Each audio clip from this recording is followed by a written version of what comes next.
Woo! What's up? How's it going? How we doing? What's new? What's fresh?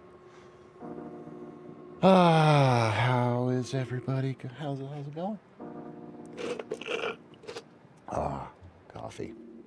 I very seldomly have coffee, but today I had coffee. So I'm ready to go. What's up, Jekla? Very, very, very quiet in here. Hey, Nathan Kung Fu, Scott. Well, I appreciate the sentiment.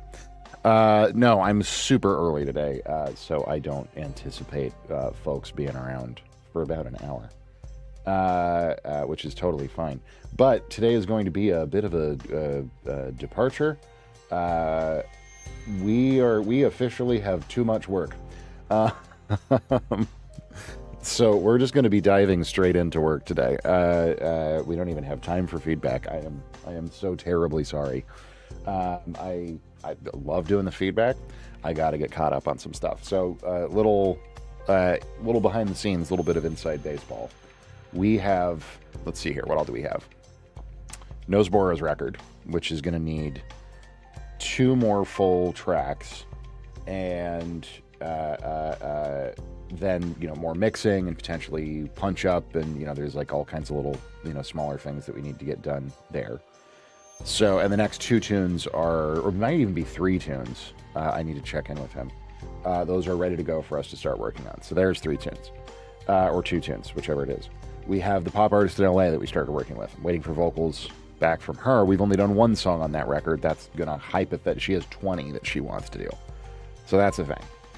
Another artist, Haley Hall, who is a singer-songwriter here in New York, reached back out. We were kind of talking late last year about doing something, then holidays happened. She reached back out. We're now potentially, she wants to come and maybe restart that and look at doing a project. So that's a whole thing. We then, on the game side of things, we still have Salvage. That has a healthy number of tracks left to do. We have the point and click game, which has a couple of tracks left to do. We have Order 1, of course, this new project that we've started on. That needs a ton of stuff. We have another new game that we just booked also on Monday. Ad. Oh, no. Oh, no. Well, we'll vibe for a second then, until you come back from the ad, Jekyll. It's just Jekyll and I against the world. That's the whole deal today.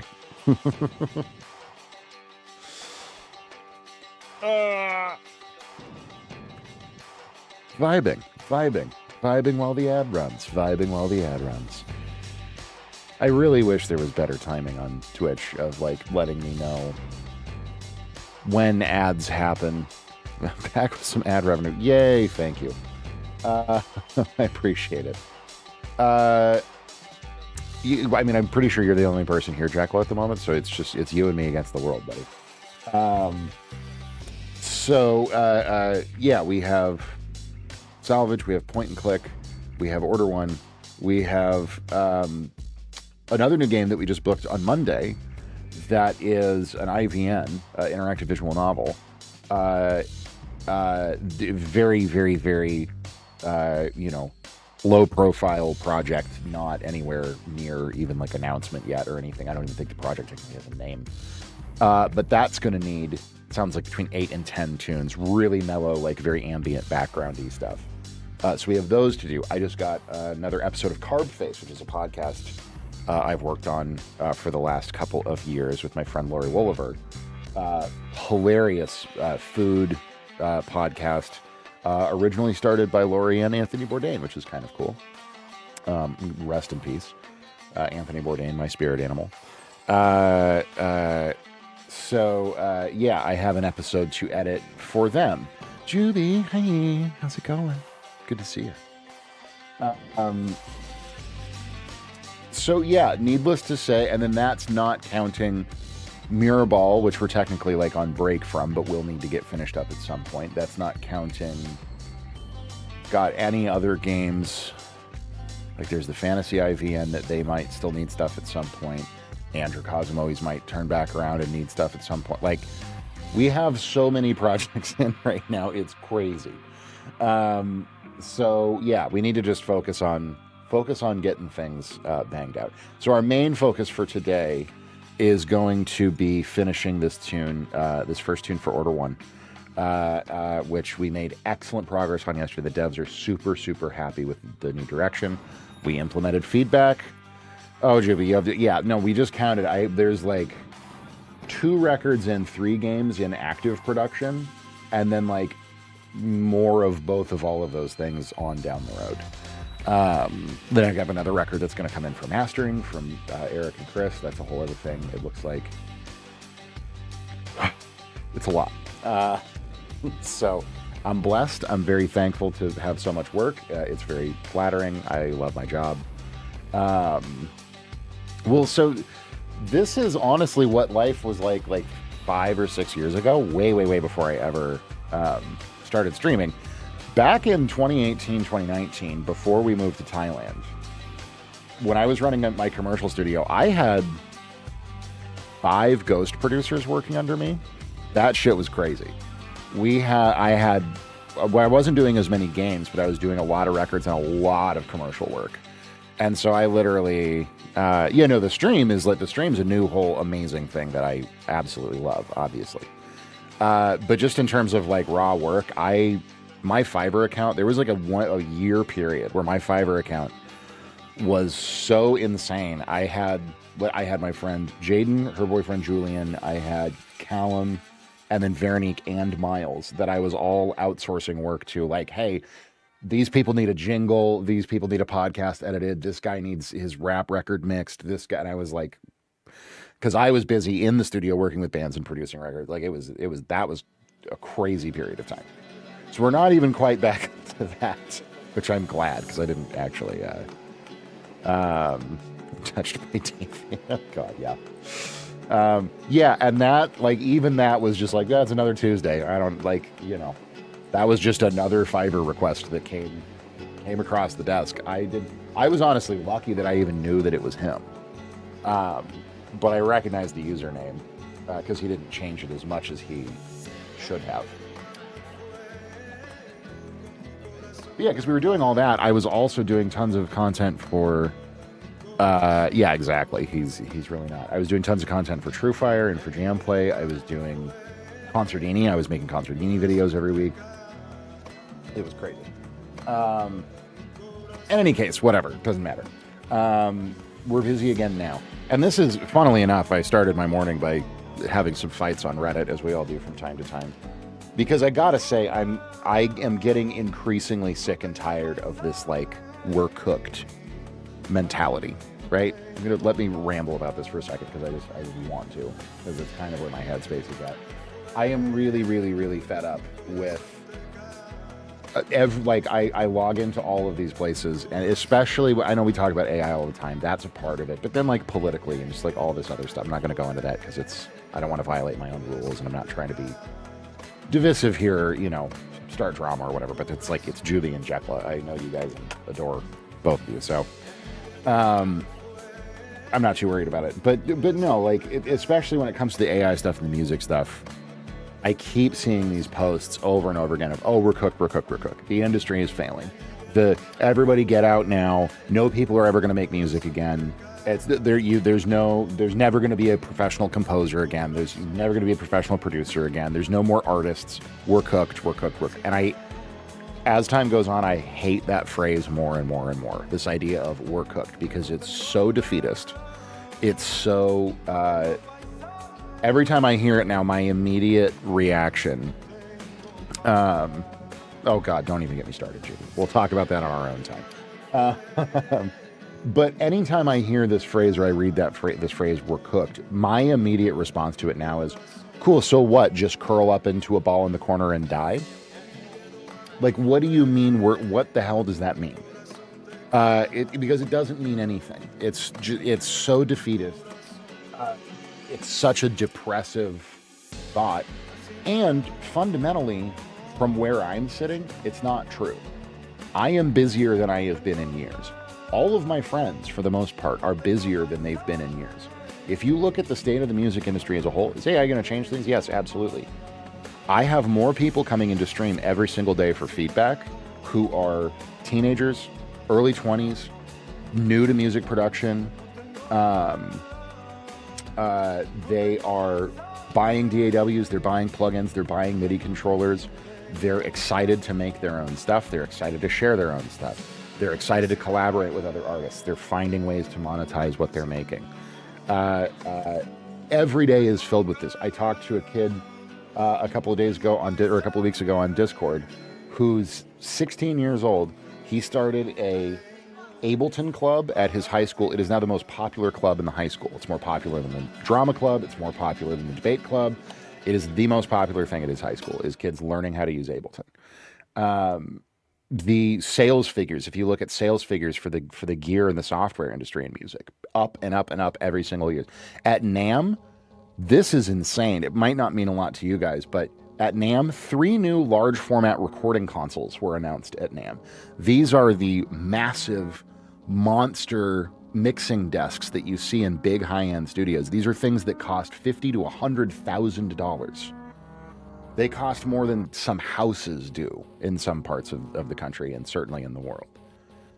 And there are not one, but 3 new companies making new, well, SSL is not a new company, but 3 companies announcing new large format record. Do you know how confident you have to be in a market to release a $75,000 product for the creative industry?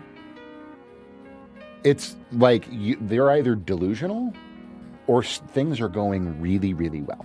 Yeah, Native Instruments just declared insolvency. It's not because they're not making money. It's not because people aren't buying NI hardware and NI libraries. They overspent buying other companies. It's venture capital. It's a separate issue. Sales are going up and up and up. All my friends who teach are booked solid. I have tons of work. I have a friend back in Colorado who just got a salaried job, $60,000 a year with benefits, as a staff engineer in a recording studio that specializes in really detailed, high-quality recordings of folk and orchestral music.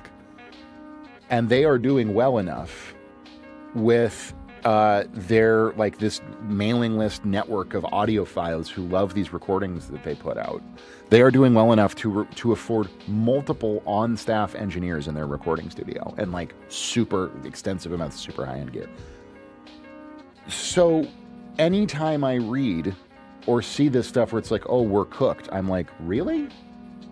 Because from where I'm sitting, it seems like actually this industry is growing massively. People hate AI. People hate slop. People want nothing to do with it. More and more people are going out of their way to support live music.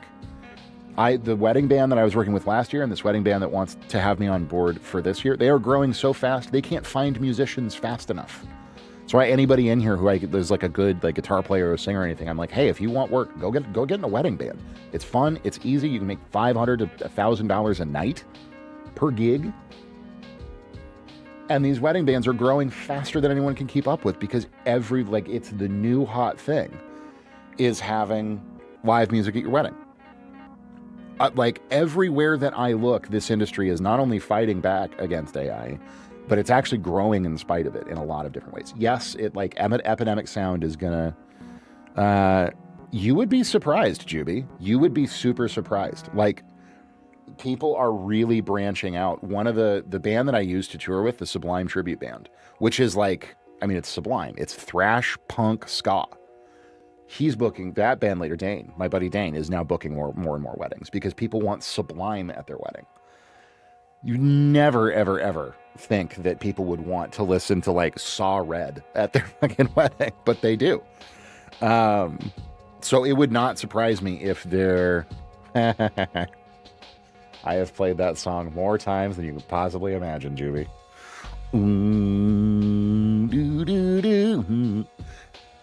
Dude, I'm telling you guys, you would be surprised. You would be surprised. Anyway, I just wanted to rant about that for a second because it's like, no, we're not cooked. Really, if you want to talk about the music industry being cooked, and I won't get off into this, but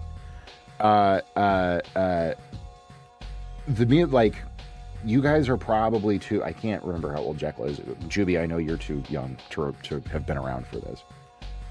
If you want to talk about an industry, a cataclysmic destruction of an industry, okay, so Jekyll, you 100% know.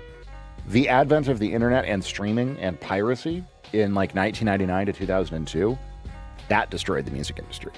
Literally. We've already been through this. We have already been through a absolute mass casualty incident in the music industry that is far worse than what AI is threatening to do. Far, far, far worse. It literally upended the entire model of an industry that had worked for 80 years. This is why I like get a kick out of anybody who's like, oh, I'm like reaching out to labels. I'm like, my guy, labels have not been relevant since 2002. Like, it's nobody. Labels don't do shit anymore. Yes, LimeWire, absolutely, and but well, really, Napster. Napster was the first one that really did this. So, Jack Levin, you know exactly what I'm talking about. We went from an entire multi-billion-dollar system of buy guitar, write songs, get good, get fan base. Guy in suit comes to your show, says you're good.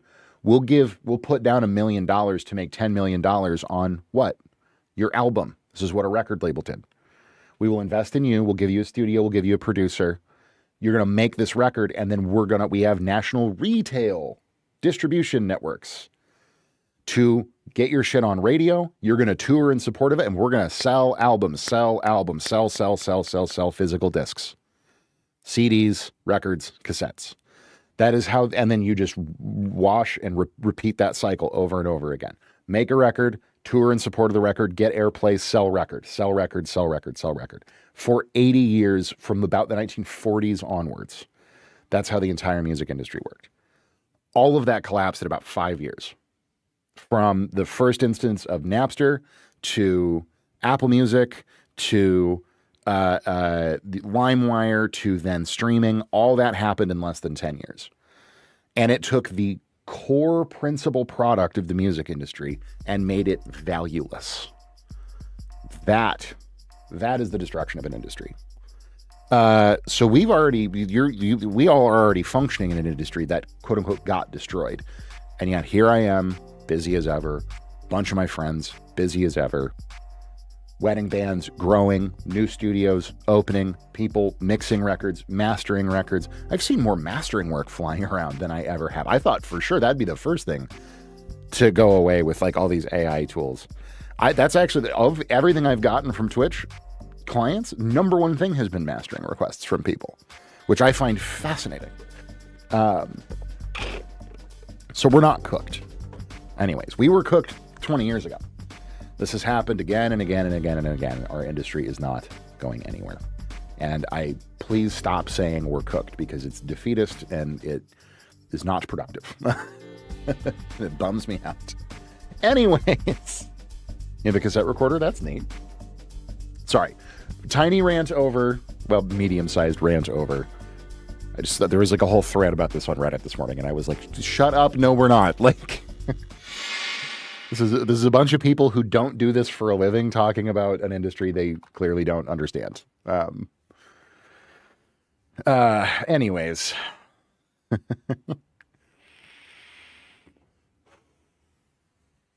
Exactly, Jacqueline. New generations of musicians will always be coming up, older musicians who want to go back to creating despite the state of the industry. Absolutely. We're all gonna, whether we are making music for 1 million people or one person, if you like making music, you're always going to do,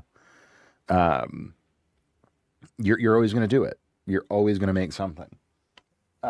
And these days, our solution to the CD and the physical media issue was, hey, we're just going to have to rely on a bunch of kind-hearted people to do things like Patreon, for example, or, buy merch or come out and support more shows. Or, we've started YouTube channels. We've started Twitch streams. We've started Substacks, which is like all these different things. And there's a huge subset of people out there who like real music, are interested in real music, want to support real musicians, even if it's just with a few dollars.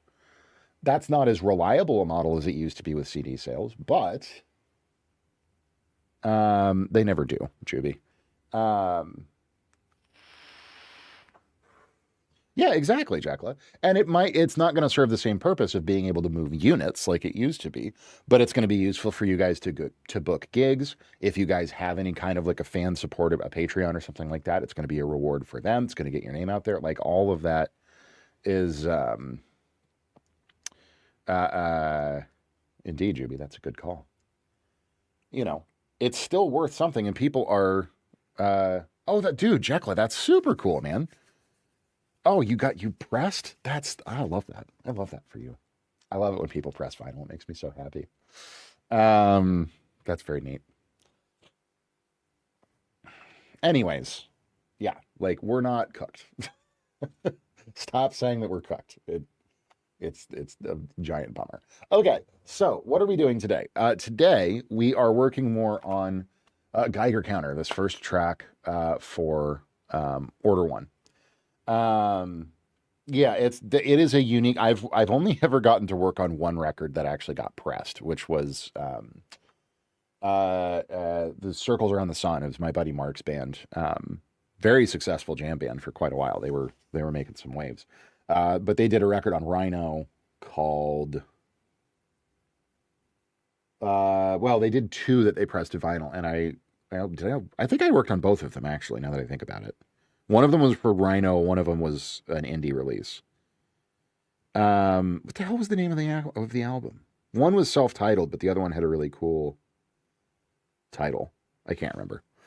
But yeah, that was a really fun project. I got to work with Jeff Franca from Thievery Corporation, doing a bunch of like percussion overdubs and second engineering and stuff. It was great. But yeah, there's nothing like seeing your own name printed on the back of a vinyl album. So cool.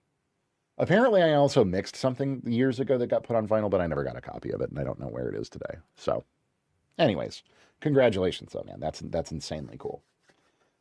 But yes, we're continuing work on Order One. My goal for this stream is to get this track as close to done as I possibly can.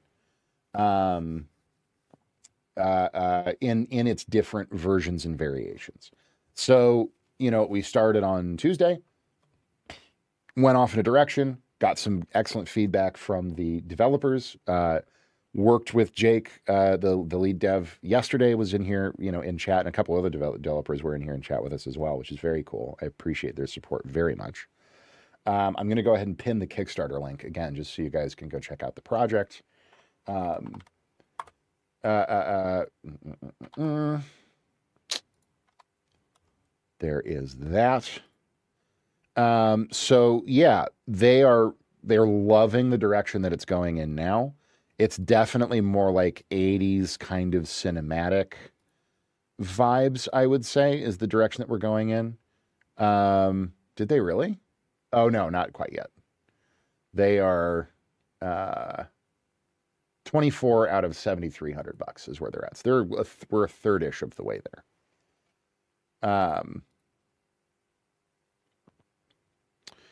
Well, you should get VR, Jekyll. You should buy a whole VR rig just to play this game. No, but they're only 4 days into this campaign. They started this on Sunday. If I could, I would, buddy. Absolutely. I love VR. I literally have my whole couch right now is covered in headsets and hardware. Yeah, wait for the Steam frame for sure. Don't buy a Quest 3. Don't give Meta any fucking money. I just got a PSVR 2 so that I don't have to use my Quest 3 anymore. Also, my Quest 3 is broken. But the PSVR 2 is... I'm suspect. I'm waiting for a Bluetooth adapter because it won't work without one. I'm not super impressed so far, but yeah, no, we hate Meta. No money for Meta, ever. No, I literally, where is it? There's a Quest 3 right back there. I've had it for years. But I don't, it bricked itself because Meta sucks. And I will never, ever buy one of their products again. But no, I don't. I could never hate you, Juby. Are you kidding? Anyways, we worked with the devs all day yesterday to get this to where it is. They're very happy with the direction. Now it's kind of, I don't want to say smooth sailing, but now things, like, we're in the end game here. We've got the track established. We've got the identity built. Now it's really just a matter of structuring, organizing, and splitting out the different versions. And we have references for all of that, which is really, really great in terms of like the energy level that they're looking for.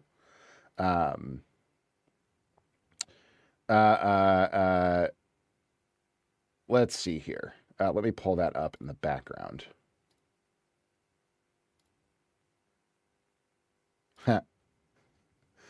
Good. Good comment on Reddit, agreeing with me. Don't you love it when people on Reddit agree with you? Where am I at here? I'm pulling up the references doc. So yeah, we're really just going to be copying this out. We're going to be building it out into like the full length versions of the tracks, starting with combat and then paring it down into these alternate versions, thinking about some intensity variations. If we could end today with all 12 variations ready to go, or at least first passes on all 12 variations ready to go, I will be thrilled. Yeah, what's going on there? Sorry. Things are coming out of my nose. I'm sorry if anybody saw that. It's very embarrassing. Where are we at here? Come here, Master Sheet.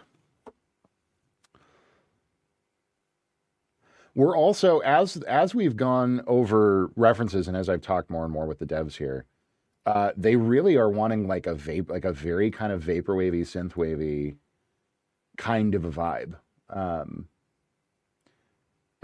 which is cool. I wasn't, we talked about a lot of different directions and references when we were getting started.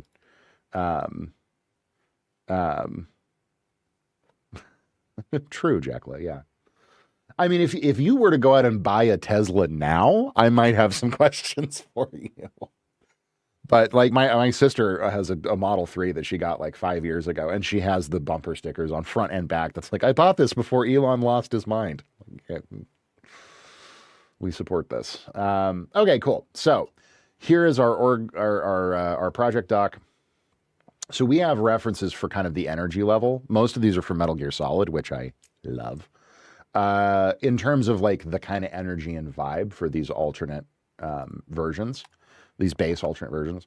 But yeah, we're going to listen to what we have so far, and then we're going to get to work building combat, explore, evade, and sneak, plus a combat transitions thing, and then a few little sub variations of intensity levels for each of those. So it sounds like a ton of work. It is going to be some work, but it's not going to be as much as you might think it is. So let's go ahead and get stuck in. Let's listen to what we got so far. All right. Ozone's being weird. Ozone, why are you being weird?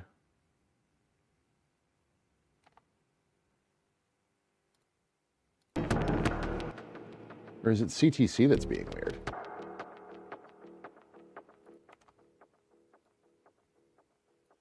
Interesting, it's CTC that's being weird. I wonder what that is.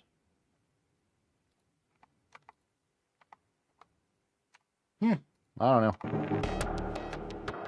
It's just like not letting anything play back through it. Well, whatever. We'll figure that out later. Go away.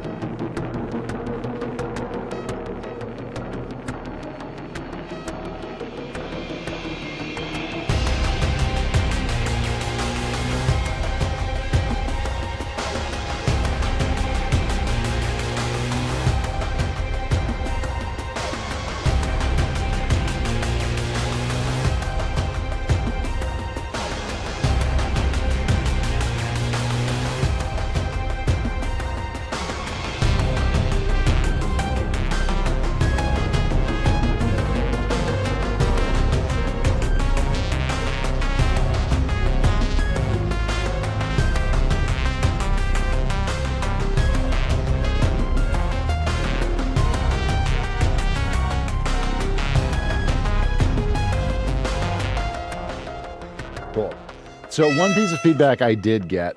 Woo, what? Dubs, Pet Toast. Toast is unfortunately not in here with us at the moment. He is out probably in the living room. He'll probably come join us in a bit though. So I will, goodness. Excellent. I love that. Congratulations. A successful, raid? I haven't played Arc Raiders before.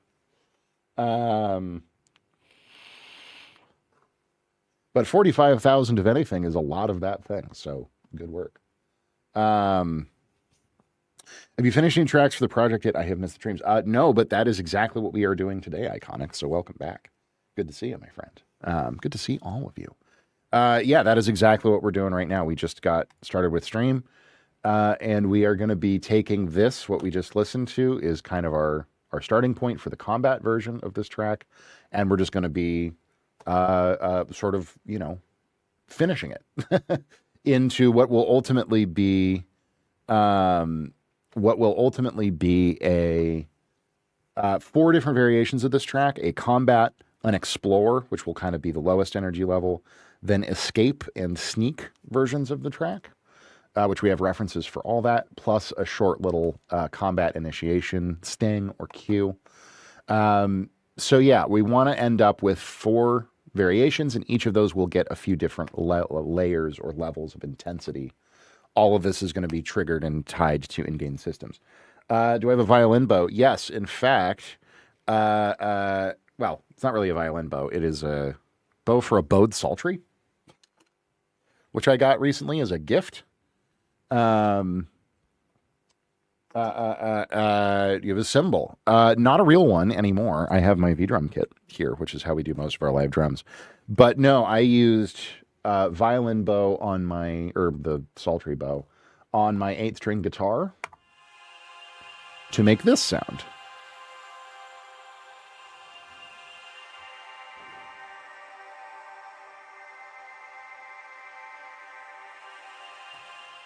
Yes, that is a very nice texture for sure. Yeah, so this is 3 levels or 3 layers of me bowing harmonics on the 8th string.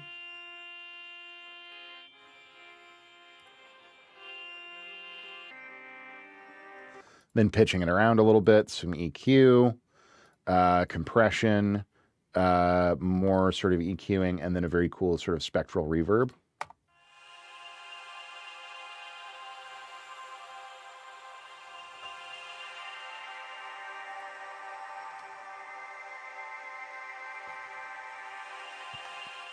Oh no.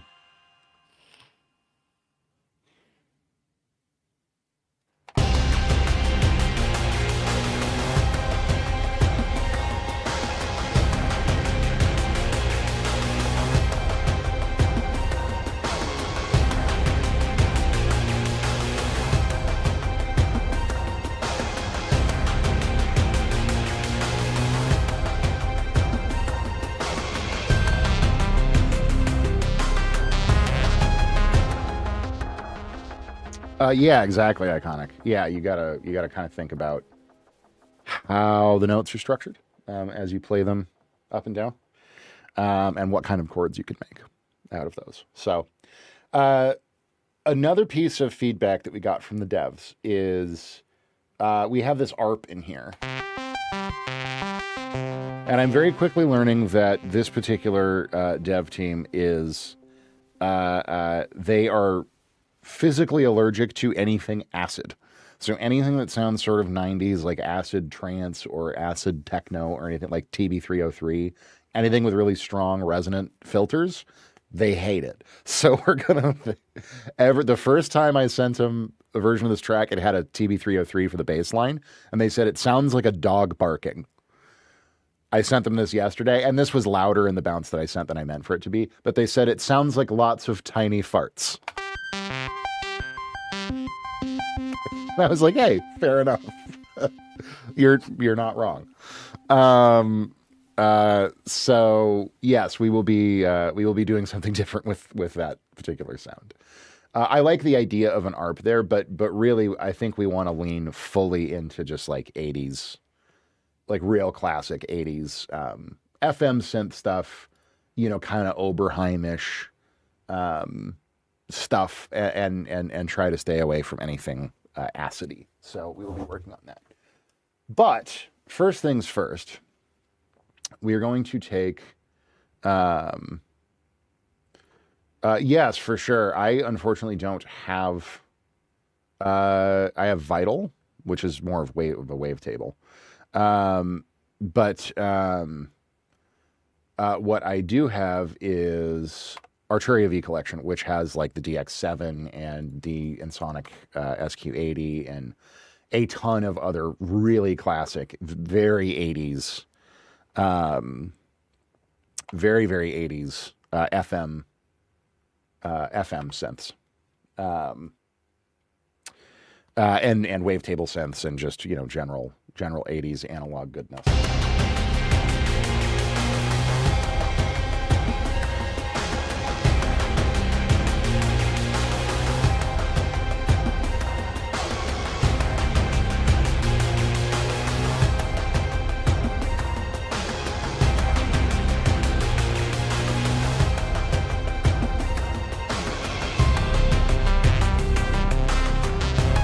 Okay, so let's kick things off by working a little bit more on this synth sound and finding something. I think we're gonna ditch the SEM. The SEM tends to sound a little acidy. So we're gonna go for maybe Moog, or maybe like a Juno. Honestly, a Juno could be really, really nice here. Like a sequenced Juno could be kind of cool. Or who else is good? CS80. CS80 is pretty 80s. Yeah. I'm thinking Juno. I'm thinking a Juno is going to be the move here.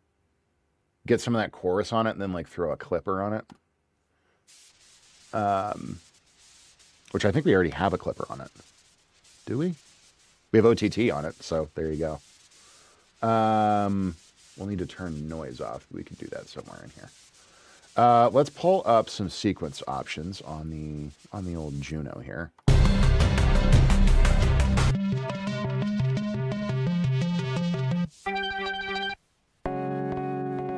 Oof.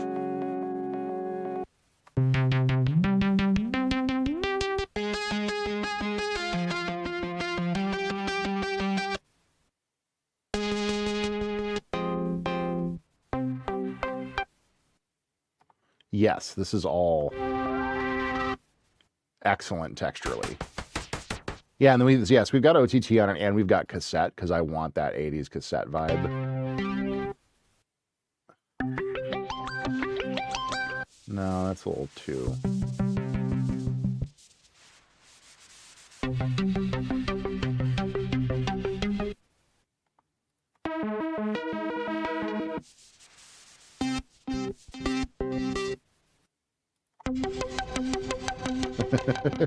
Yeah.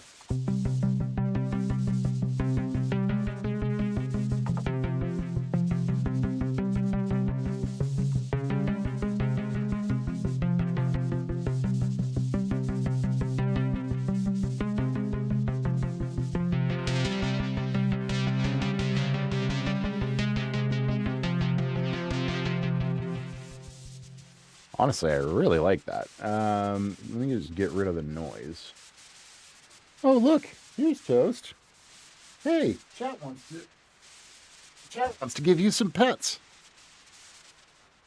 A doot doot doot doot doot doot. Say hi. He does approve. There you go. We have given the cat some pets. Where do we... I know there's a way to turn off the noise in this. I can also just gate it if we really need to. Where are you, noise? Velocity, mod wheel, no, none of that. Does anyone know how to turn off noise in the, like, just like the basic self noise?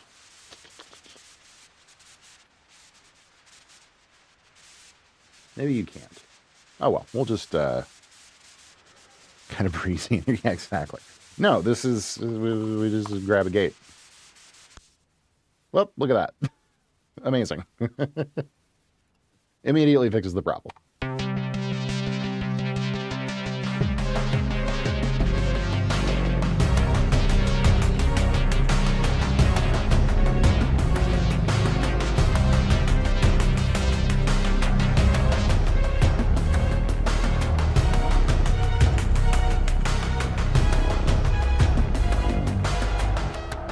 Cool.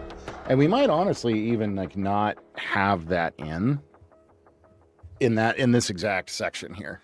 But regardless, we kind of want to think about dynamic arc here, right? So we want it to start super big and in your face.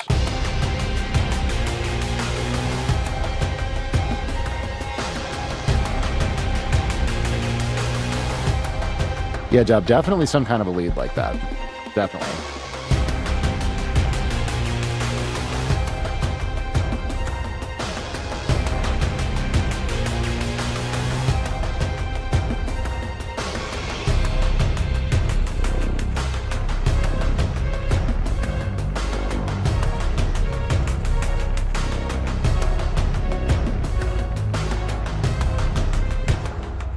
Okay, so let's start thinking. I like all this, and then I think it builds through this section here.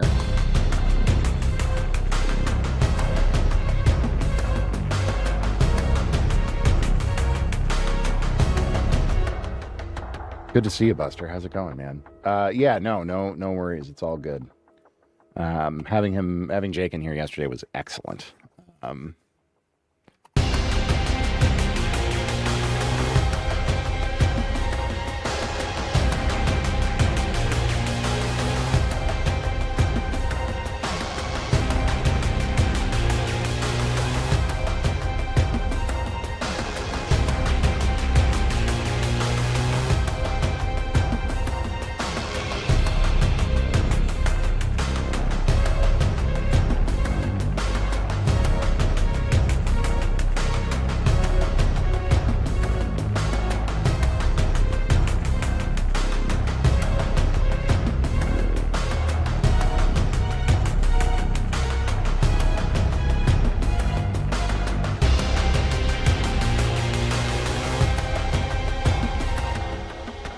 Oh yeah, sure, yeah, choir maybe. Yeah, I think I want to leave. Oh no, dude, it's Dubs. It's super helpful. I love getting ideas. Um, Choir maybe. I think I want to look for a leady, like fluty kind of maybe synth. Again, we want to lean into 80s as much as we can here. But I think the move is I'm just thinking I'm sketching this out dynamically, right? So I think we start huge, then we drop down into this groove, then we get even bigger, kind of level 2, right? And then this can be more of like a glitchy, like really aggressive, growly breakdown area where it goes back to like, maybe strings doing more trilly, weird, kind of stuff. And that ARP maybe comes in and it gets a lot glitchier and builds, and then loops back around, right? So what we end up with is about 1:30, which is a good target here. And it kind of is like, if you're talking about intensity from 0 to 10, it starts at like 6, goes down to 4, jumps to 7 or 8, and then goes to like a 3, but a really gnarly 3, and then loops back around to that kind of 5 to 6 starting place. Because this to me feels like that's big and in your face, but it's not like planets colliding, and this is the first level in the game. This is this radiation shielding area, which is where the player starts. So we don't want to totally bonk them over the head right out of the gate. We want to pull some punches. So like this bass, for instance, this layered bass that we have going on.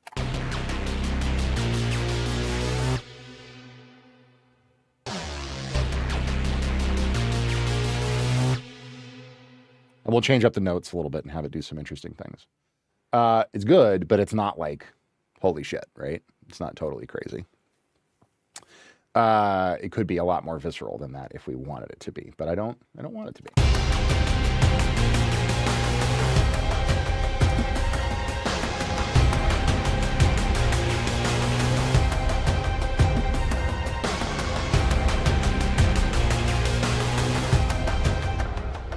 Oh, this ain't a 9 out of 10. I've got other stuff that could be 9 out of 10 for you. You've made the main one too. Yeah, I mean that's kind of the idea of it. I just mean I wanted to do that shape, but like at the turnaround of every phrase, we just kind of have this one mini freak patch that goes meow, and we could have it go meow. I don't know, like just have it do subtle variations each time. I think would be nice. So first of all, let's organize some things here. So this is this very cool. This thing is kind of the anchor of this whole track. So I don't even really know. It's just to try and use Jupiter 8. If you know, oh, absolutely. Jupiter 8 is literally on screen. Jupiter 8 is right here. It's a software version of the Roland Jupiter, which is a very classic synth. And yes, we're using the Juno now, which is very, very similar subtractive PWM synth. But yes, don't tell Slavka not to worry. We will be using plenty of Juno and Jupiter on this soundtrack. We're just gonna call this like glitch beat, I guess, because that's kind of what it is. Then we have this, which I don't know if we're gonna end up using. Very industrial vibe. We're gonna call that Clunk. We've got our force field thing. This is just SD3, which we will keep that, but it's just MIDI. We aren't worried about that right now. This is drums. This is drum machine. This is a snare layer. You are this. Oh yeah, this is this amazing like windy pad, metallic rusty.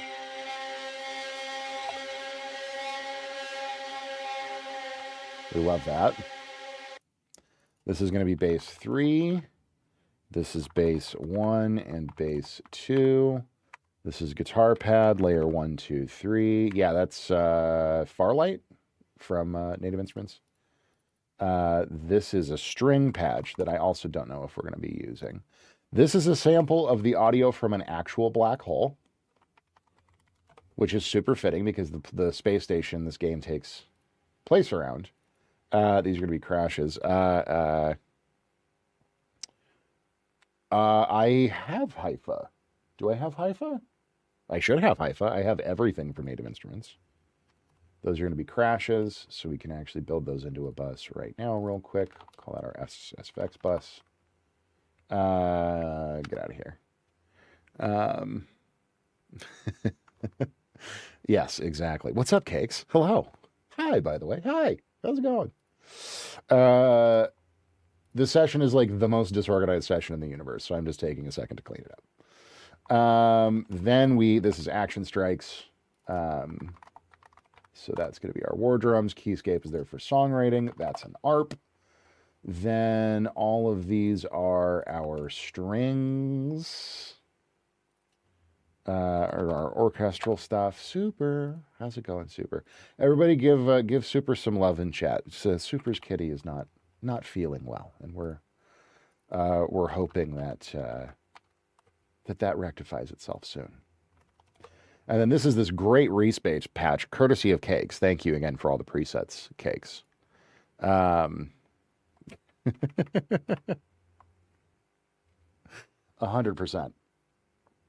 Okay, so let's organize here. You are going to go up there. Glitch Beat is going to come down here and kind of live in between drums and bass. The Clunk is also going to come down here and live in that area. Force Field's going to come down here and live in that area. SD3. All of these, and then our snare layer are going to go here. SFX is going to come down here. All of our basses are going to go here. Black hole is going to come. Wow, we have so many like sound effects layers, which is great. That's what we want. Our ARP can come up here. Where's our string patch? We already put our string? No. Where's our string patch? Where did you go? Oh, there you are. You can come up here. Kind of organizing things in order of how they sound, like where they sit in the frequency spectrum is usually how I go about doing this. Oh, yes, and then our respace can go here. Okay. Now, orchestra gets to be red. Organizing your sessions like this is critical, guys. It makes everything so much easier. Our guitar pad guitars are green. Basses are blue. Drums are, which is going to go all the way down here to war drums, are purple. And then sound effects and other miscellaneous percussion-y stuff. So we put our kick and snare layer here. Hyphen only has the most beautiful interface. It has the most amazing textual drones. Indeed. I will go look at it and see. I think I have it. I see you're still working with Fender Studio Pro. Yeah, much to my own fucking chagrin. Uh, I mean, you know, it's still the same program. I hate C-suite marketing decisions more than anything else in the entire world. Okay. Hey, wow. Look, it's a beautifully organized session. Amazing. So now let's just go through and start thinking about like automation, honestly. I think our ARP is going to end up over here and kind of building this out into something a little bit more textural and interesting.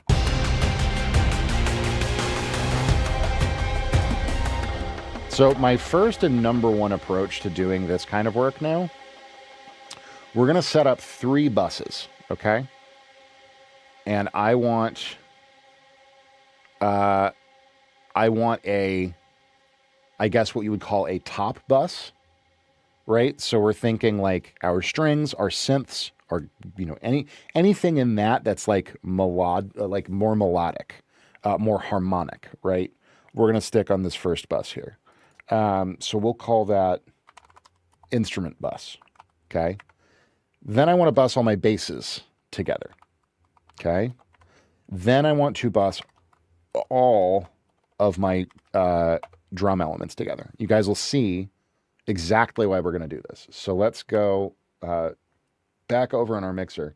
And we're literally like, here's our... There's our orchestra, right? Or our string stuff.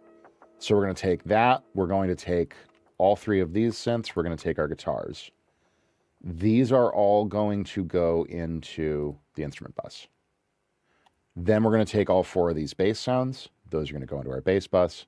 Then we're going to take drums, drum machine, kick, snare, that glitch beat, clunk if we end up using it, and the war drums. Those are all going to go into the groove bus. Why are we doing this? We are doing this because it is going to make it very quick and easy for us to build really, really cool dynamic transitions. So, number one way of doing that, let's go ahead and just think about our groove bus first here.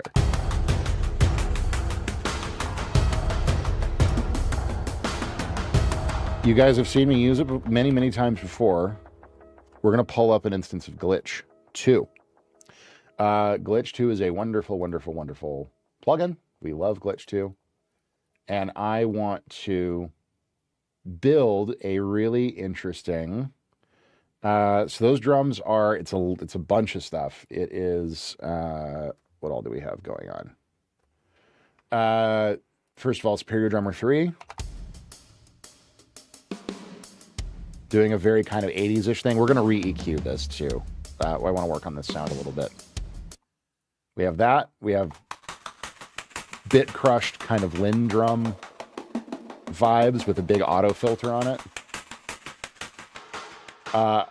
We have some kick and snare layers.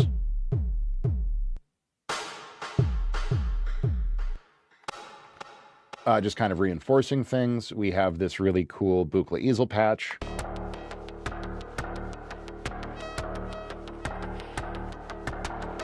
Right? And then the primary component is action strikes.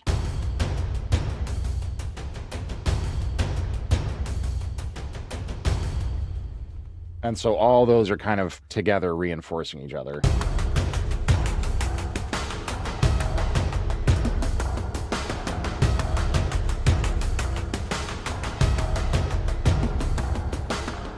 Yes, very epic. But what we can do here is, let's see, let's just kind of, no, not tape stop.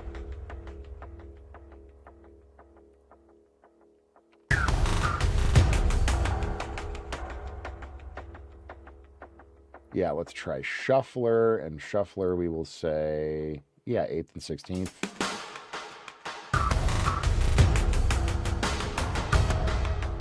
Shuffle, yes. Repeat, yes. Reverse, maybe a bit. Range will be 2 beats is fine.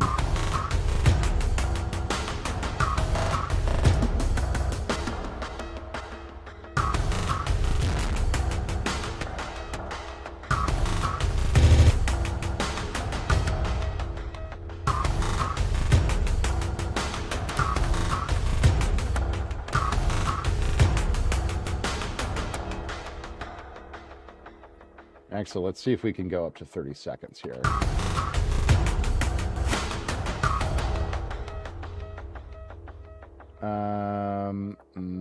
Hang on.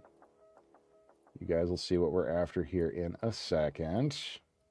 Basically, what I'm building here is a glitch sequence that we can just trigger as like a catch-all effect, a transition.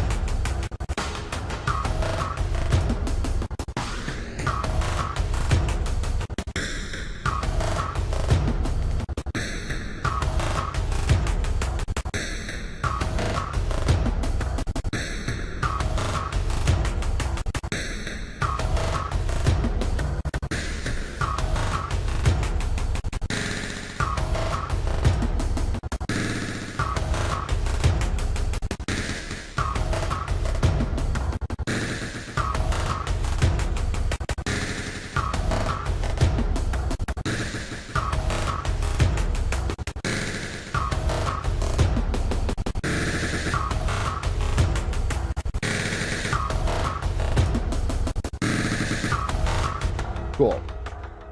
That's a good starting point. So now we're going to automate bypass here. What's up, Austral? So now we can just automate this to basically turn on and off just very simply. And we get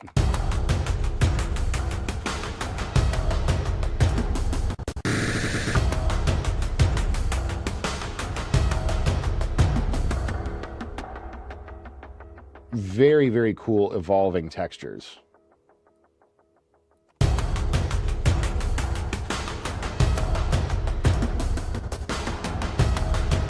Pull the mix back to about 50%.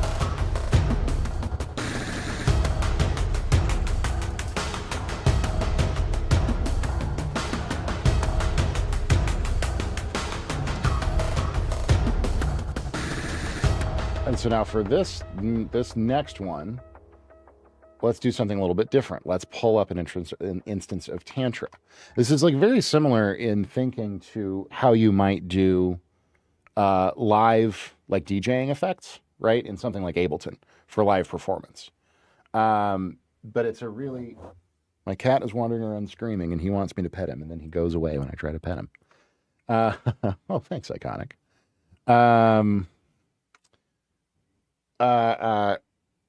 So let's play around with Tantra here for a second.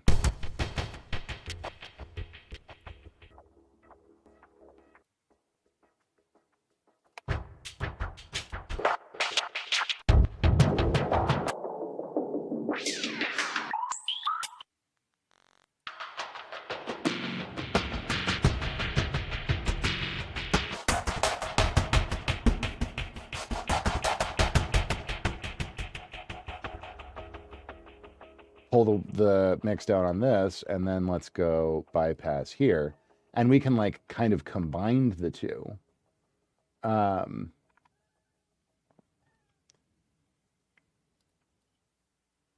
say, throw this right here. Let's see how this sounds.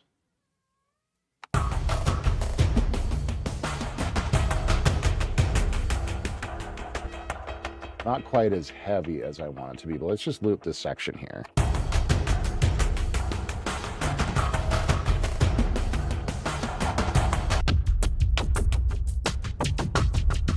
Wait. Hang on. Why is this automation not working? This is a huge bug right now with Studio One. It's not arming automation automatically. And even then, you should still, bypass should be on here. Oh, that's not, that is not working at all. Awesome. Thanks. Thanks, Studio One. Very cool. Well, we can automate, I guess, mix. So hang on, let's remove this.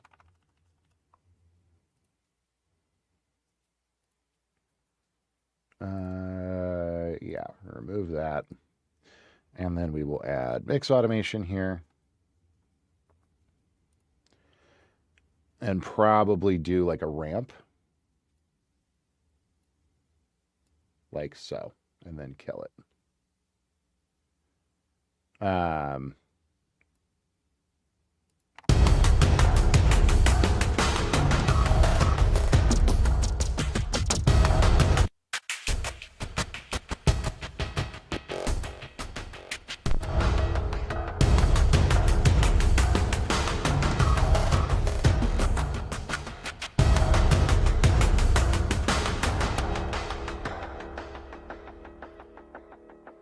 not bad.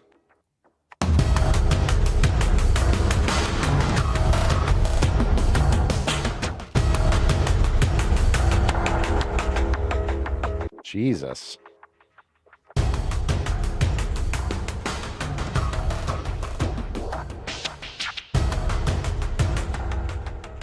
Not bad.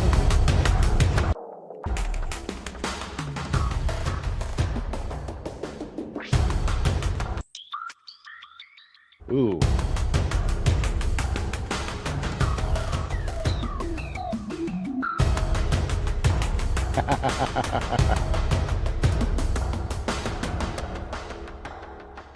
Is this real or recorded?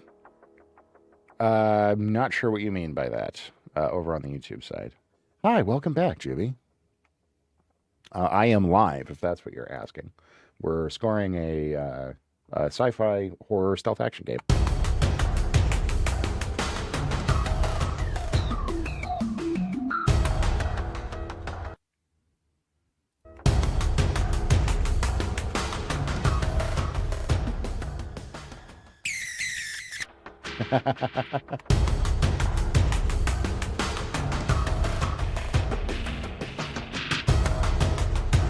Ooh, that's nice. I like that a lot. So now let's go ahead and add like an increasing probably distortion layer here. We just really want a distortion with a wet dry. So let's look at our options for that.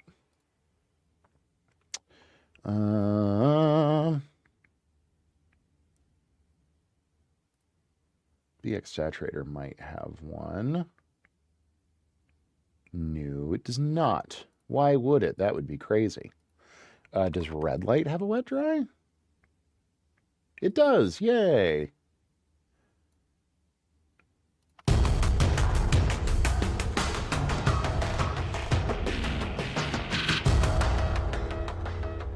Yeah. Okay. So now we're going to grab this and do the same kind of a thing. It's important to know what you're doing. No, it's so much fun.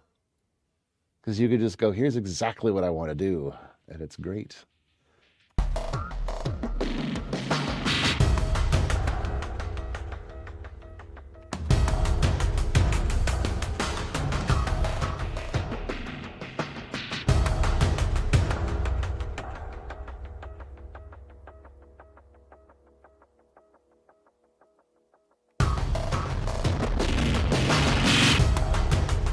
Woo! That's closer. And then we're going to combine all this with a filter sweep.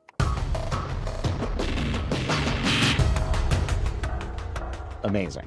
And then you got to also remember, we're going to have like a bunch of cool crash stuff in there. Ooh, cakes. Good call. So give me DJ on filter. What do we get? Add programmed beats. We could think about adding something else in that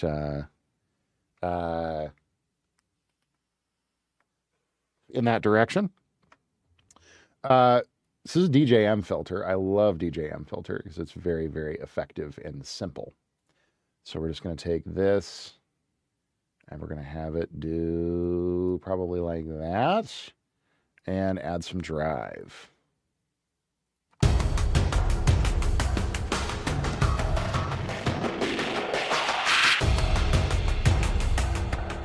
Yeah. Yeah. We love it.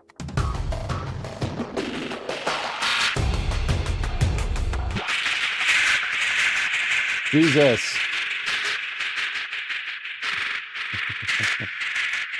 Okay, calm down. Whatever the hell that is.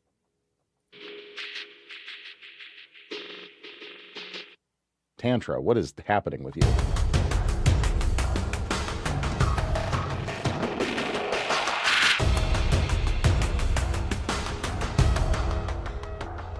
Okay, let's work on our crashes here for a second.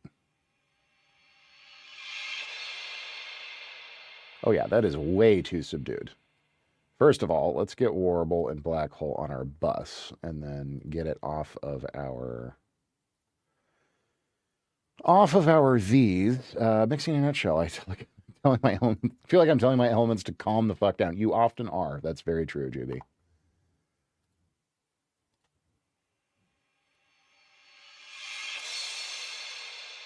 There we go. Let's give it some grit and then like pump this up volume-wise quite a bit.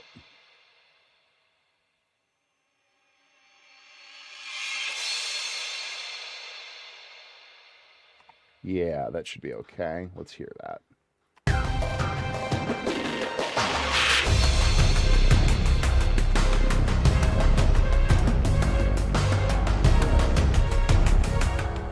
Cool.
Not bad. Good. Feel better with mastering because it needs some more like snap and stuff. So let's turn our attention to these basses here, and we can honestly do something kind of similar. So the other great thing about about sending everything to this bus over here is we can do some bus processing. So like I want a little more compression on these, really just to give them a little bit more texture.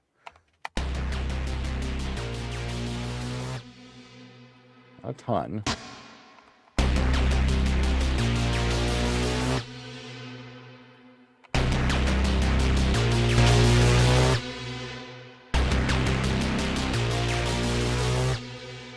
Nice.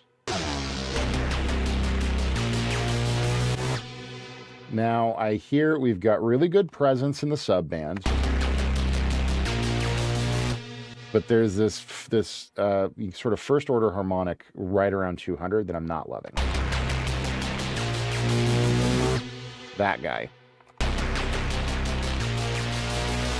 Then I want a little more rat band, sort of 3K. Higher. Yeah, there we go.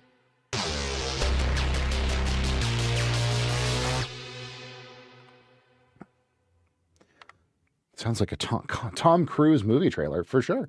It's for a sci-fi horror stealth VR video game. So I will take it.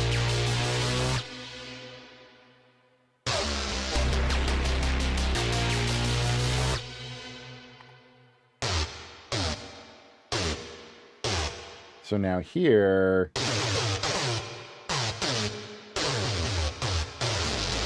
let's try something like this. Can we get these shorter? Let's try 30 seconds and cut these in half.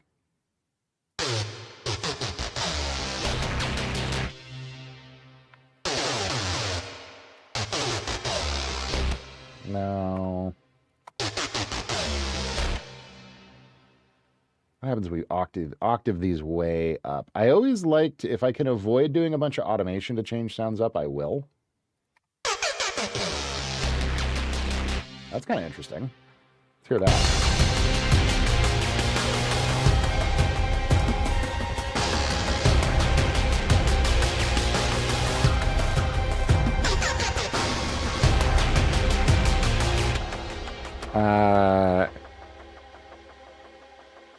I think it's mostly coming from, it's just kind of a resonance coming from the Moog.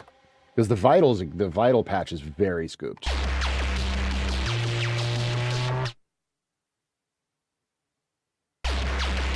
Yeah, the Vital is providing all that low-end sub. It's this Moog. Moogs get very, like, mid-rich. That's where most of that 200's coming from.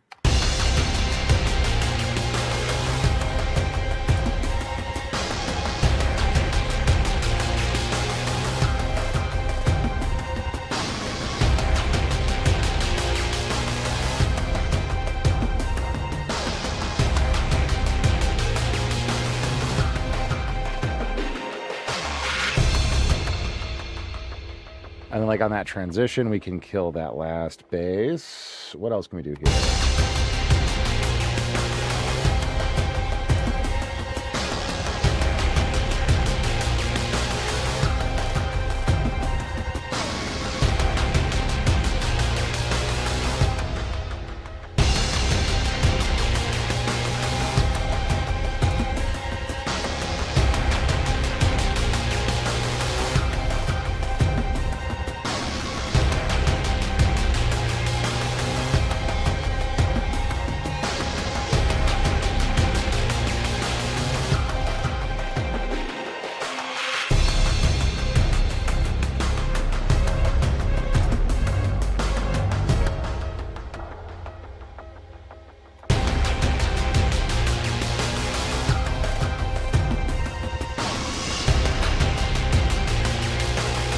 Yeah, a little reverse crash there. Yeah, well, and you say Mick Gordon. Now I'm kind of wondering. There's a particular little riffy trick that I like to do.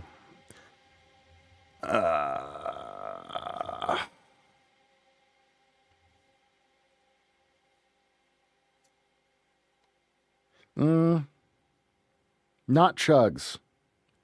Do I want this? Yeah, I mean, this will certainly work. It's a guitar.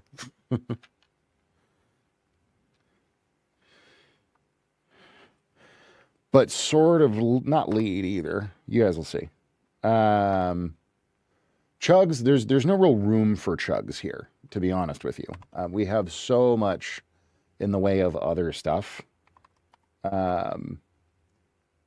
that I think Chugs would just get lost in the sauce, especially against that bass. No Chug is ever, unless I doubled the bass, which I guess we could try. Yeah, sure. Let's see how that sounds, actually. Well, no, I want to save that. We'll save that for a different track. I want to get just some simpler. Come here, Corey Wong, and give me. Hang on. Not that. Give me that, first of all, and give me my favorite tone in the world, Herbea's fourth position.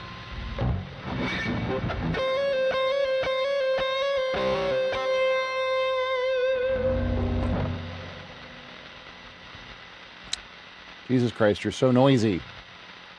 Thank you. And we're going to up all of our distortion here.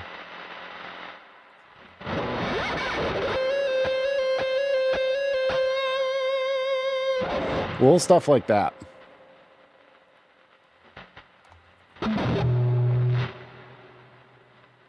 Let me make sure this is okay here. Can we survive this? Yes, we can. All right.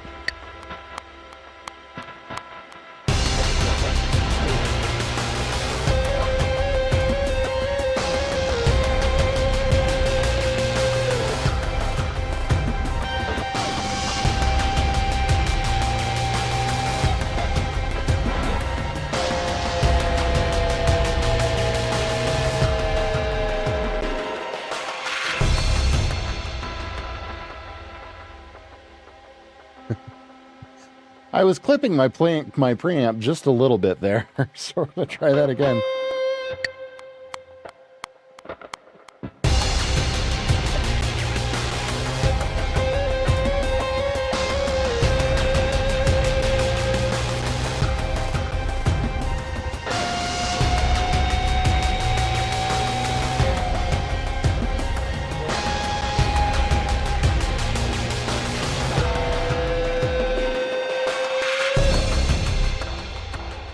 Yeah, like some shit like that. Kind of off in the background. Just some like extra texture, you know?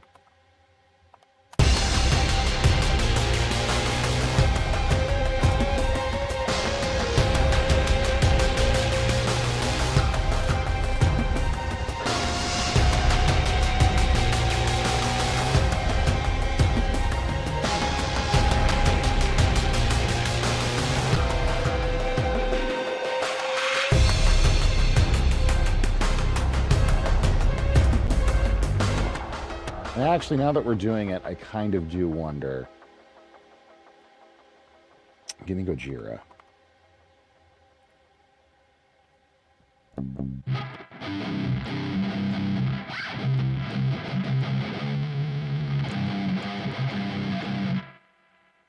And then somebody told me that there's a thing in this plugin that I've somehow never used before. Oh, God, stop it. That I've never used before.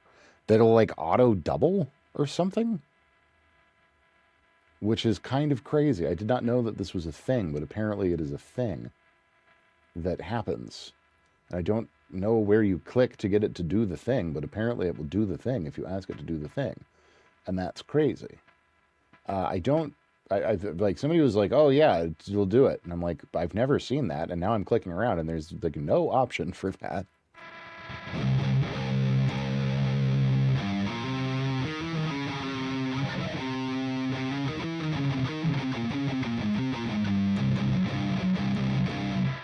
No, that's the wrong tone. Oh, it's saving all the time, Iconic, don't you worry.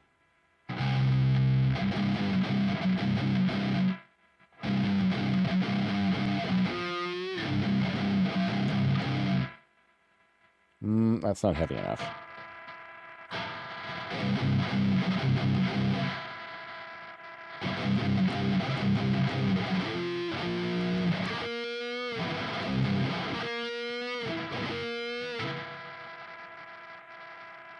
Jesus Christ. Calm down. Let's see how that fits over this sort of section over here. I'm not sold on this idea as of yet.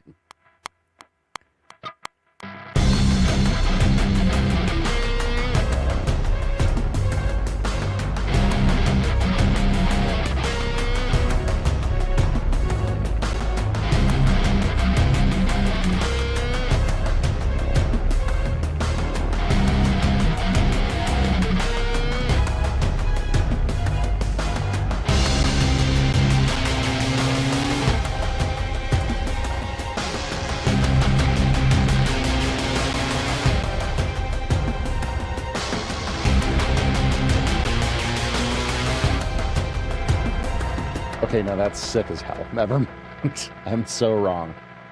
And then we just double that.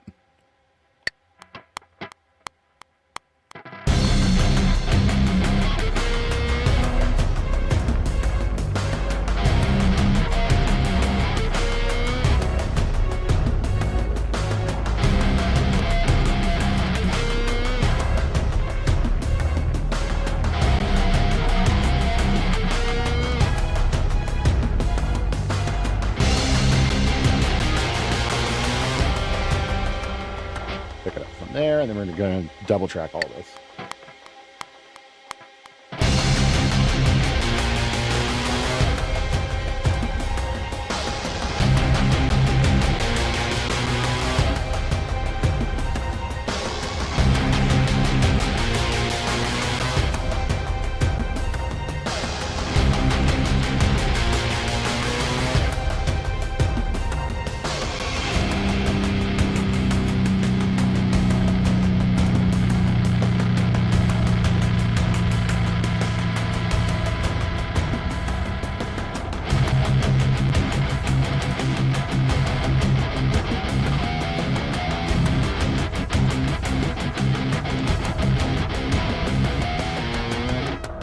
Ooh, yummy. Yummy, yummy. Yummy on my tummy. Hang on.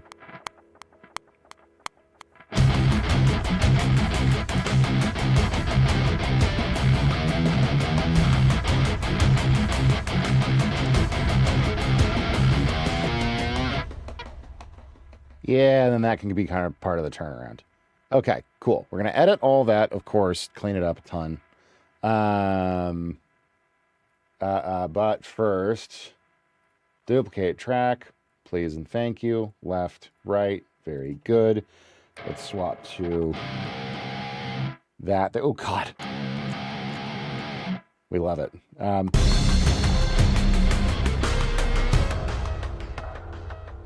Cool.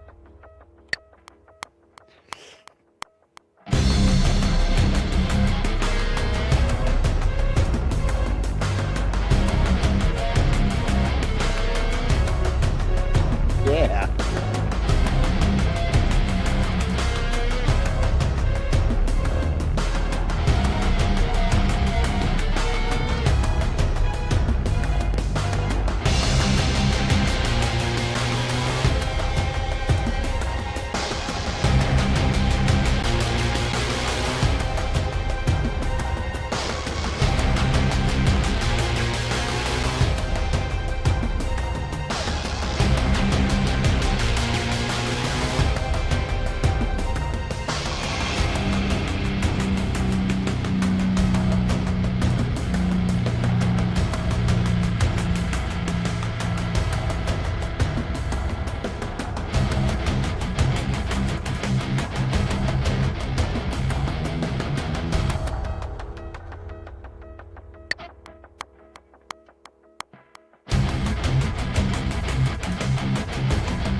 Very, very good. Now, hang on. We're going to duplicate again, and pull these back in. We're going to go left 50, or right 50. Whoop, come here. Right 50. And we're going to go, let me think about this.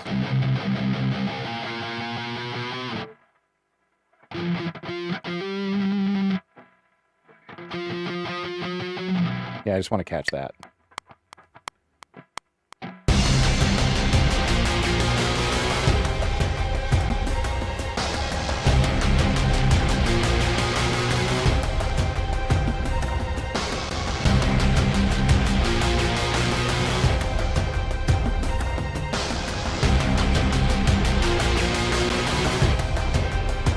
Nice. Just add a little fifth layer in there, you know?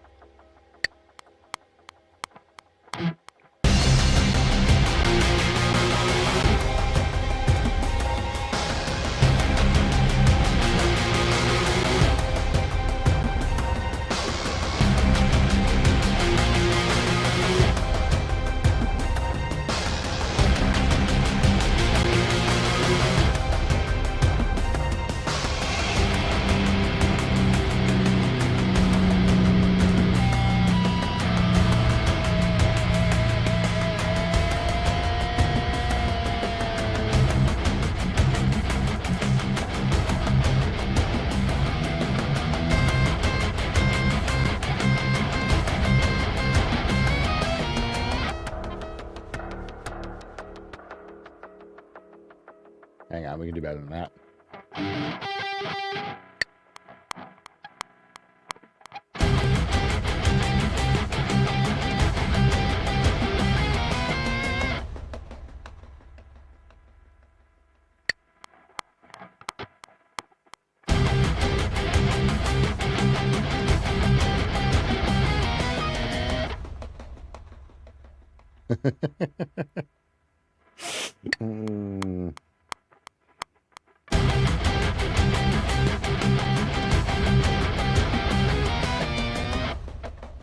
Woo! Sorry, out of sight. Hey, what's going on? First day of work. Never worked in school before. So exhausted. Oh, indeed. Well, that's fun. We're doing feedback today. We are not. We got a lot of work to do, so we're just stuck in working on the track here. But thanks for joining. Sorry, I was not trying to ignore you there. I'm lost in guitar tracking land.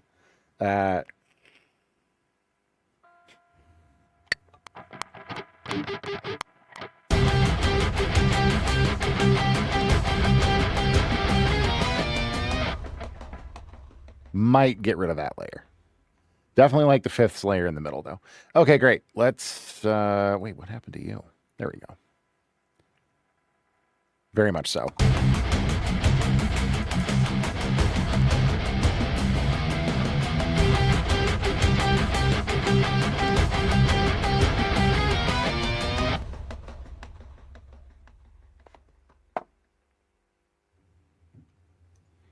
Thick. What is all of that? I don't even know what all that is. Okay, great. You know, this one is honestly, this is like why I reached out and decided to sign on to the project, number one, because they are doing something that I have been begging developers to do in VR for a very, very, very long time. Which is narrative heavy, story driven, you know, really, like it's they're describing it as Metal Gear Solid meets Dead Space. And like we desperately need good lore. Yeah, exactly. And there is no good goddamn reason why VR games should not be. Because look, Half-Life Alyx, great game, super fun. Not like, you know, not the greatest game in the world. Very fun, short, you know, good characters, great voice acting, good level design overall. Like it's a good game. It pushed the envelope, yes, absolutely. But then the envelope kind of stopped. And that's the problem. Like every VR game that we get at this point is either a sandbox or some giant shooter thing. You know, like Tabor or Exfil Zone or all that kind of stuff. And everybody has been clawing at, well, it's got to run on the Quest standalone, which basically means it's got to have sort of PS2 graphics and look like, you know, absolute dog water. So when I saw this and I like read through the whole thing, I'm like, oh, there is a campaign here. There is a story. There is world building. That is the focus, and really, really interesting game mechanics that do not involve gunsmithing. And look, I love gunsmithing. It's super fun. It's like very, very cool. I love that they're doing it in ITR too. But speaking of Into the Radius, that's like the closest that I've gotten to a VR game where I'm like, yes, this is amazing. The problem with Into the Radius is talk about an opportunity to tell a fascinating story, right? With incredibly rich world building and it like really cool conceptual lore. They're just like, it's a ball in the sky. Well, I don't know. It's orange. Everything's weird. Go have fun. I'm like, yeah, but why is it orange? What is the ball? What is it doing? What is happening? Who are these people? Like, why any of this? And they're like, I don't know. Because it looks cool. I'm like,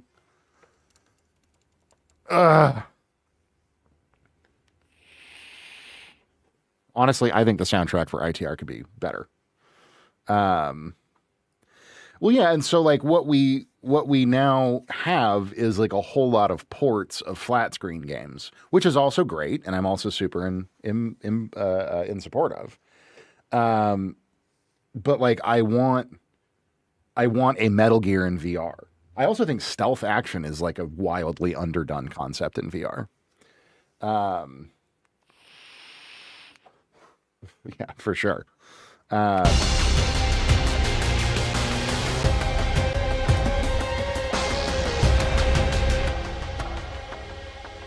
Yes, we're going to Melodyne this real quick because, oh yeah, that's like very out of tune. Very out of tune.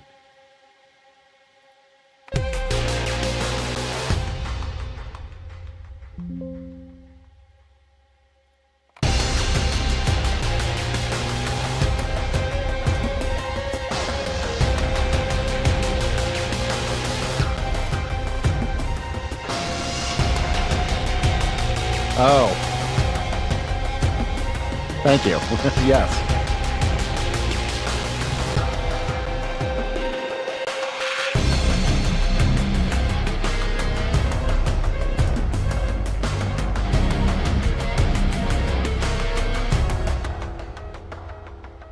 I mean, you know, we're doing our best here.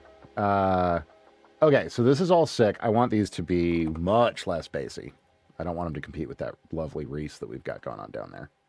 Courtesy of Cakes. Shout out Cakes. Thank you, Cakes, for all the great Vital presets. So let's grab all these. We're going to edit all of this down.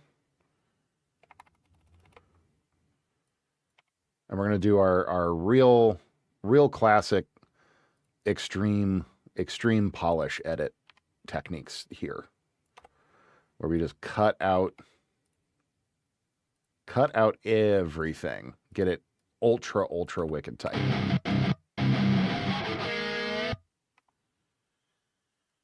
The Essential one is fine. The main difference is you can't do polyphonic tuning. I think Assistant comes with Studio One, like bundled. Melodyne is excellent, mostly because Melodyne does not. You can make it do the Antares like super gross T-Pain modern rap thing. Like it will do that if you really want it to. This is SXRI over on YouTube. This is Studio One. Or sorry, Fender Studio Pro. It's PreSonus Studio One.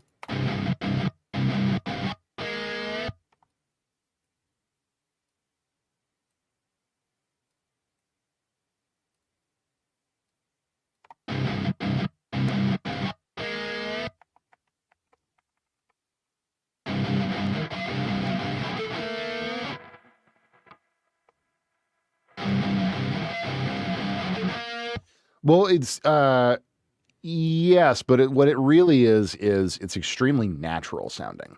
That's why I love it so much, because it doesn't. It massages. It doesn't slam. It doesn't like sound like a vocoder. It just helps you fix mistakes a little bit and just pull things in a really natural and organic sounding way without it sounding or feeling overly auto-tuned. So I know I tracked all of these, but what I want to do here is I want to, just for the sake of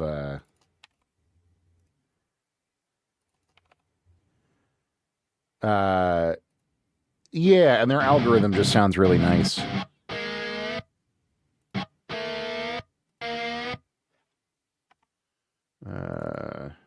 Three and four, probably.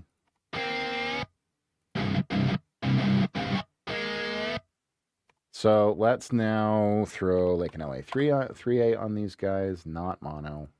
Ugh. Stereo. And then we want some EQing for sure. Let me set up a loop here.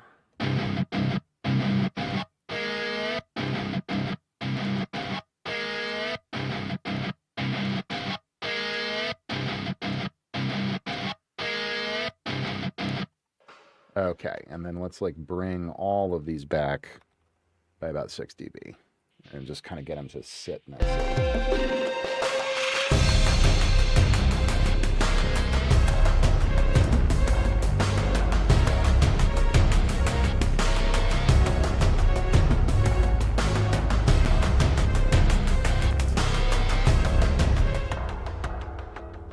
And then right here is a fun little transition. Let's go. Is this a mixing session? No, we are scoring a sci-fi horror VR video game. We're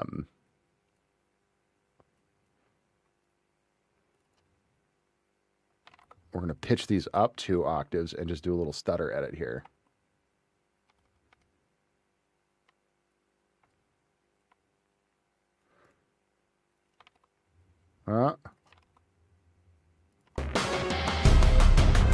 Yeah.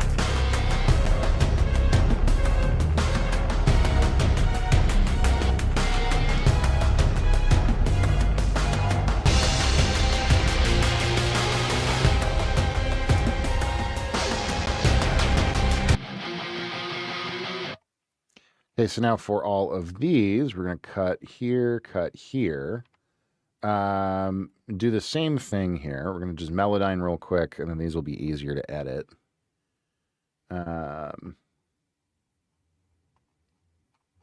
on, where's my notes? Where are all of my notes? Excuse me. What? Oh, there we go. There they all are. Tune, yes, please, and thank you. Melodyne. Tune. Please and thank you. Up. So see, now here we just want to grab those, and I want these to retain that bend.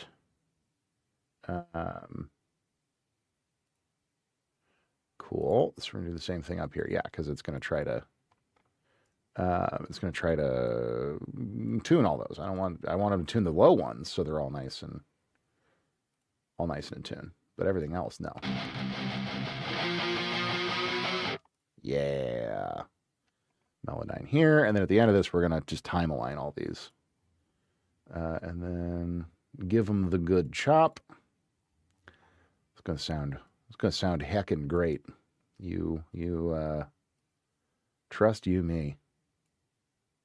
Oh, wait, no, don't do those. Hang on. Do those. Very good. Saucy indeed. And then just these. Actually, we don't even want Melodyne on those.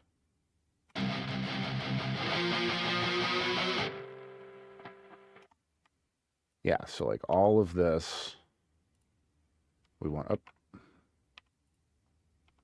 We want to go snip and snip, and then cut everyone off at the pass right there. Boom. Just like that. And then we want to go boom, boom, boom, boom. This is like, if you listen to these guitars, when you edit them this way, if you listen to them on their own, they can sound real jarring and odd, but in the mix, they feel so tight and so precise. It's really quite nice. Now we'll sort of do that.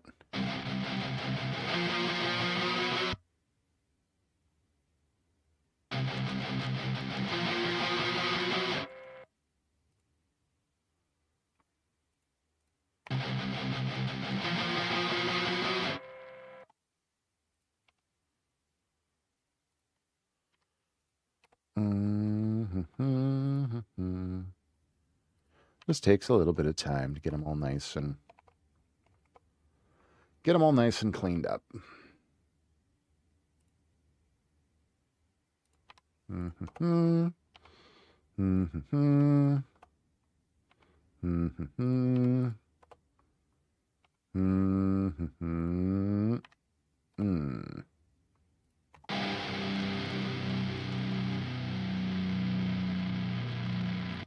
And then over here, this one's going to be a little bit tricky. We're gonna time align and see.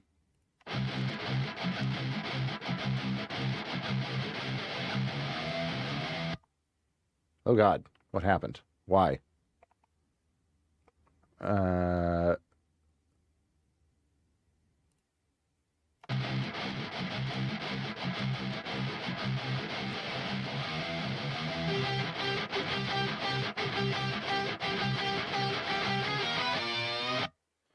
Over on the YouTube side, strings would be better staccato, so they are currently staccatissimo.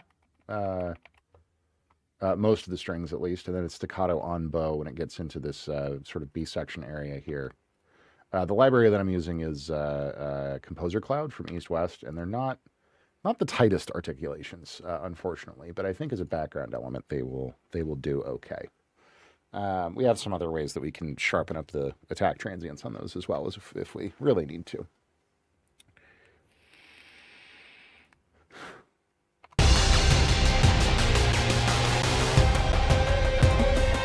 Let's listen to these guitars in situ now.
Okay, this is really starting to take some shape here. We're kind of moving past all of the layering and getting more into. Yes, I agree. I agree, Iconic. Getting more into just transitions and ironing things out.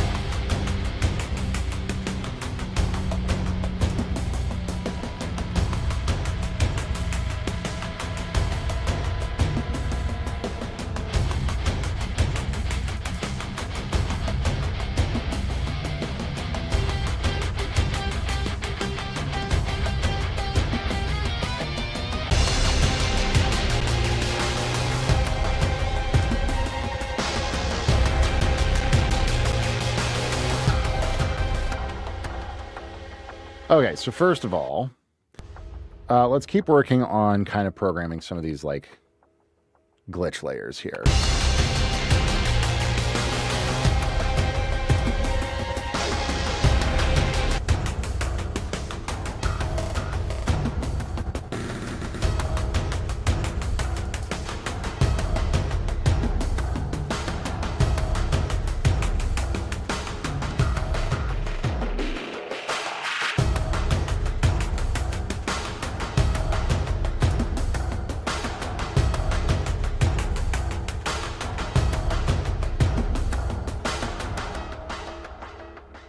Okay, so where's this like cool glitchy beat thing?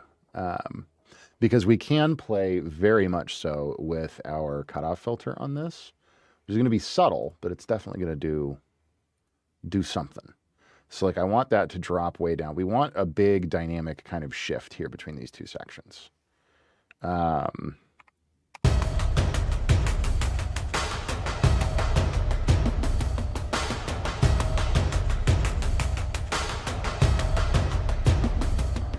Like, namely, let's think about maybe a different way, something different that we can have our action strikes doing here. Because we start and we have them doing this, this. And we like that.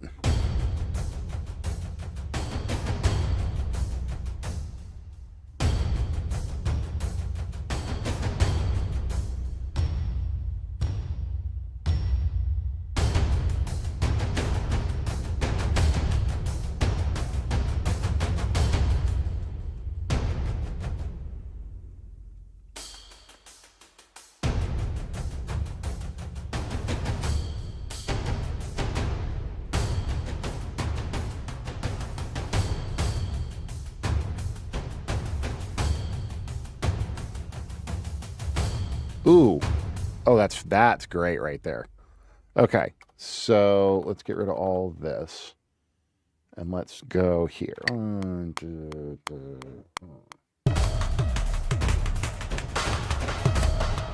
Yeah, whatever. That's fine. Here we go.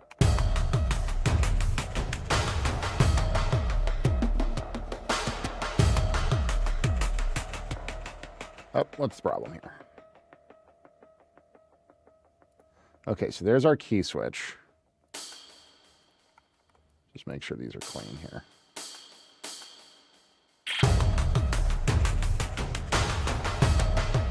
Oh, that's the problem. There we go. Thank you, Iconic. Yeah, I mean, we're definitely in that wheelhouse, you know?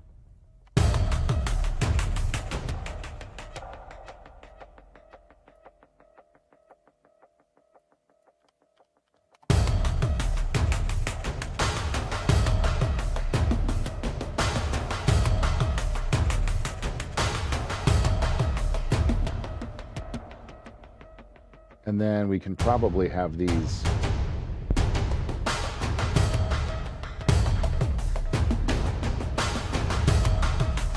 A little kind of fill thing. And Fonby, what's up, buddy?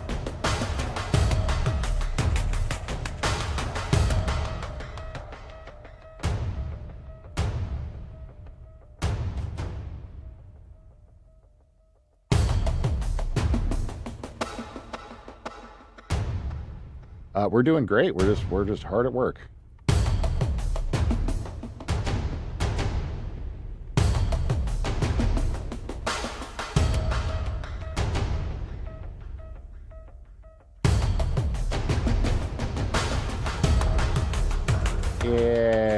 go. So now we can grab another, grab and kind of do another filter sweep here. We can have our glitch 2 come in a few of these spots here, like maybe right here.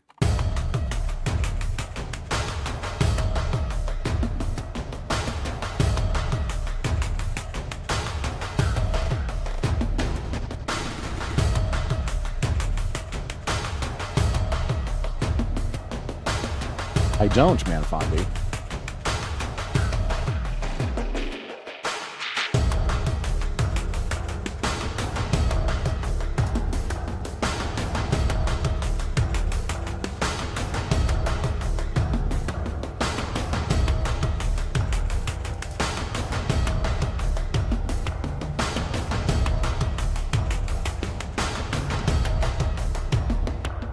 Okay, now here we want our is bus the same thing as automation in FL Studio? Not quite. So what busing is just the ability to send a group of tracks to one common like sub output, right? So I have this groove bus here, and I'm sending all of my drum tracks to the groove bus, right? So it's like a sub master. It's like a little mini output just for all of my drum related tracks together. And what I'm doing is I'm putting different like transitional kind of glitch effects on that. Very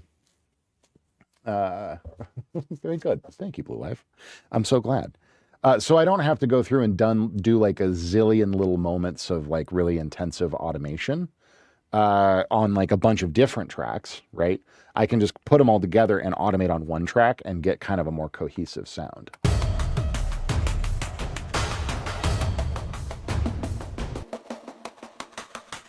Another thing that I want to play around with here is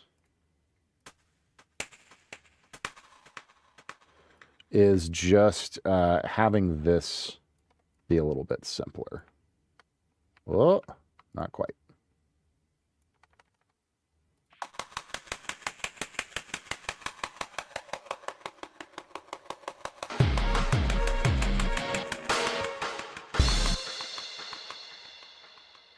Come on now.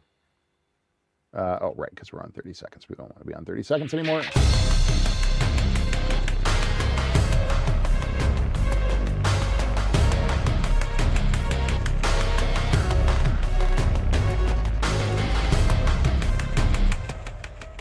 Precisely, Night Slasher. Absolutely. That's exactly right. So now another thing is we've got this lovely Reese bass here. So we can also pull open Vital here. And we want to grab our filter 1 cutoff, and we can do some really fun things with this, again, at the ends of phrases.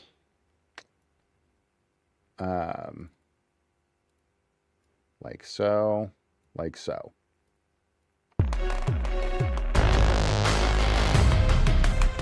Ooh, yeah.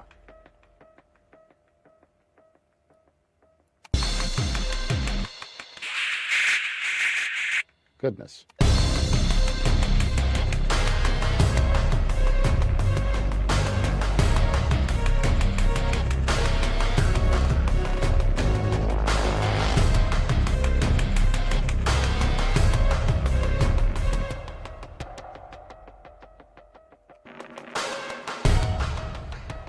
Hang on. You scoot back like that.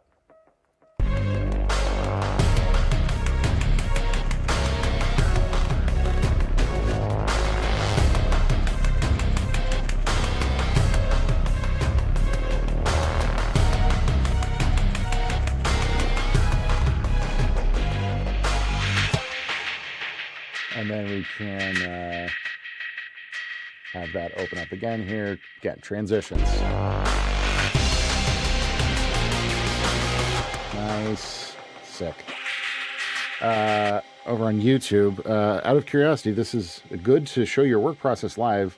What if someone steals this and releases it right now? The company will have a hard time getting the copyright back. So, I mean, this is fully commissioned. I am the composer on this game. If anyone were to steal this, they would have an entire game studio going after them. So, you know, that they'd have a very, very bad, very, very bad time.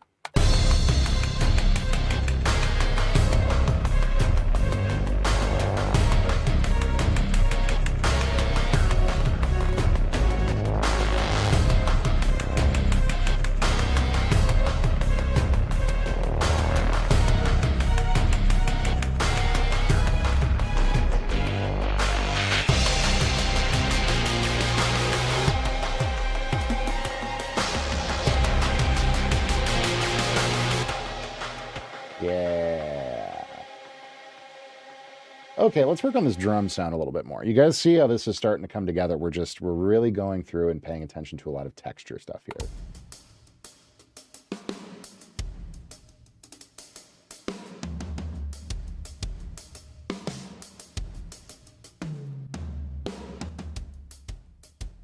And honestly, we had Wolf on this.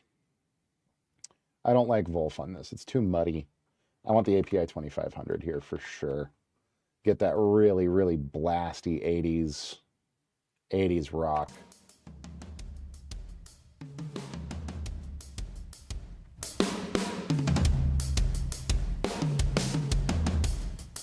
Yeah.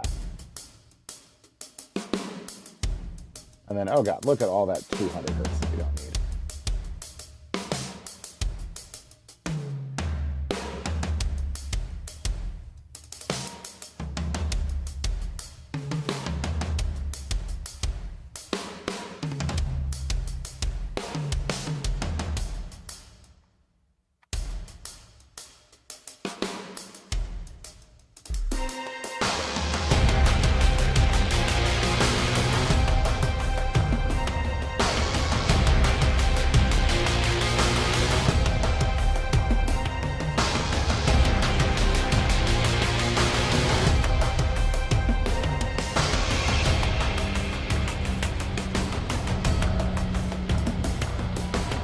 Uh, 100% auditory. 100%. I mean, the visual tools help, and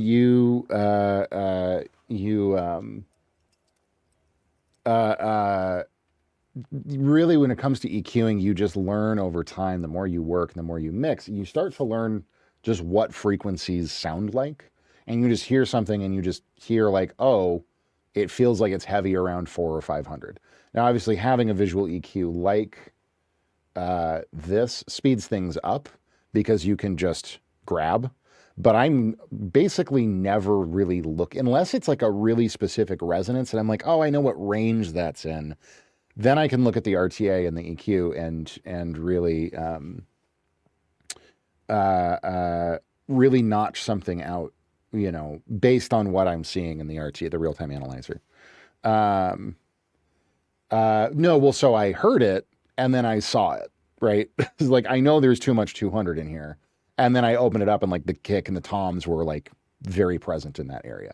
So, I mean, I always recommend learning by ear, um, and not like trying to base everything visually, because this is telling you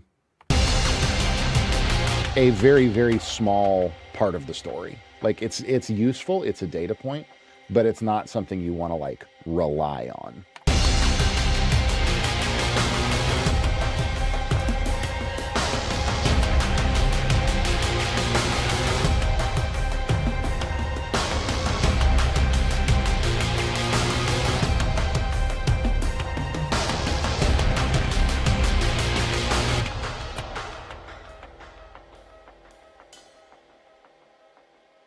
Another little layer I want to add in here.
Yep.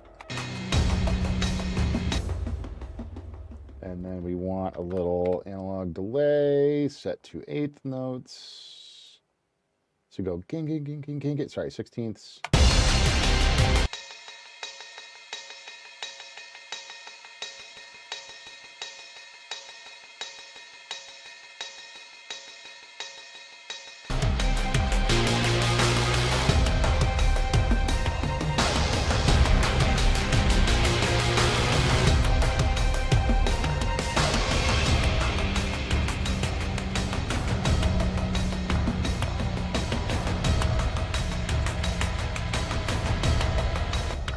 Go-to delay. The analog delay that comes with Studio One is excellent.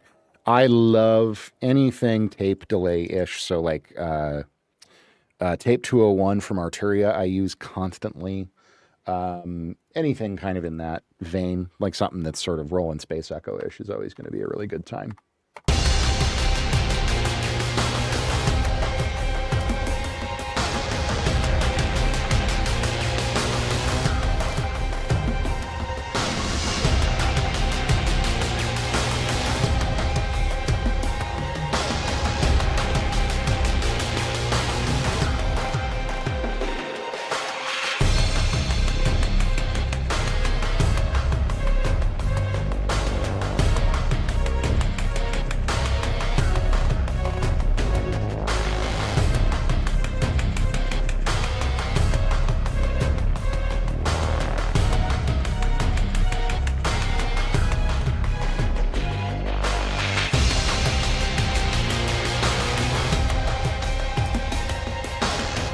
Okay, so let's go circle back around to our action strikes here. So we're going to go back to our chasing 16ths.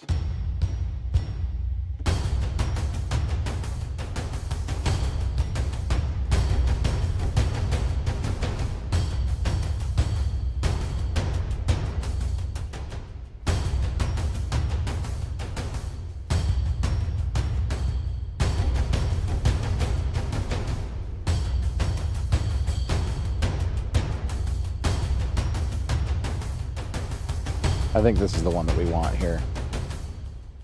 Okay.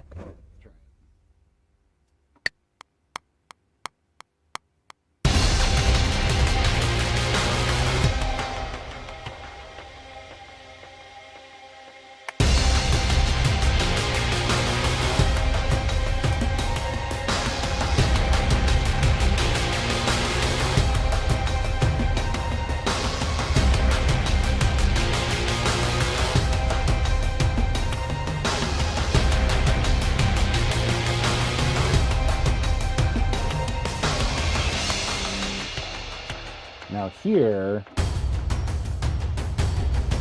we can go for this fully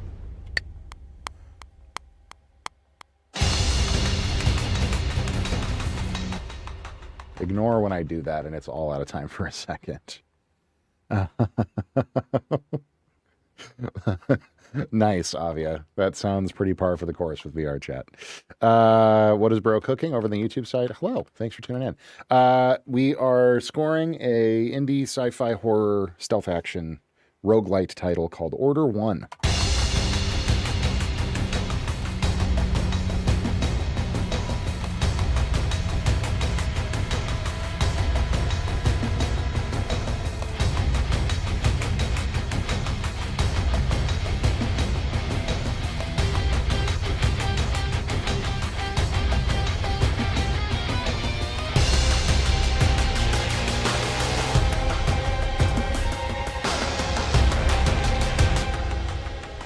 Good, RJ. That's exactly what it's. I mean, it's a combat track, so that's very, very good. That it sounds like a boss fight. That's exactly what we're after. Let's see if this is too much.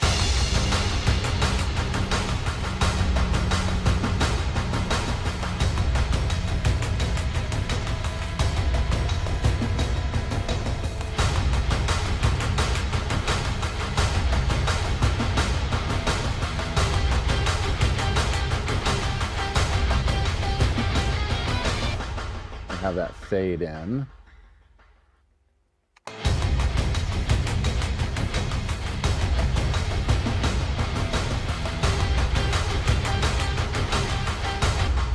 Another thing that I want here, I want to add some definite flutters here.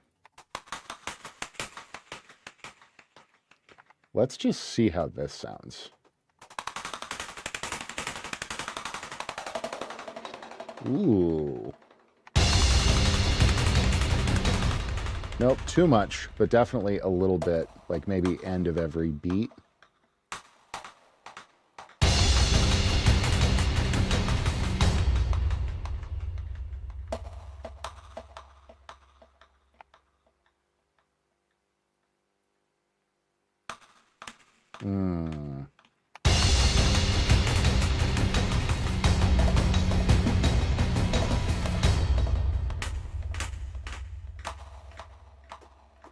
Kind of randomly.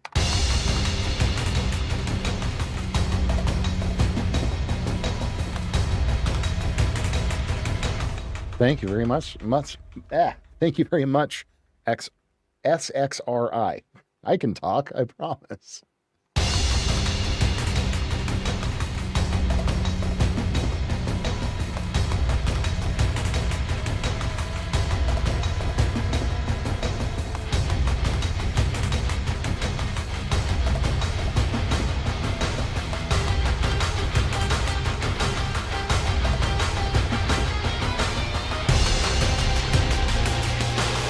Oh yeah, once we get some more automation in there, filter sweepy stuff, that's going to be sick. Okay, next thing here, we are going to... I want to do a little bit more with Superior Drummer here for a second over this outro section. We're going to do not a drum solo, but something a little bit more in your face here. Hang on, let me...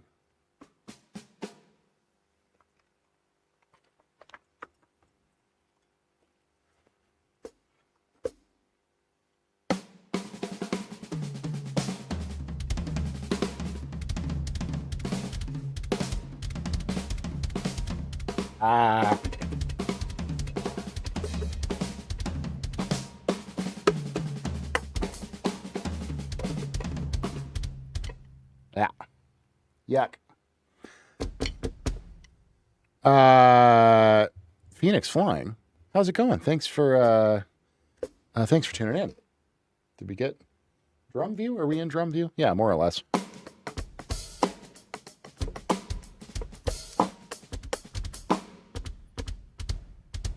God, my kick is double triggering like crazy. That's a great question, Phoenix. I've worked on a lot of shit over the years. So I wouldn't say I really have a favorite.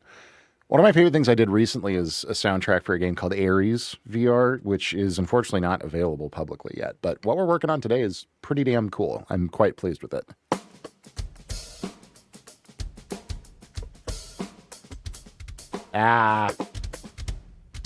Oh, you guys hear that double triggering? Brutal. Yuck. Just another day. How's it going? All right. I'm just going to... I kind of know. I want to do more Tom... God,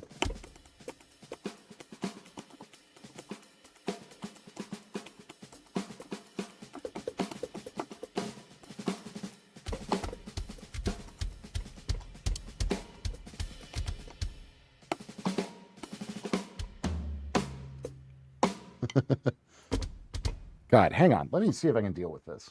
This is going to take me a second.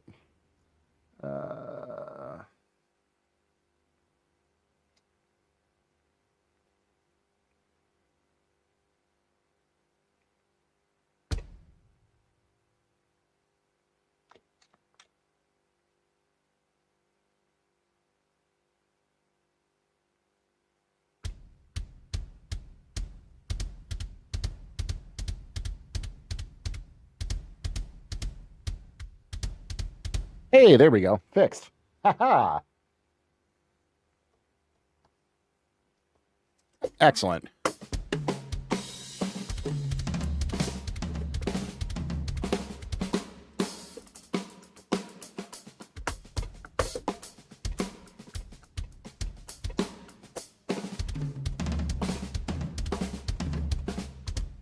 Not quite.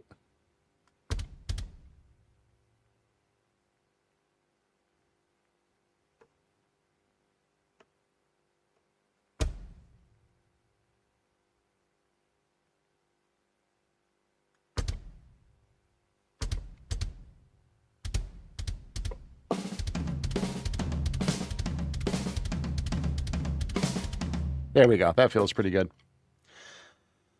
Okay, here we go.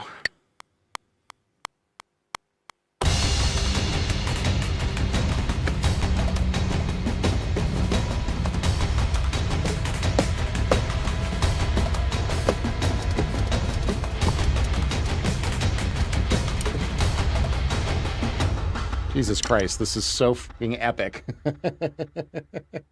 Hang on, let's turn the whole mix down for a sec. I'm blowing myself up here. I'm going to turn you way up. I don't even know what to do.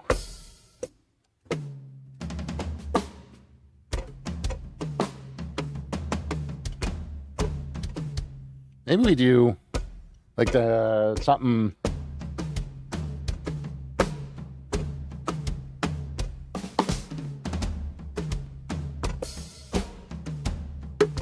Something kind of in there, and then build it up with like eighth note kick.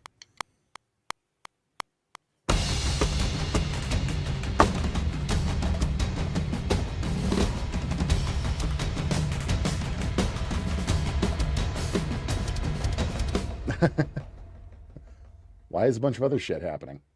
Oh, because I'm playing over myself. That's no good. I was like, what the hell? I'm not playing all those notes.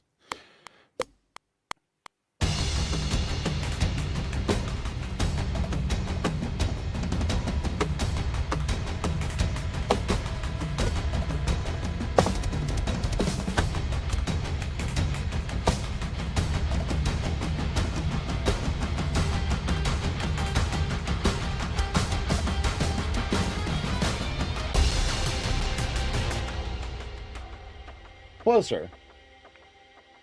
I like that.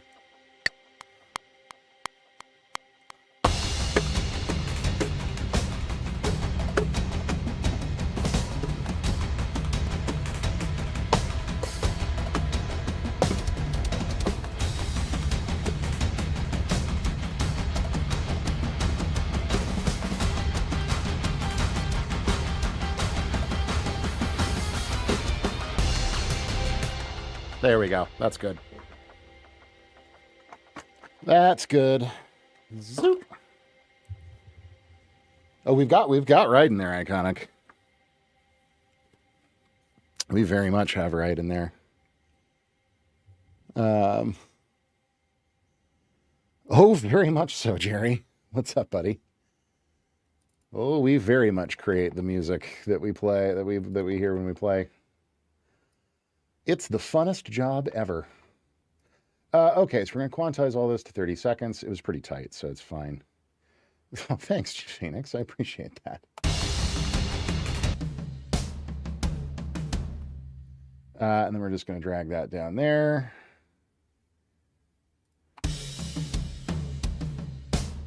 And then mute that. Get rid of all this.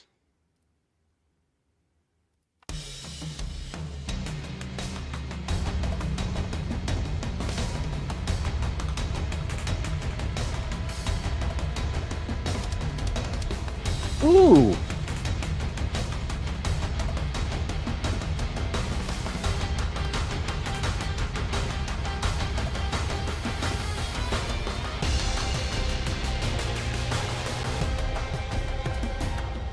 That's nice.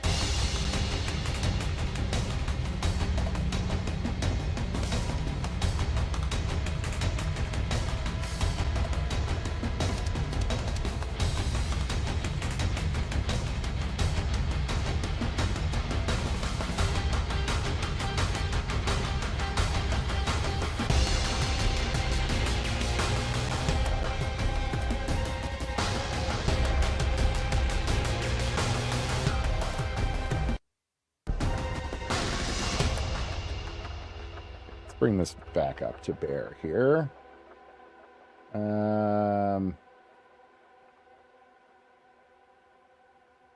to hear that the whole thing is a drop, Phoenix.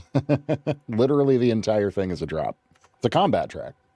God, no, not louder, quieter. Good grief. Not... Studio One, come on now.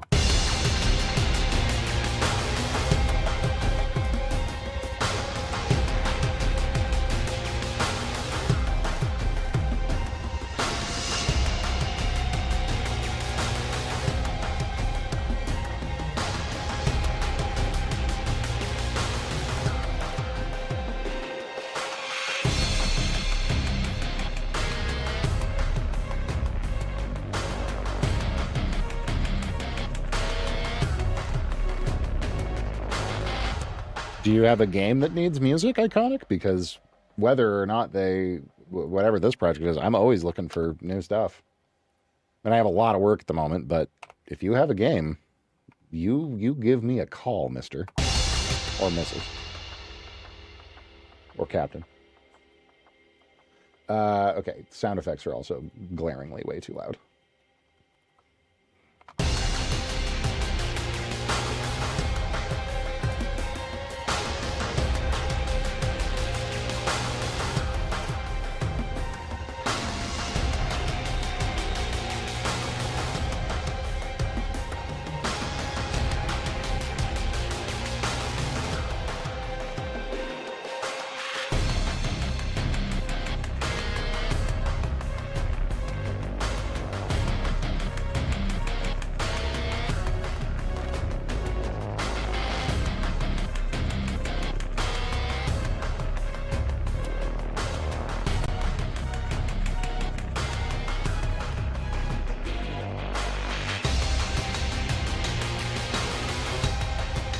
And that's perfect. It almost feels like that respace like magically transforms into the rest of everything that's going on. We love that.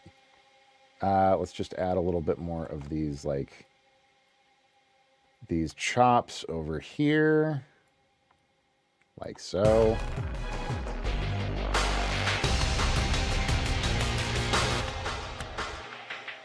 Except we can make this better by going to 64ths and cutting all these in half.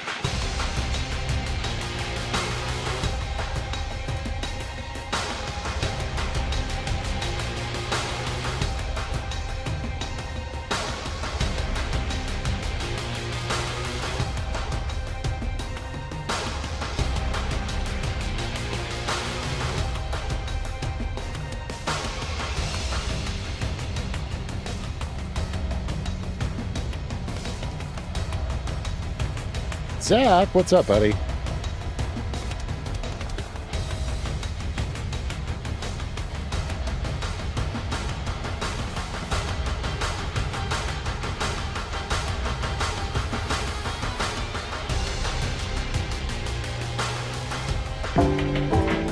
Aw. God, 17 months. You're crazy. That's what's going on here. This keeps getting reset. We want this to be down like probably -7. And then samesies over here. There we go. Needs Formic, how's it going? Good to see you. Needs more OTT. We have, how many OTTs do we have in here at this point? We have a lot. 1, 2, 3. I know there's at least 4. There's 4. Yeah, we've got 4 OTTs in here. Thanks for the sub, Zach.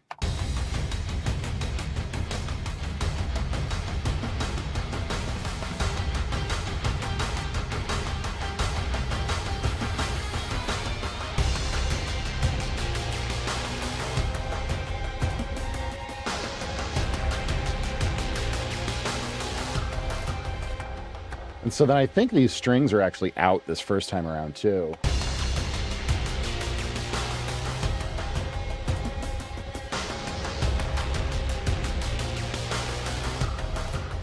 Yeah.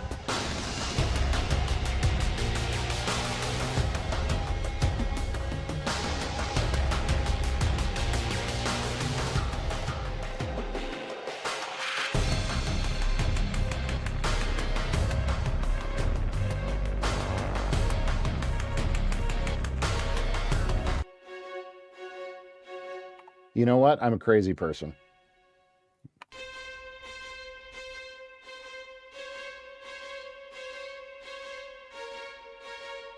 OTT on strings, why not?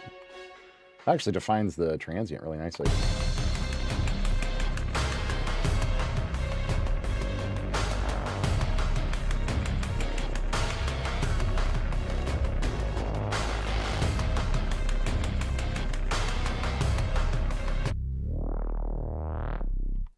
What I do want here, though, let's look at this respace. It's pretty mono. I want the top end to be a lot more stereo. So the first thing we can reach for is quad image from T-Rax.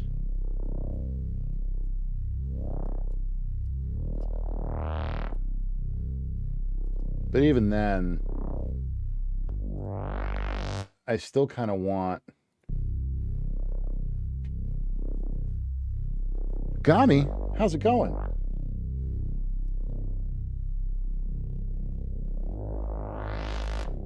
Ooh, there we go.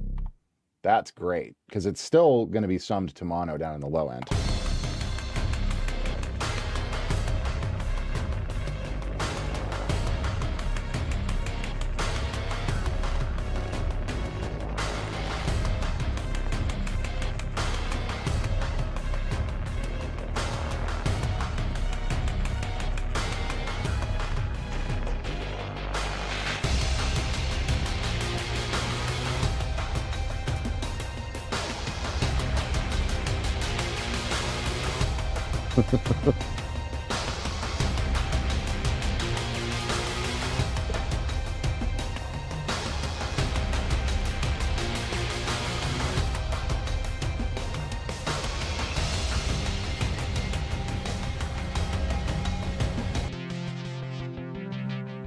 Okay, so we've got our ARP here as well. This is currently down an octave.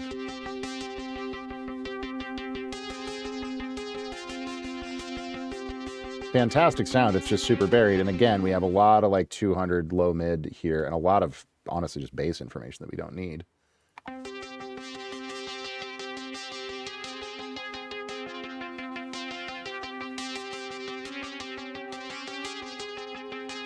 For sure. How do you like Arc Raiders?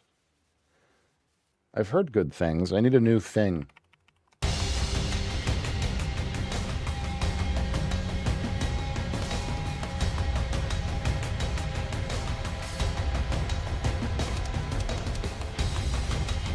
Oh, very cool, Gami. Yeah, so this is this is for a new VR game that we've been brought on to Score. It's called Order One. The Kickstarter for it is pinned in the comments and chat, so you can go check it out.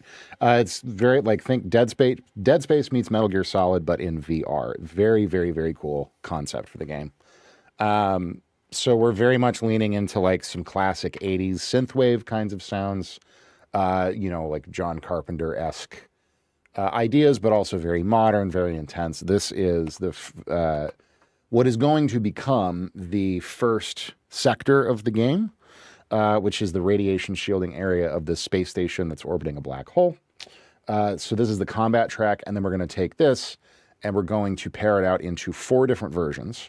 Combat exploration, which will be kind of the lowest energy, then an escape, and a sneak track. Mine is very atmosphere driven, using guitar and different objects. Oh yeah, that's a lot of what we're doing here, Gami. So like, we're not using it right now, but like, we have this layer in here, which is a food processor, because I wanted to make something that was like, what could a radiation shielding system sound like?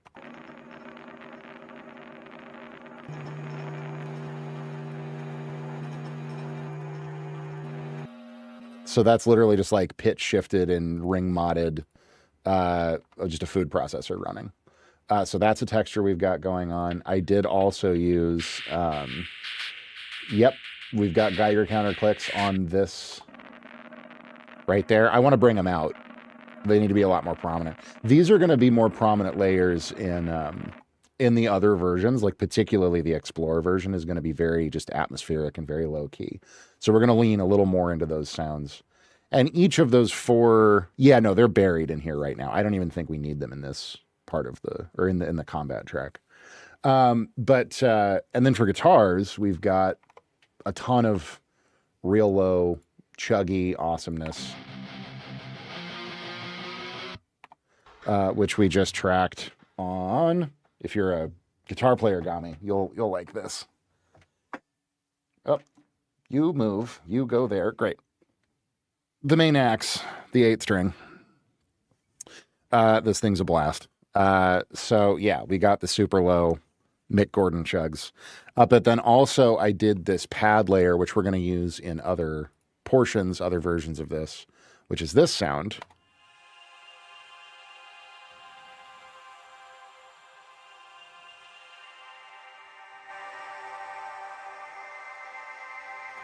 Yeah, so this is, oh, thank you for the follow. Yeah, that is literally, this is a bow from a bowed sultry that I've got back here.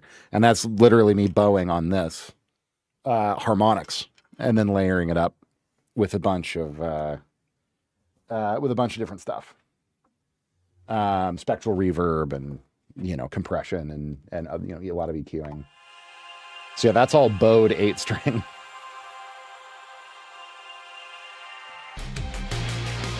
So that's going to be a texture, again, in the more like, the sneak version and the escape version and stuff. Those are good textures for all that, which we're going to get to in just a little bit. We're just putting the kind of finishing touches on this combat version first.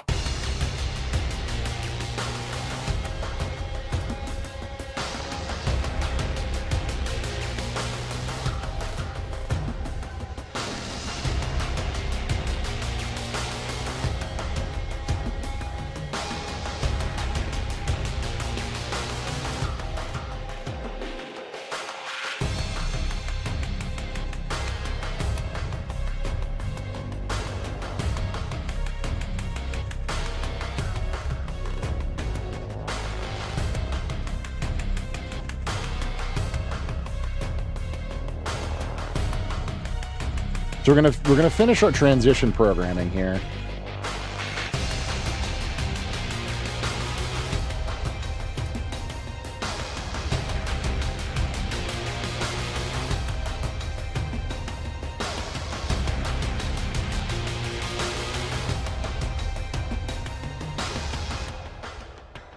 And we're gonna see if we can't grab all of these automation lanes, right? We're going to grab all of this. We're going to copy all of this. And we're just saving a little time here. And do that. And do that.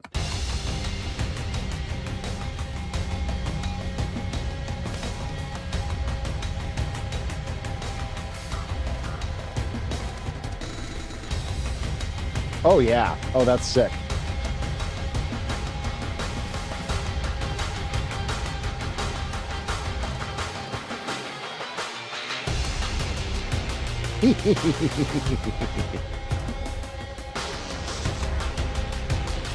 Oh, fuck yeah. Oh, that sounds awesome.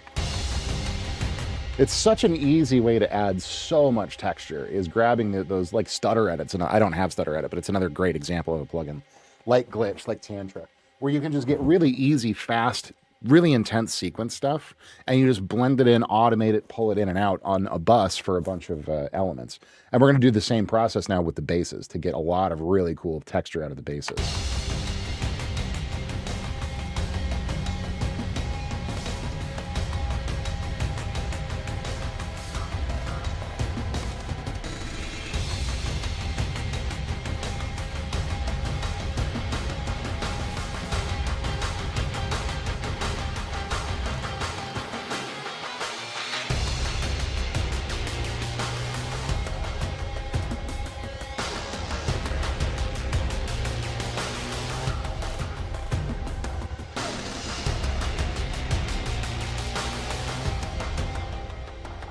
Very good, Blazin'.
Barely used VSTs. Ableton stock can be used for almost anything technical if you understand exactly what they do and are ready to get nerdy about it.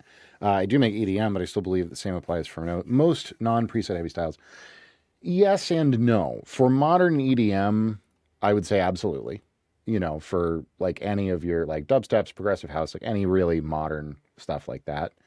But like definitely if I'm working on a rock record, let's say. What's up? What's up, Pong Satorn? What's up, Bamboo? How's it going, buddy?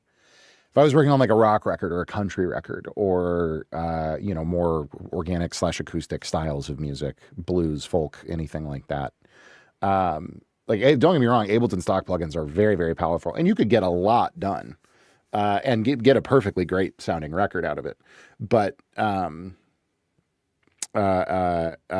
it comes down to, like, especially if you're trying to do a lot of vintage emulation type stuff, I find Ableton, I've worked in Ableton quite a bit recently, and I find it pretty limited in, like, for example, if I want a lot of like tape saturation type sounds, there is some out there. There are some options for like that in Ableton, but really like, for example, what do I use all the time here? Like the tape stuff from T-Rax, like this kind of stuff, which are more like, what's up, Frobby? Good to see you again. More like, emulations of mastering tape machines, for instance, with really good, clean tape saturation and like little bits of top end saturation. You're right. If you get nerdy, you can build things that have a similar effect. Or like classic optical compression, varimu compression, those kinds of options. Yeah.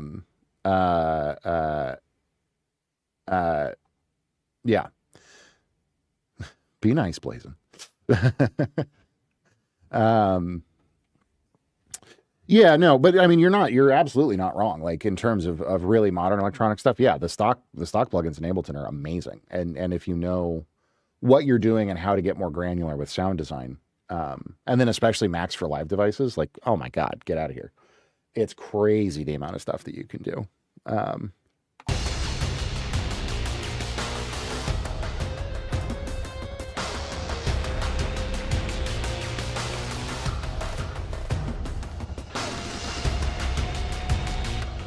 But like even for this bass sound, like I'm using Vital.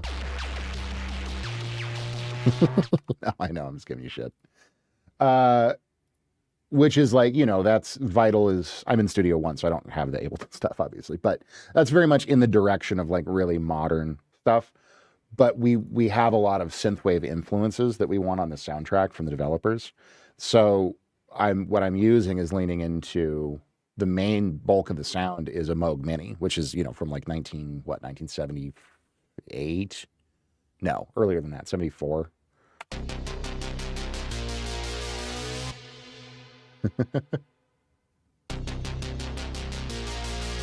And then the Vital, the more like modern sound, is just kind of thickening that out with some extra texture and kind of womp at the edges. You know what I mean? Awesome. Thank you, Buster. Appreciate it, buddy. Good to have you in here. Thanks for hanging out, man.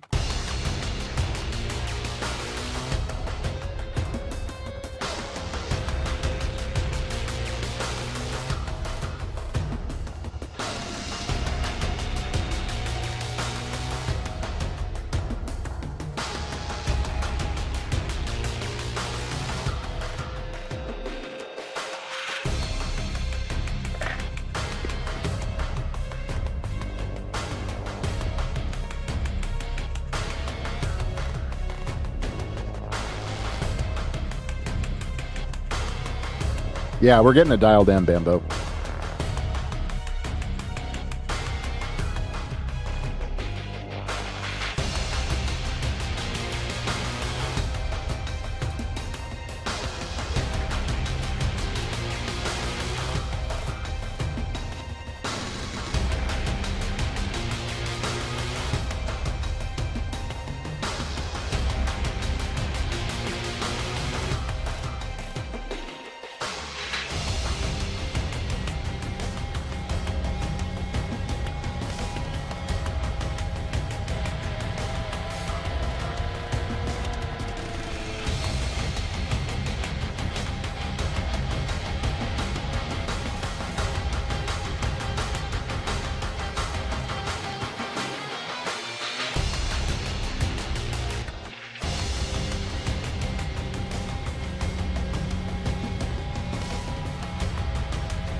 Okay, cool.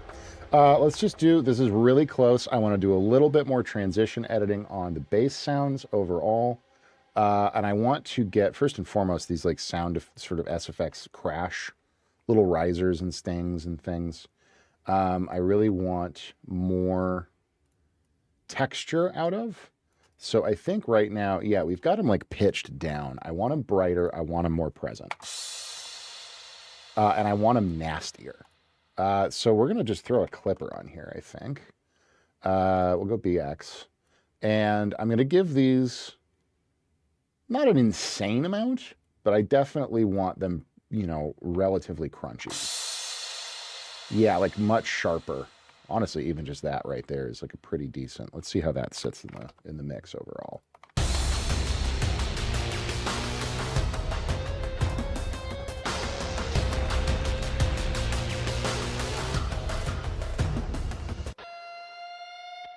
And I want to throw another delay on this guitar real quick while I'm thinking about it, so we can get some real width out of it. It's a little centered at the moment.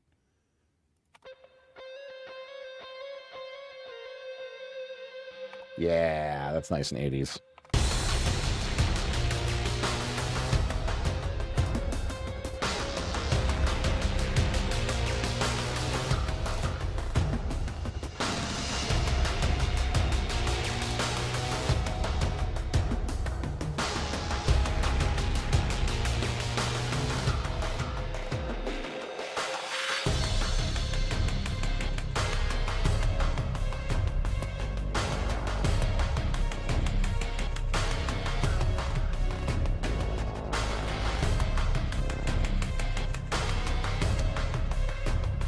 All right.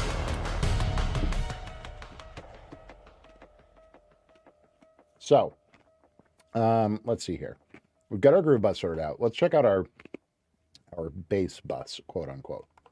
And let's just pull a loop region here real quick. Let's solo this. And we're going to do something similar with glitch too. Right, and this is, again, is a great, great trick for you guys to steal from me if you want. Using plugins like This Is Glitch 2 or like Stutter Edit would be another really good example of this. Anything that gives you really big, intense kind of glitchy sequenced stuff and just automating it to come in and out and using that as a way to really quickly and effectively build fills on a bus of a bunch of different elements.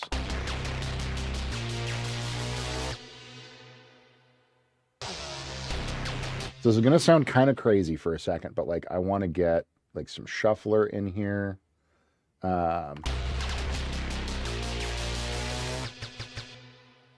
Yeah.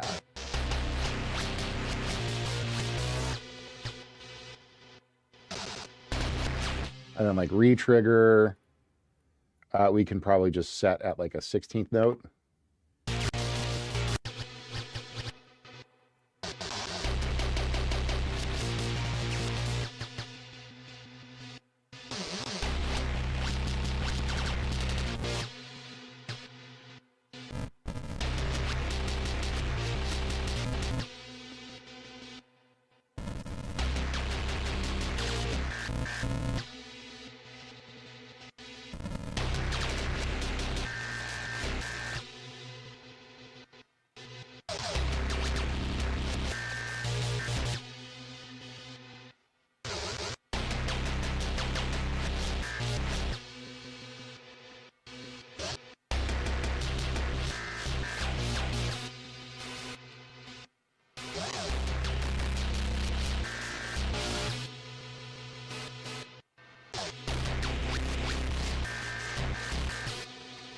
Like, obviously, we're not going to leave that on the entire time. But again, what I can do is I can go here and grab my bypass, my automatable bypass.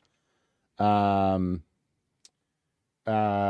then just kind of bring this in very, very selectively. So like have it bypassed basically for the entire track. And then we're just gonna listen through and kind of pick spots selectively to activate it. So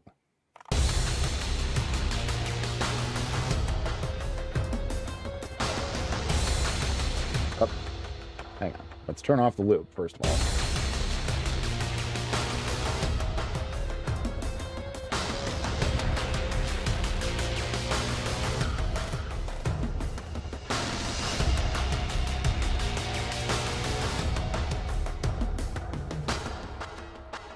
And then like a little. We can even maybe let's try this.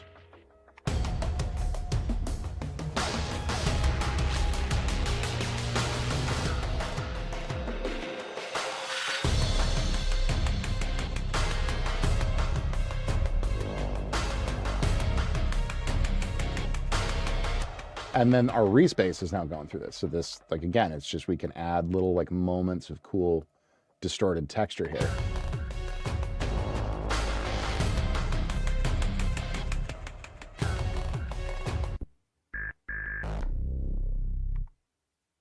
Maybe not that. Come here. Come here.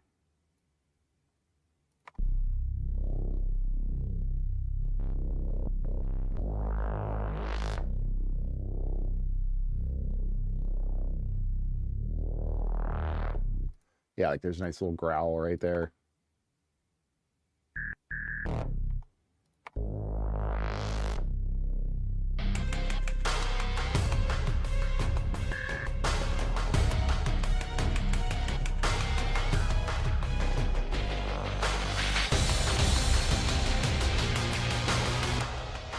And then we can have it drop in just like last beat maybe here.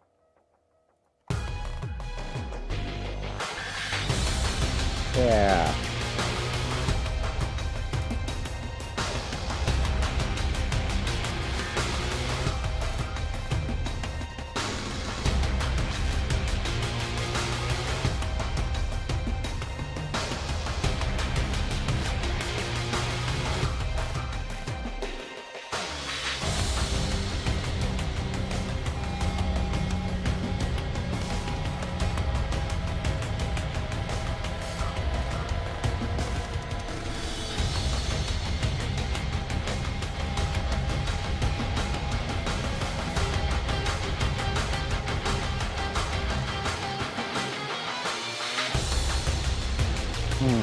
And now that loop point feels great. Frobby, no, unfortunately, we are not doing feedback today. We were trying to get through finishing this track up, which I'm very, very happy with where this is at right now. In terms of the combat track, I think this feels really nice. We've got a lot going on, but the thing that we're also keeping in mind here, guys, like I remember somebody said, "Oh, I could hear some great lead guitar coming in." One of the most interesting challenges with writing music for games is that you are this is not a song insofar as, oh, this is something people are going to listen to and jam out to. Obviously, you want that to be an element of it. And there is certainly a world where people would listen to this and jam out to it, and it would go out on an OST, and people would be stoked. But really what this is it's very much it's an exercise in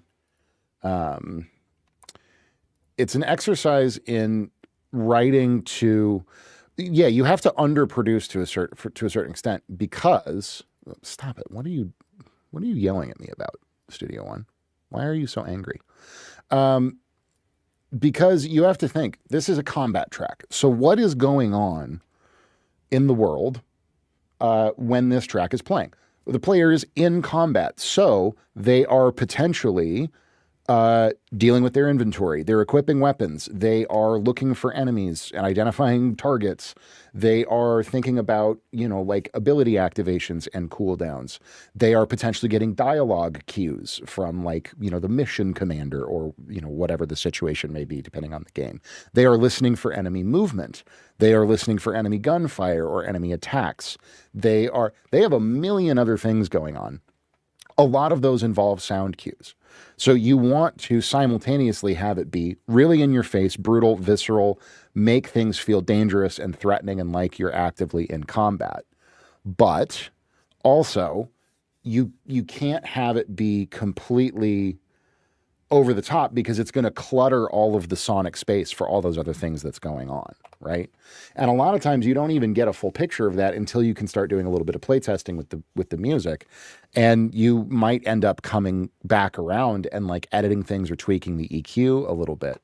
And usually when I'm mastering stuff like this, I'll cut out a little bit more 3 to 8K than you normally might. That kind of presence band, because that's where you get a lot of clarity in dialogue, and that's where you get a lot of activity in with like sound design, right? So that's where like all the detail of like a reloading sound would live, is kind of in that region. And so you want to be very aware of that. And I try to usually, like, especially when it comes to master, I try to push the upper mids and make them quite wide and out to the side so that there's a lot of room in the middle of the soundscape for those sounds to exist and to kind of get out of the way of dialogue and other sound cues. But then it also comes into instrumentation. Like if I were to add a big epic ripping guitar solo here, that's something that pulls a lot of attention. And I don't necessarily want the player paying attention to the song. It's very counterintuitive in that way. I want the song to sell an emotion and heighten the experience, but I want it to be one of many different elements. How the gameplay feels, how the weapons feel, how the enemies are behaving, the art direction, the level design. All of those things should come together as one package and create the tension and excitement of combat, right? The music is just one small piece of that. So we don't want to overbake it and add a bunch of elements that could, risk being distracting. That's usually not a good idea. So yeah, I could keep going all day long and add way more transitions and like way more automation and all that, and make this like a really crazy, super in your face track, but you actually kind of don't want that. And if you start listening to a lot of game music, you start to notice, oh, actually this is honestly kind of like, it's intense, but it's mellow in a weird way almost. Because it is so like, it is so, what is all that? I don't even know what all that is. We'll figure that out in a minute. You're treating it as an element, not as, the main show or whatever. So that's definitely something that we're always really heavily keeping in mind.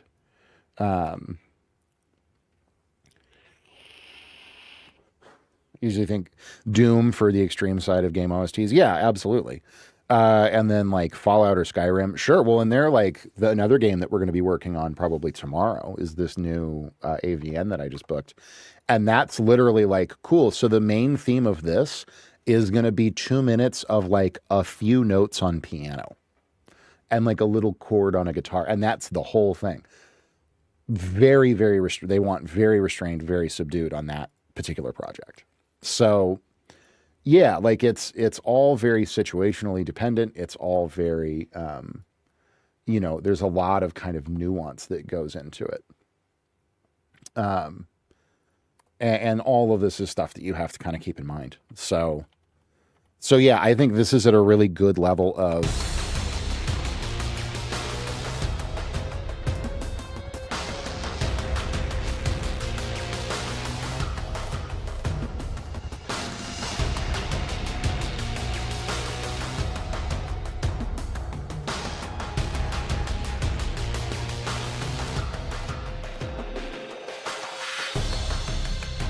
yeah, exactly, Blazon.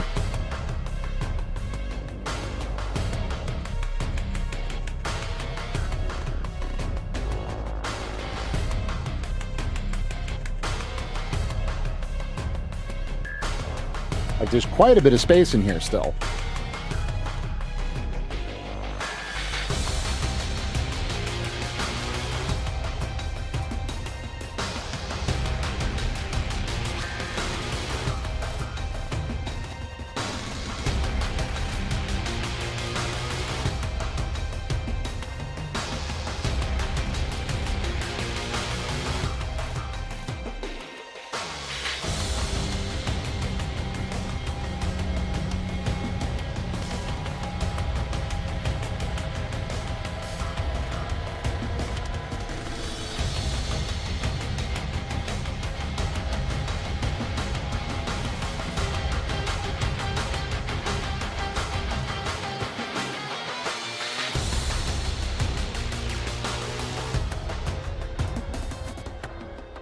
Okay, so then like these second guitars are just poking out a little bit here in this section, so we're going to bring those back.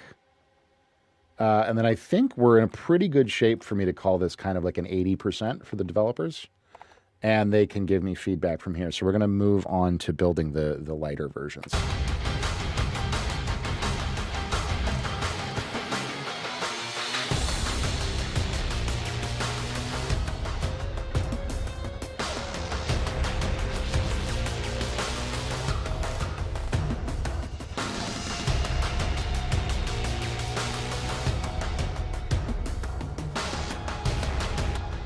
And honestly, I think I want to pull back on, just while I'm hearing it, I'm just going to take care of it.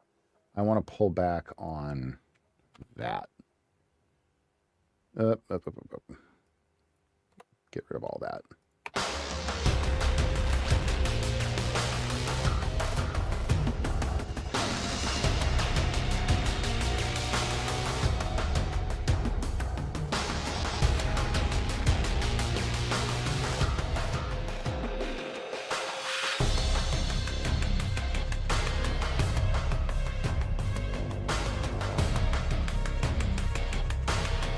Cool. Okay. So now that's really, really good. I'm very, like I said, I'm very, very happy with all of that. We're going to scoot this stuff off over to the side. I don't really know what is this blue thing down here and why does it exist? Extracting notes? What the hell is that?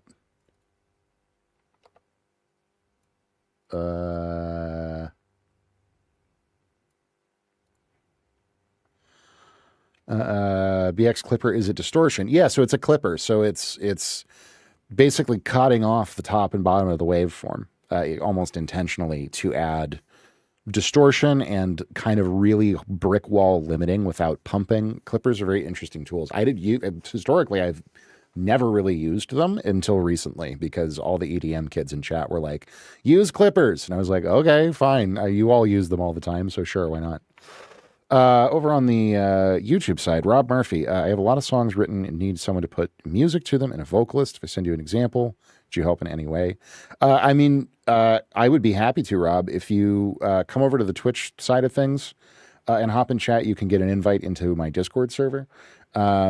Just a little bit of background real quick. What's up, Roller Coaster?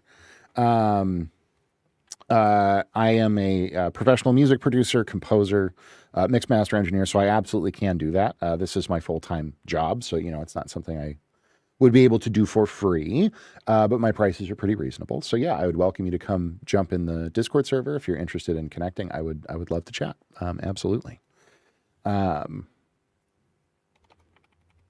Okay, so let's get rid of these because we kind of don't need those anymore. So this is really where things get a little bit more fun. Not that this wasn't fun. This has been a blast. So this is going to be our combat sequence. And we are going to need a sting that leads into this combat sequence, right? Yay, coffee fuel. We love it. Honestly, I don't need this keyscape as of yet. So we're just going to get rid of it. Okay, that's all great. So here's what we're going to do. We are going to take this entire thing and we are going to fly it over here like so. I had to leave yesterday when you worked on the awesome track for the VR game. Yes, that is exactly what we were working on.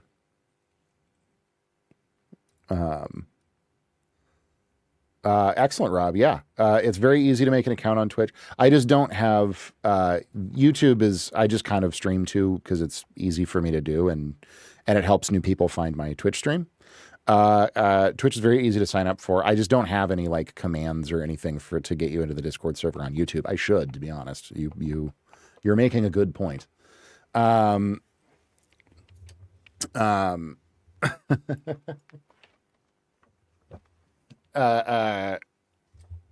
yeah, you can hop in the Discord server and come and find me there. Or honestly, Rob, you can also just go to my website, anathanscott.com.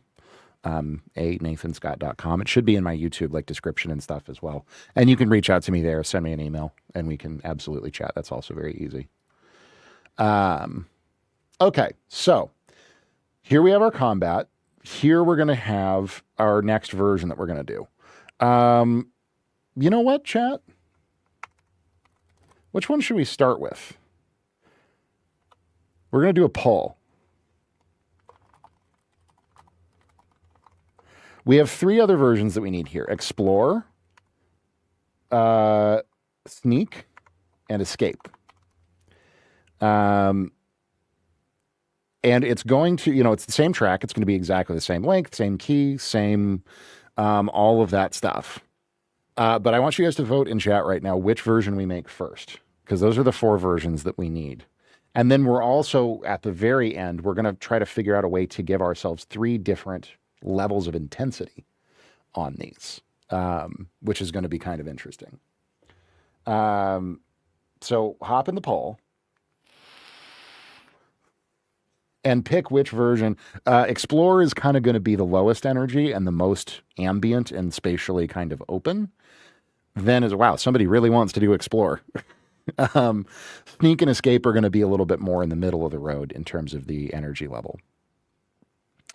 I don't know, but somebody's spending an enormous amount of channel points to do Explore. So if anybody wants to not do the Explore track next, you should probably go start voting.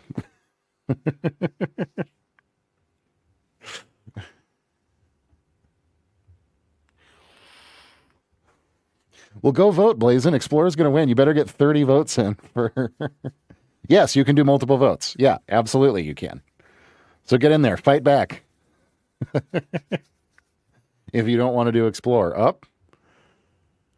Explorer's losing its lead. Poll is halfway over. Up. Nobody wants to do Sneak. Well, one person wants to do Sneak.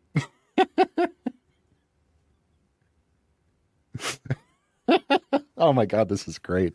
I'm just watching the bars. I'm watching the race. Here, while this finishes, we'll listen one more time because Roller Coaster didn't get to hear it. Here's where the combat track ended up, Roller Coaster.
Nice, you guys.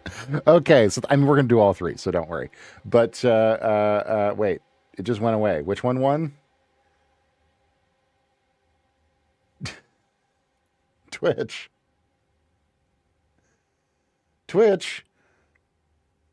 Sneak won. Okay, great. Yeah, I thought it was Sneak, but I wanted to make sure. It said the poll is over. Here's what won, and then it immediately disappeared. Fucking Twitch. Cool. So we'll start with the Sneak version. But anyways, yeah, so that's where the combat track is up. Also on the YouTube side, Technical Gaming. How's it going? Good to see you. Thanks for tuning in. Okay, so let's talk about Sneak.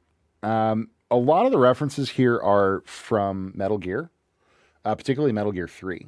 So like listening to the Sneak reference, and this is like very much just like an energy level thing, because this is obviously like very different sonically to what we're doing.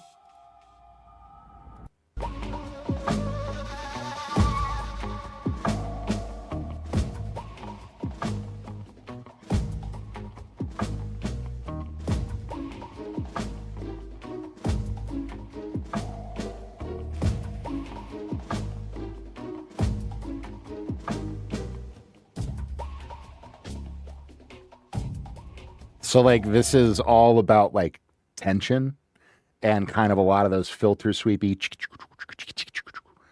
kind of sounds, and like definitely probably really tight little string kind of things.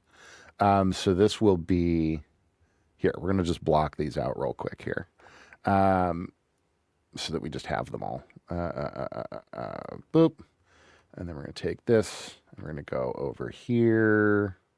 Sure, like that. And then we're going to loop that again, like so, and then take all of this and scoot it over. So this just blocks out our session for our 4 versions, and I'm going to label them and color them in descending orders of energy, right? So there's escape. This will be the sneak version that we're going to work on first. Snake. And then this will be explore. Okay, great. So then you scoot over there just to make everything nice and well, we're now doing the variations of these tracks. Iconic. So we'll make you green, sure, and then make you yellow, sure, and then that's kind of orange, and then we'll make you really orange. We'll make you more yellow. I like coloring my sessions in case you guys haven't noticed. I don't like that yellow. It's too bright. There we go. That's good. Okay, cool. So the sneak version, we are going to be focusing on a different set of sounds. Like we're probably not going to have any of this stuff from the war drums. We will use them, but we're going to use very different parts of the sounds. The glitch beat's going to be probably a very important component here, so we're going to leave that in. The snare and the backing like kick sound, probably not really going to use. We might use them very sparingly, so I'm going to like mute them. This drum machine we will absolutely be using. If we do anything with Superior Drummer, we will do something very different with it. We're probably not going to use any of these bass sounds, being very honest. We're probably not really going to use any of these guitar sounds, right? We will definitely be using strings. We'll probably be using this pad, some of this ARP. We will definitely be using like our crash stuff, probably the ride.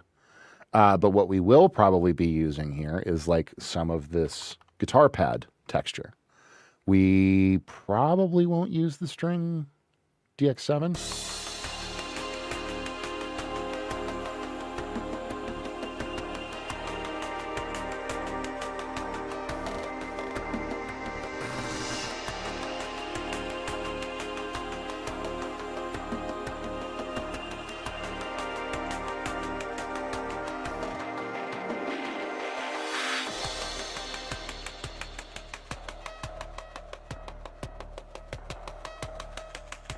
But yeah, like already, like this is already totally a vibe.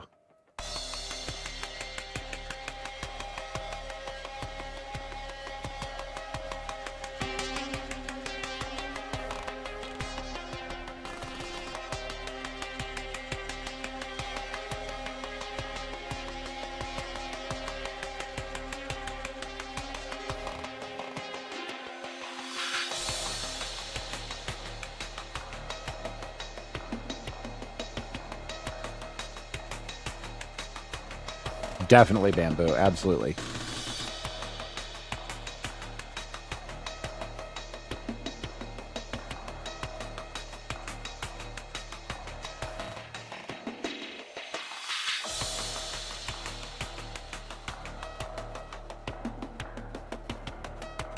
Yeah, and we're gonna do a lot more filter sweepy stuff here. 100, like all of this is very, very good ideas from you guys. So the first thing that we'll do is we will just think about our war drums real quick here. But we're going to use real, come here. Just these kinds of textures, right?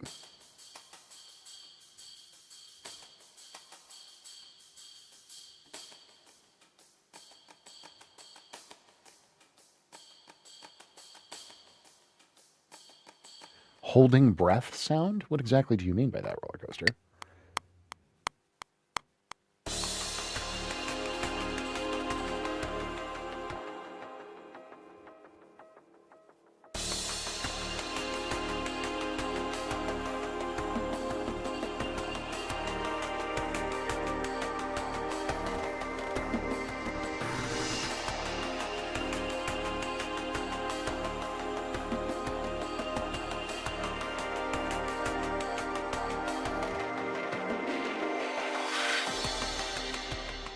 And then like it drops down here.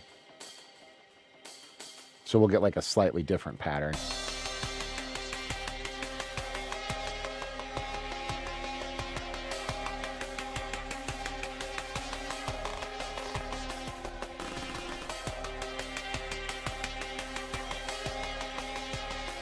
Yeah, and then so then on top of our groove bus, let's grab our Moog filter. Okay. So what we'll do first is we don't want this anywhere on the rest of the entire project. So we want to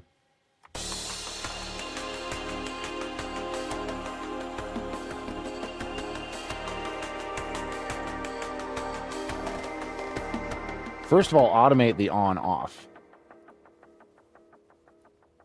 and make sure that back here, yes. So it's completely bypassed.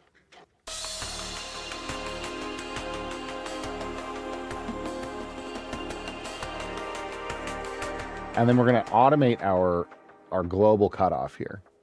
Okay. And we're going to do really big, slow filter work here.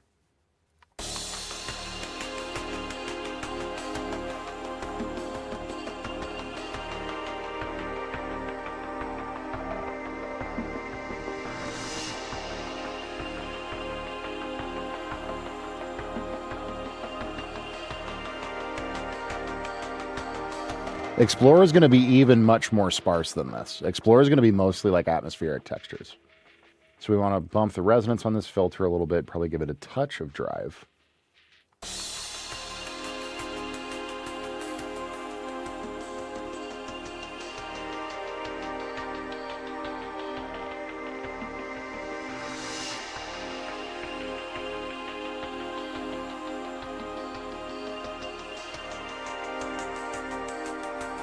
I'm not so sure about these.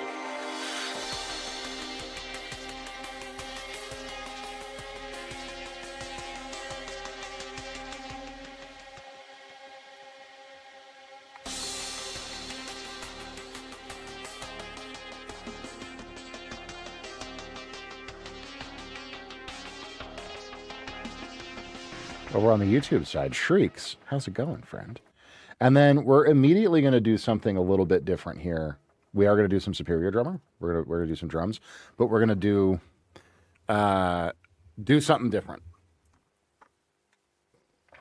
Let's zoom over to Drumland.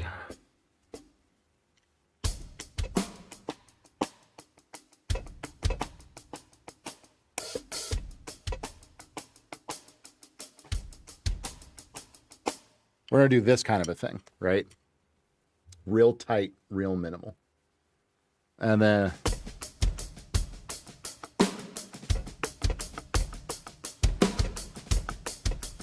probably go into something a little bit more like that.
Real tight, real tension.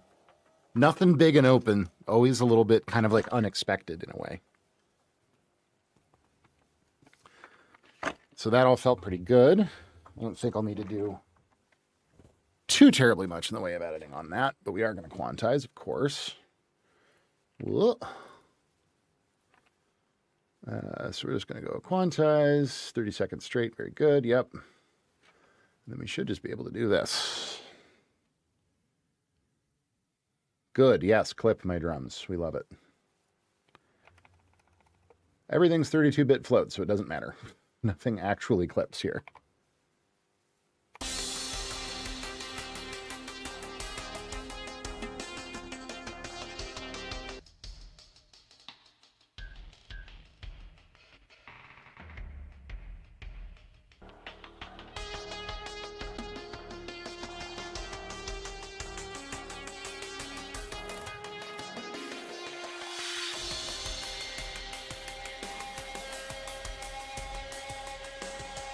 Where did all my low end go?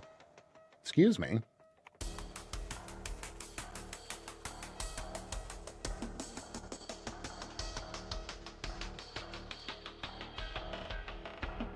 So one thing that we can do here is we can actually just set up another effect send. And instead of using it as an effect send, we can use it as a clean feed for these drums.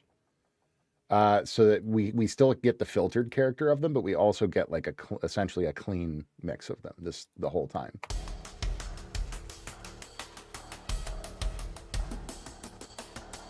You get some kind of interesting phasey artifacts out of it too.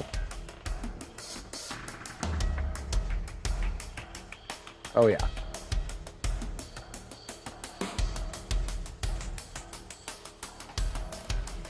This feels extremely sneaky.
Cool.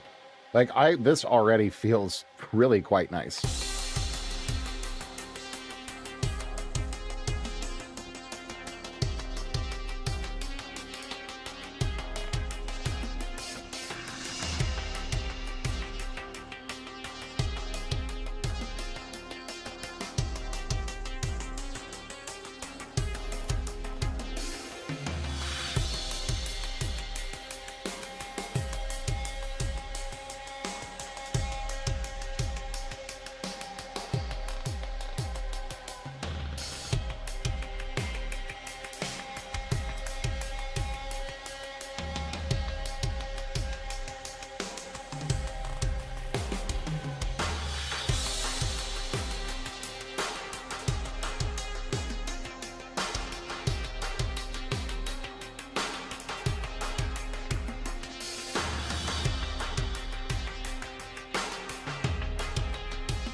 we're going to take our volume automation on the snare and bring it back a little bit so it's not so intense, again, just for this section.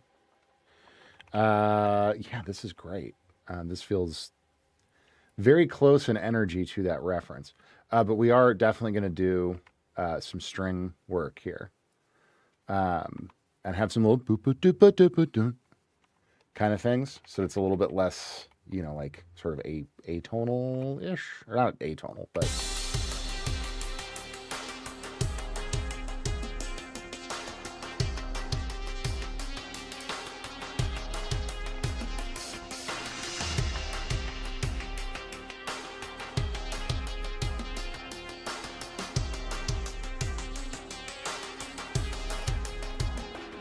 And then back here, let's get our war drums doing one last pattern.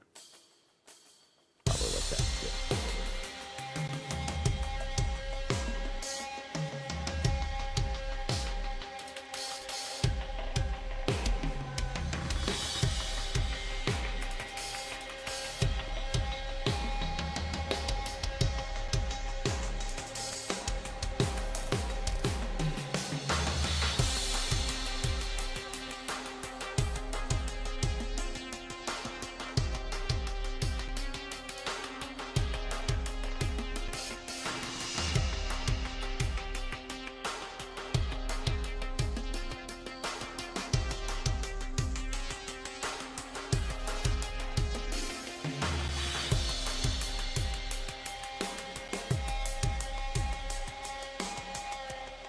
So I'm thinking this just gets like a little pizzicato, boom, boom, boom, boom, boom, boom, boom. And then every once in a while, yeah, you know, real tight, a lot of tension. So first of all, we don't want, I mean, Staccatissimo would work, but we want pits here. So we're going to go, do we have pits loaded up? We do not have pits loaded up. That's fine. Let's load some pits. Icado. Hey, look, pizzicato. There we go. And we want it on the violas too. And like writing this way, this like very vertical, in this very vertical style, really goes quite quickly when you plan it out well. Because like as I was writing that whole, the whole combat track, I've got these cooking in my head as well about like what sounds can we reuse, you know, what's going on, or what could be going on rather when we get to this point.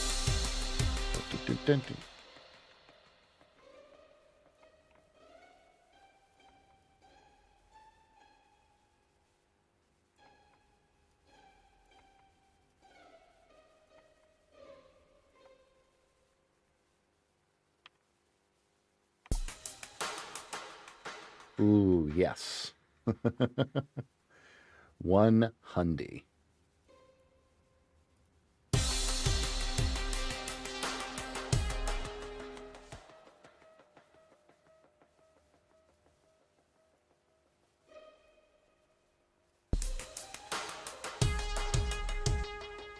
Yes, we just want those much, much, much louder so we can just automate our volume.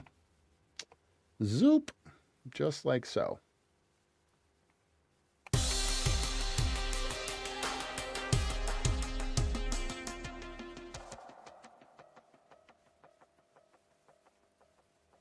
And then right here, we're going to go sus for sustained. And we're going to do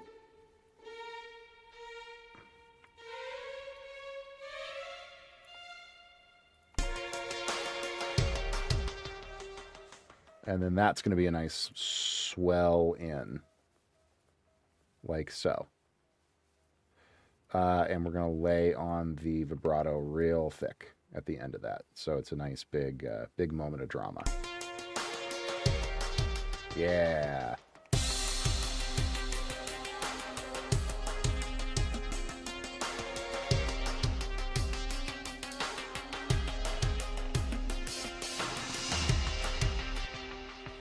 Cool. That's perfect.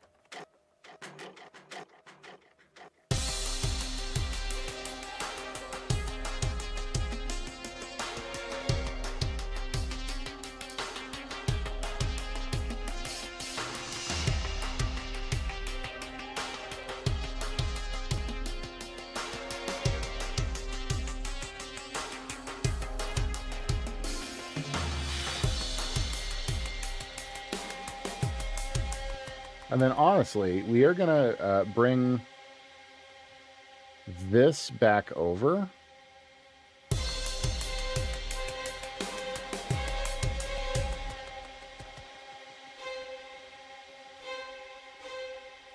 But we're going to tone it down a little bit and just do quarters, just quarter notes here, and have it be a little bit less dissonant.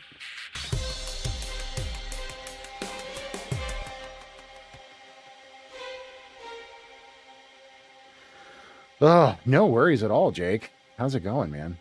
Good to see you again. You want to hear where we're at with things? We're on to the sneak version, combat version. I'm pretty, yeah, I'm gonna harmonize it out, bamboo with the violas here in a second. So, worry not there. Come on, Studio One, what's happening? There you go. Okay, so where the combat track is now, and I would call this like an 80%, as long as you guys are pretty happy with it.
And then it'll loop really cleanly, of course.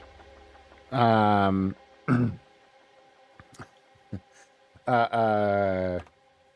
no, Jake's a full timer, just like me. I'm sorry, you've been up for 24 hours. You are not obligated to hang out for very long. But yeah, so that's where combat's at. It's got enough movement to it to, I think, be in a pretty good spot. And then my idea for the intensity levels, what I'm thinking, and we're going to get to this at the end, is adding like just a persistent, like alarm-ish kind of a sound. Ow, ow, not annoying, but as another layer in there. And then on top of that, for like the level 3, adding like a Geiger counter hiss crackle that'll have kind of a psychotic edge to it, you know, just as additional layers to give that variation.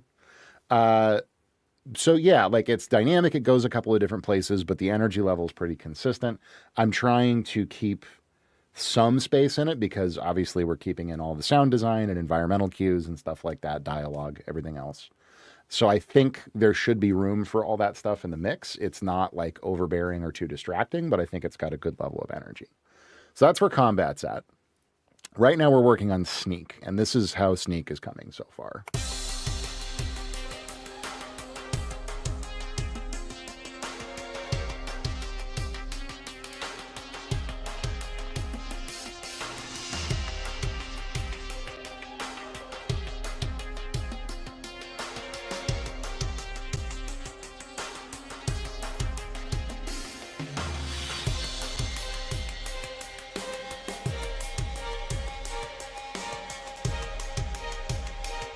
Ignore those strings.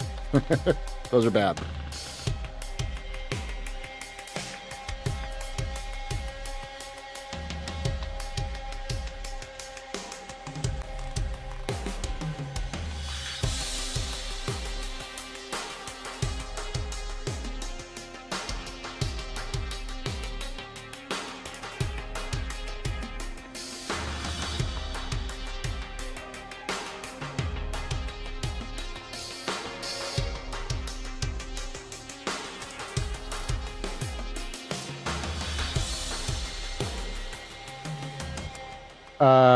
Seems to be slower, more ambient. So we can't really do slower. We can do more spacious though, for sure. Because for in the implementation, everything kind of needs to be same tempo, same length. Otherwise, it's going to be difficult to move from track to track. Yeah, for sure. Less busy, less layers. Yeah, for sure. Okay, let's see.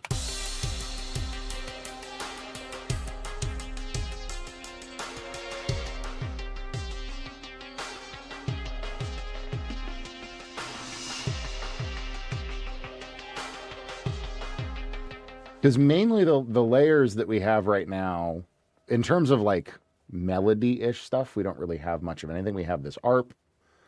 We have this little string thing, which I think is really good. And then we have this nice pad here. It's a very rusty pad. And then drum-wise, we have like the drum set.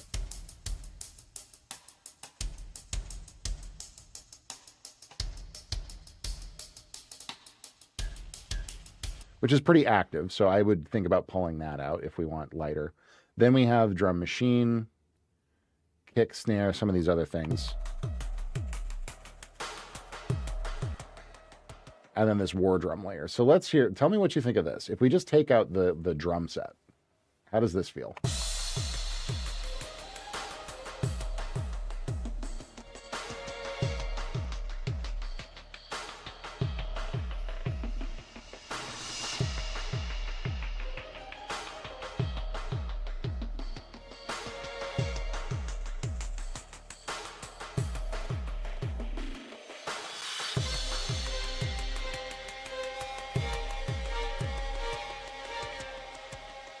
Does that feel a little better?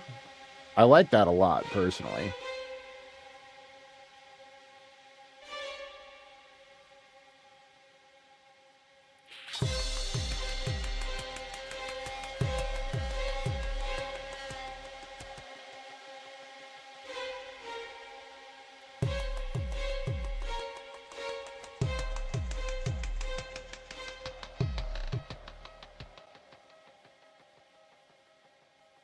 Strings octave lower. Oh, what's up, Slavka? Hey, good to see you in here, buddy.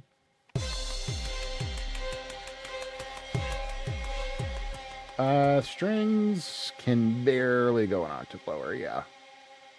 That's pushing... Yeah, they can. That's like way down at the bottom of the neck on a violin. Let's hear how it sounds.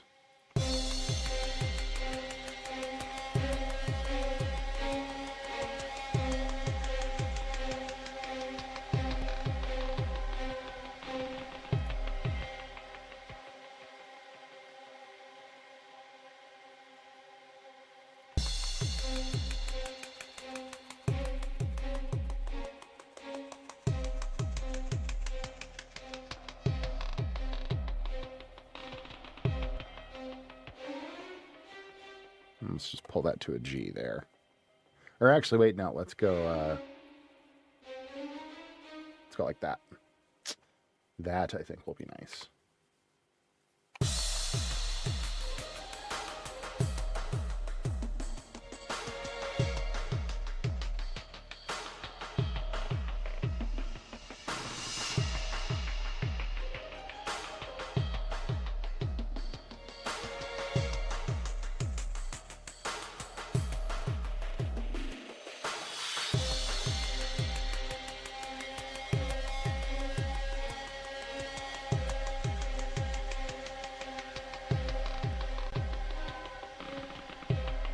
Oh, maybe we do... Oh, here, yeah. We'll do this. We'll do this. This will be good.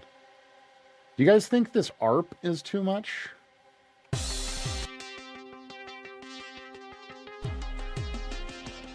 Maybe that can come in, like, over here.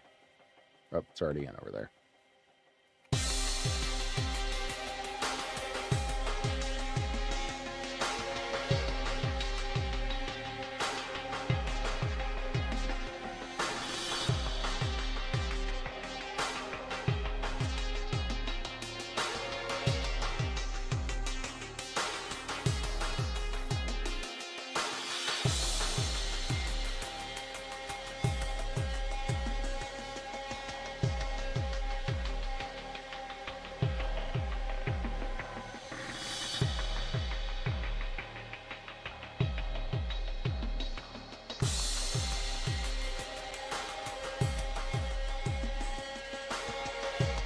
Yeah.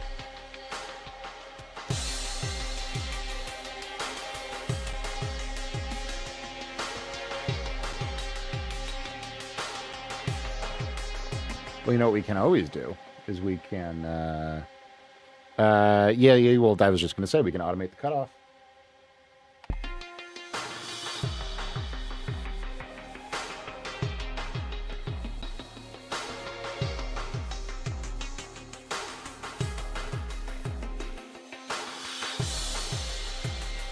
Oh, yeah, there we go. Even just lowering the cutoff. And then maybe dropping it an octave too.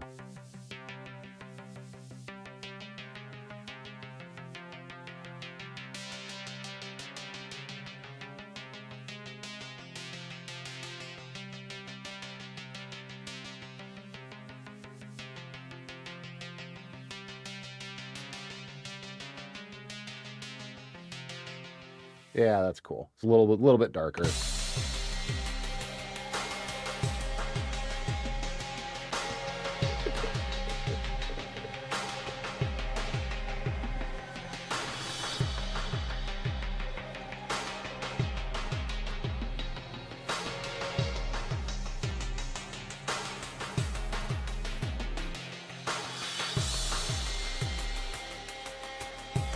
And then this section can be like a bit more of a breakdown. That arpeggio is C minor. Kind of a classic. And B flat minor. It's a little B flat minor swell.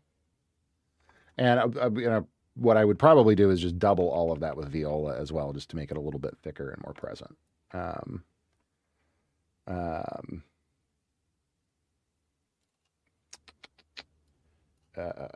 Let me just get these sorted. We want pits, and then we want sustain. That doesn't matter. Pits, sustain.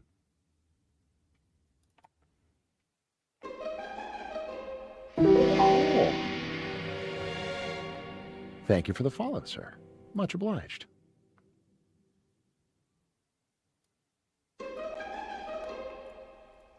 A different type. How do you mean type? And then this will be staccato on bow. We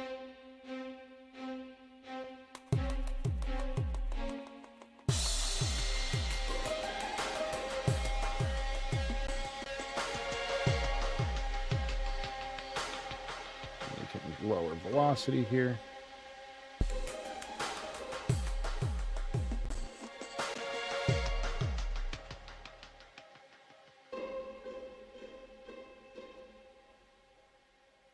Lower octave, perhaps.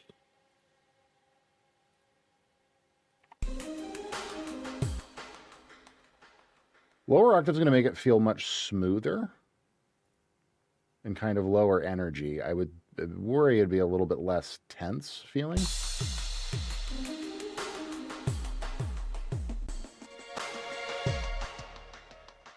And then maybe we drop the... That works.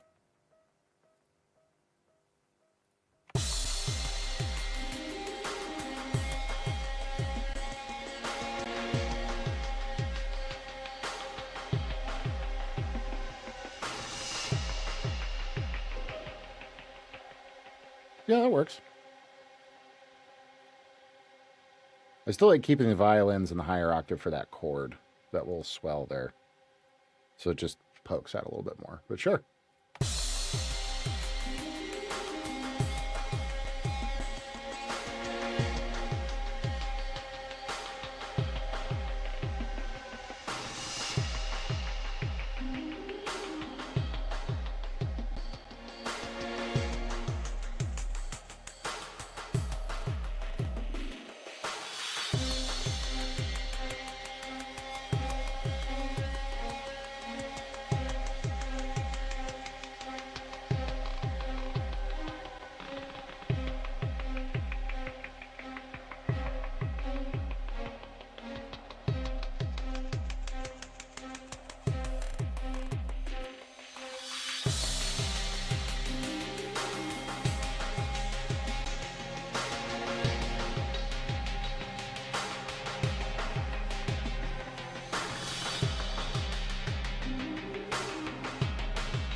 That's interesting. Yeah, see, I always hear higher pitch is more suspenseful, but that's interesting.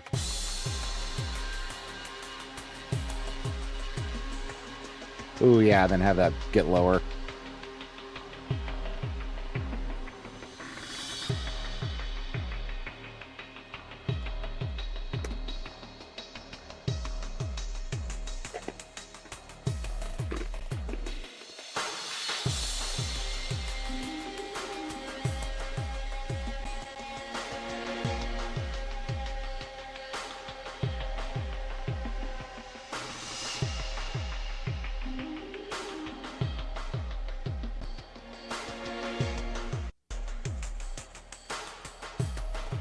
I definitely want more of this guy here.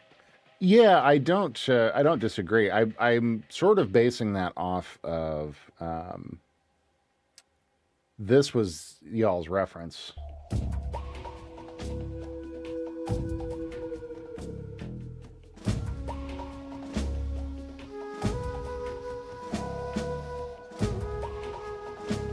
Which is like more melodic. Obviously, it's like a very different style. So I wanted to try something a little more melodic. We can change it up though. It is a little on the nose. What else could we do there? I like the rhythm of it. Oop. I want to move the notes. I want to get rid of the violas.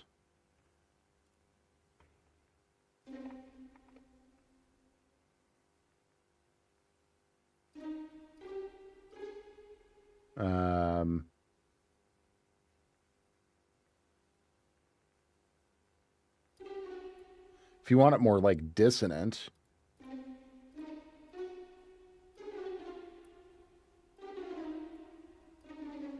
you could do something like this.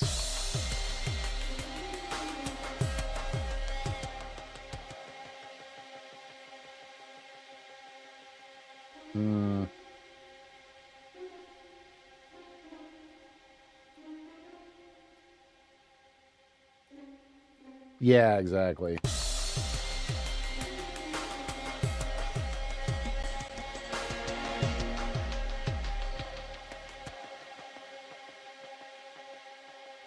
That's definitely more dissonant. The issue there is having it in that lower octave makes the notes a bit hard to.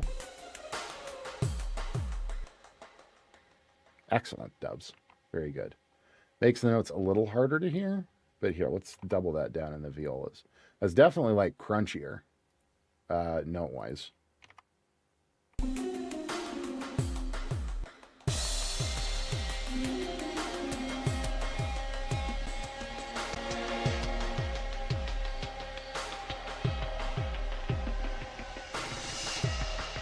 Or, I mean, we could honestly even just go for full diminished.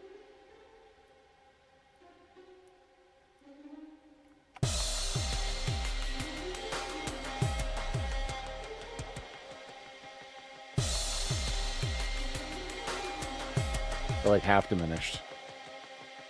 That kind of works. Let's hear that. If we're looking for more dissonance.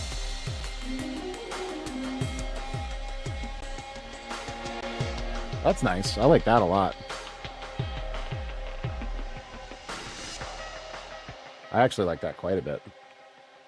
Like just a half dim arpeggio. What do you think of that?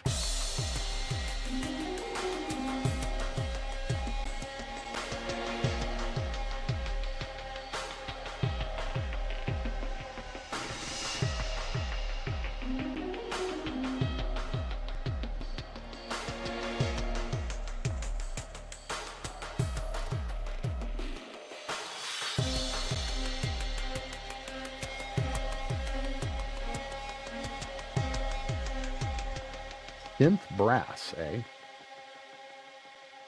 Interesting. We could try that. I would worry synth brass tends to be pretty bright and aggressive sounding. But we can certainly see if we can find something that works.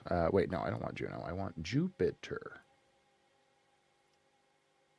When you want synth brass, you go Jupiter. Every time.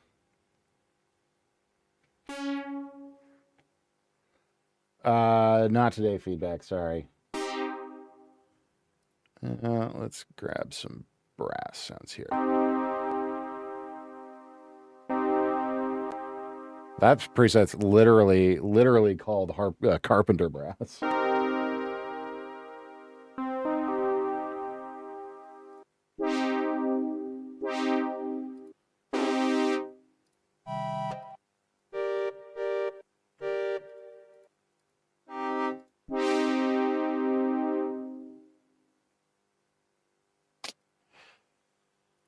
I mean, yeah. It's not so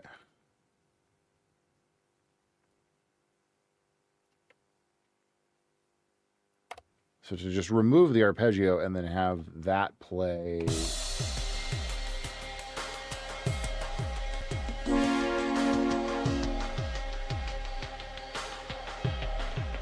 Like the reason the violins I think work there is because you can make them swell. You can sort of do that with synths.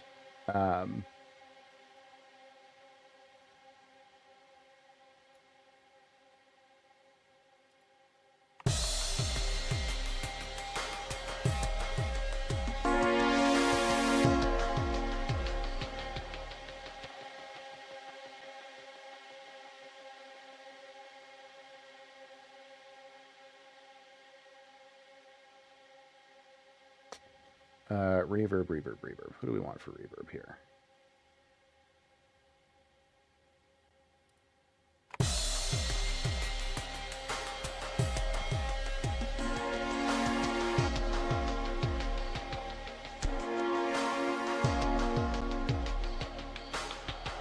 Oh, okay. Okay. Okay. I'm hearing something here now.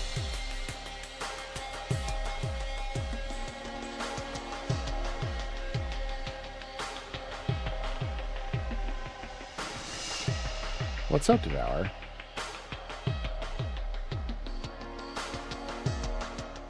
I know what we can do here. Yeah, this is interesting. I was suspicious at first. Yes, that's exactly right, Slavka. So what we can do is we can have it bend up.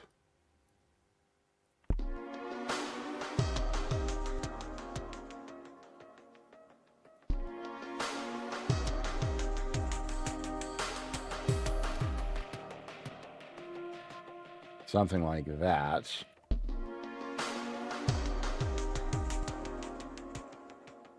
And then what's our mod wheel doing on this patch? Ooh, yeah. Filter. That's exactly what I wanted it to do.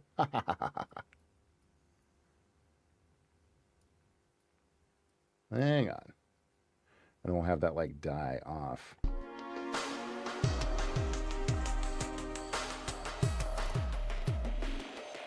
That's pretty cool. I like that.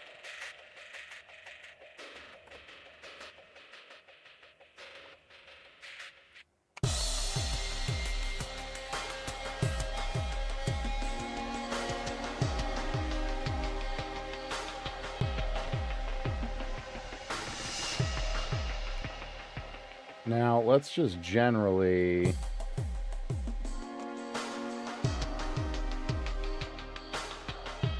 open the filter up a little bit more, just so it's got a bit more bite to it.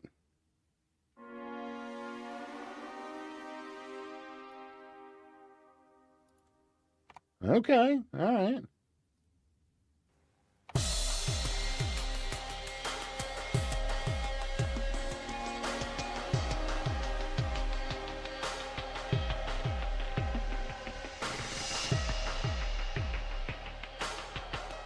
Pitch shift is high. So it's bending from a B flat minor up to the root chord of where the rest of the track is at. If you want it real dirty. Oh, wait, wrong thing.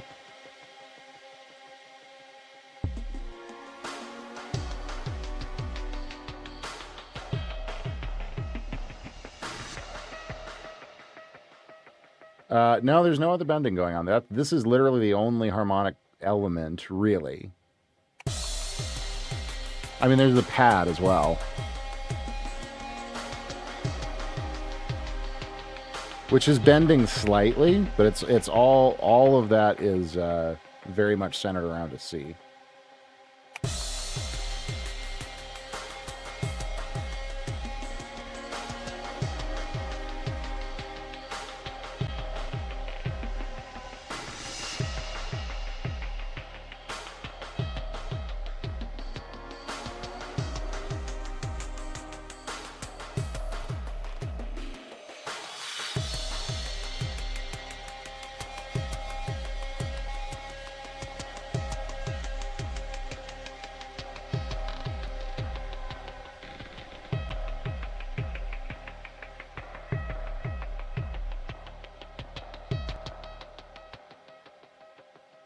Well, we can pull the bend out of the other, out of the pad.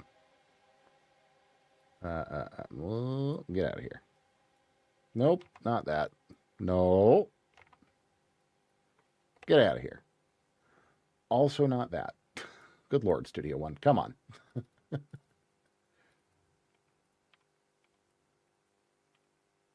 Jesus Christ. How does one just reset a pitch bend? I don't want pitch bend here anymore. So if we have this clean.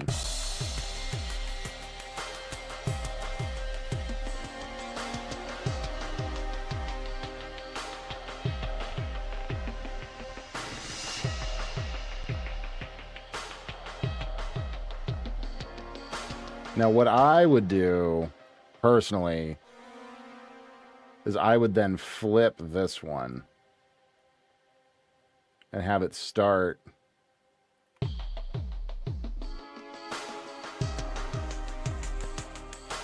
and bend down.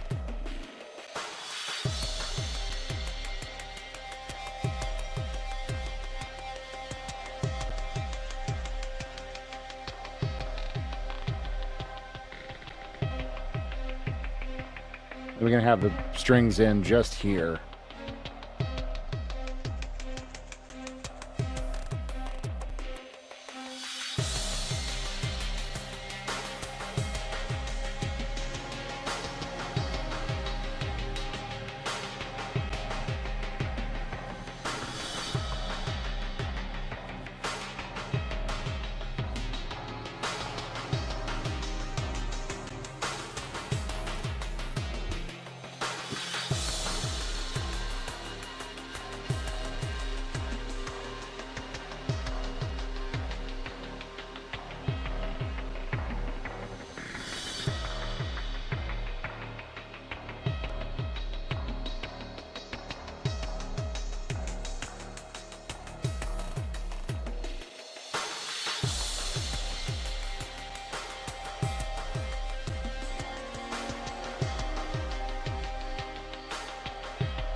Yeah, I mean, ideally, I want it to start.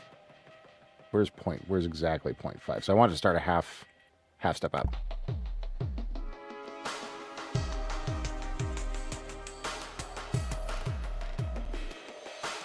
Let me drag out the release on this a little bit,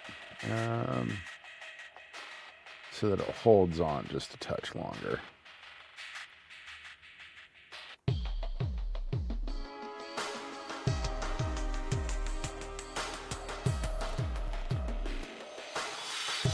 There's probably a little bit of LFO. Yeah.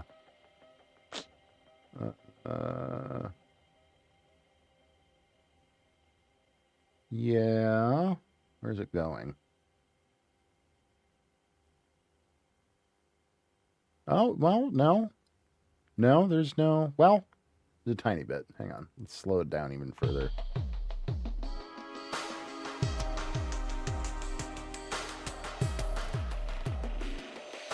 I want more character on that too. It's like still a little like plain Jane for me.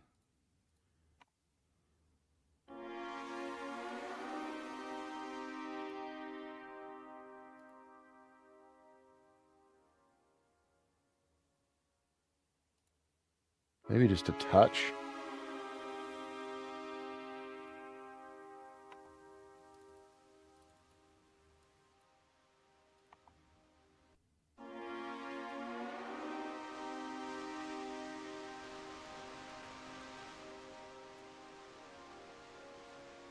No.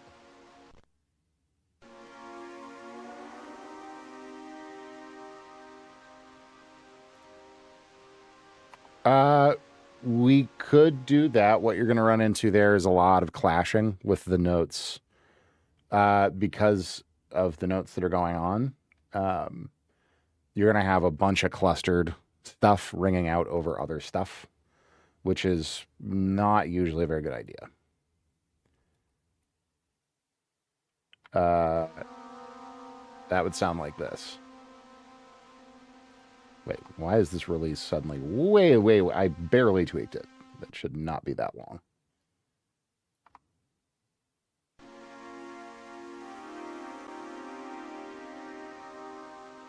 Hear all that ringing with all the notes clashing? That bit crusher is not a good idea either.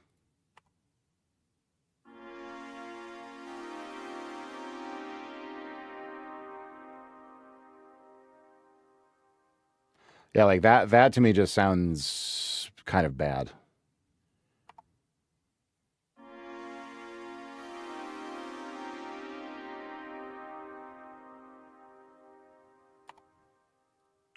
Which is why I like those bends a lot.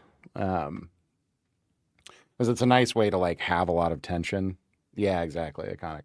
It's a nice way to have a lot of tension, but have it resolve nicely without so much dissonance in it. Yeah, we could try different chords. I also we're like pretty hung up on like a relatively minor element here, and I like to try to avoid that. I do want to get some saturation on this though.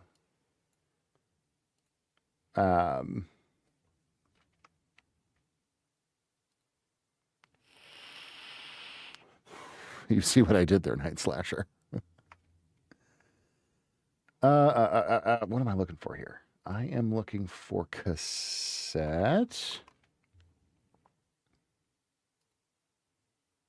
Let's see if cassette does the thing that we want.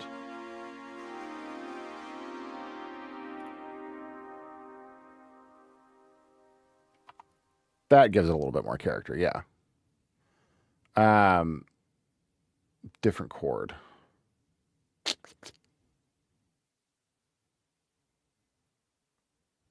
Yeah, I mean, because the if we want to keep things out of the kind of more calm, or I don't even know what the right word is, like that Metal Gear reference, how it sounds a little bit more like, I don't know, friendly or something like that, like not super dissonant and tense and horror-y.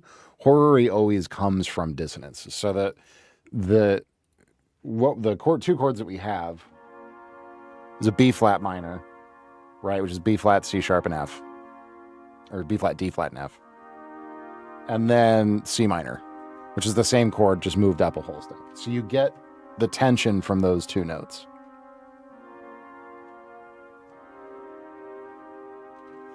So we like we could do. Why not make it major? I mean, B flat, D flat, G for the first chord.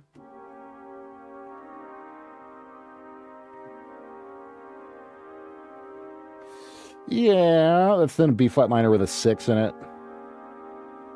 You still get that hang though. Like that's kind of the issue here.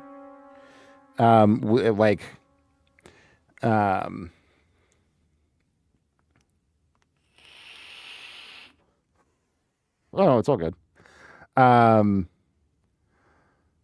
Yeah, like major is going to sound very, very out of hand for this. I mean, we can hear what those two chords would sound like major here.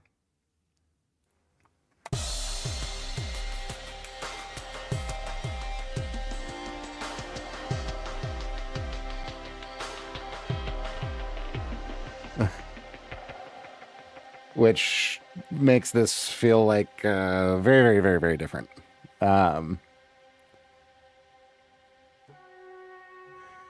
We could just have it be one note also here. First chord minor and second one major.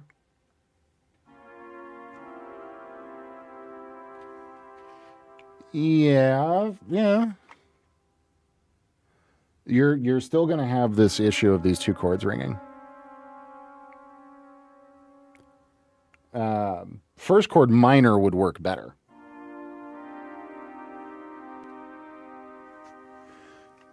It's that issue of the ringing. I mean, what I would also do is have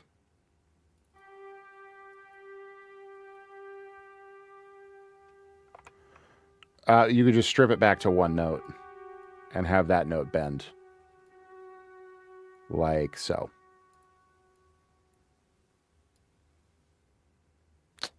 We want 0.5.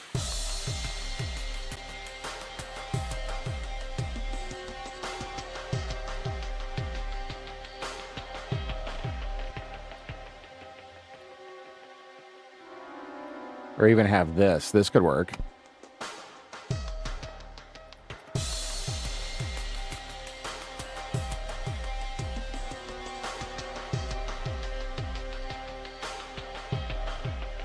That's more neutral. Obviously, having no third in there is way more neutral.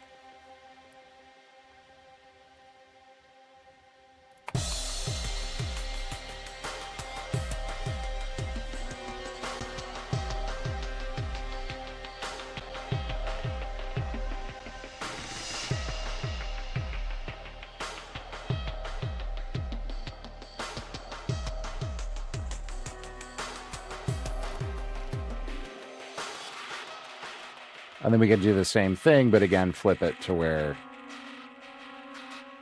it starts a half step up and then goes and then resolves down. Just for variance, because you don't necessarily want to repeat stuff like wholesale perfectly. You want a little bit of variance.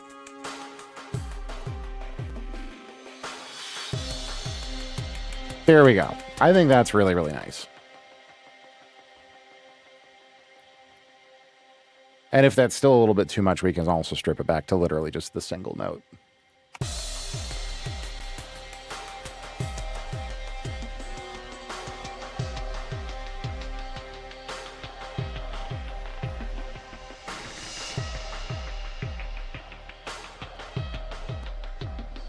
Oh, wrong thing.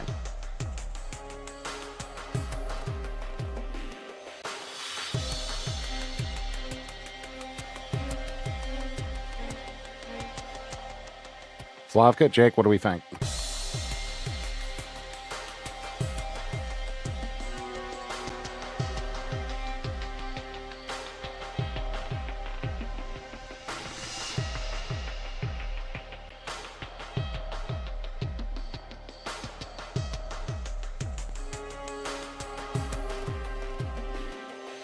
Excellent.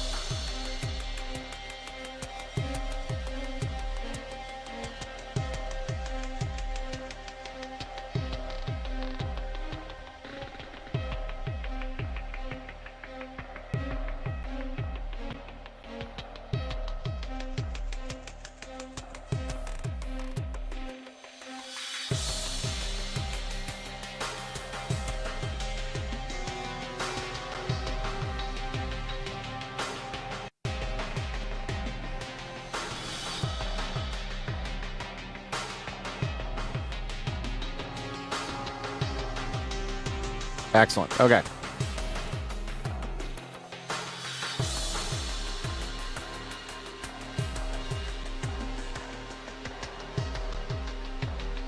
Cool.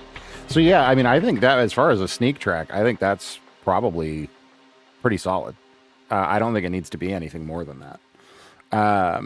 That's a very, very sneaky, very kind of stripped back, pulled back vibe.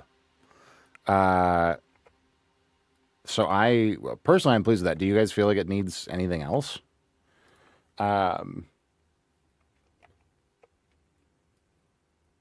Just kind of clean a few things up here. There we go. Great. Yeah, I feel like that's a good level of energy. I feel like it won't get too terribly repetitive because it still goes a couple of different places. It's going to line up perfectly with the combat. So you can transition pretty cleanly in between the two of them without anything feeling too crazy and jarring. Raise volume, the background noise. Yeah, for sure. You mean like all the percussive stuff? Like all of this. Also, keep in mind, these are not mastered yet.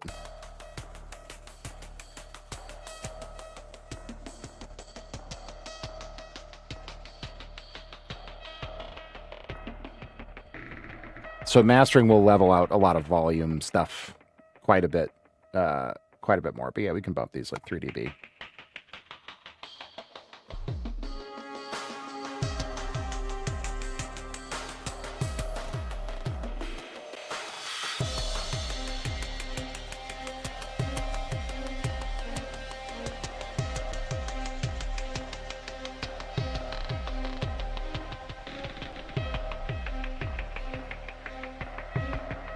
Great.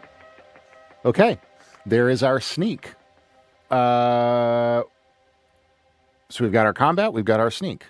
Let's look at well, I was just going to say, let's look at the explore next. So Jake and Slavka, here's an important question for you. When you guys are thinking, the bowed 8 string is not in there anywhere. There is this pad, which is very similar.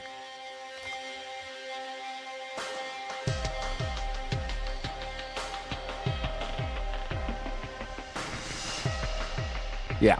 Okay. Yeah, for sure. That's up 3 dB there.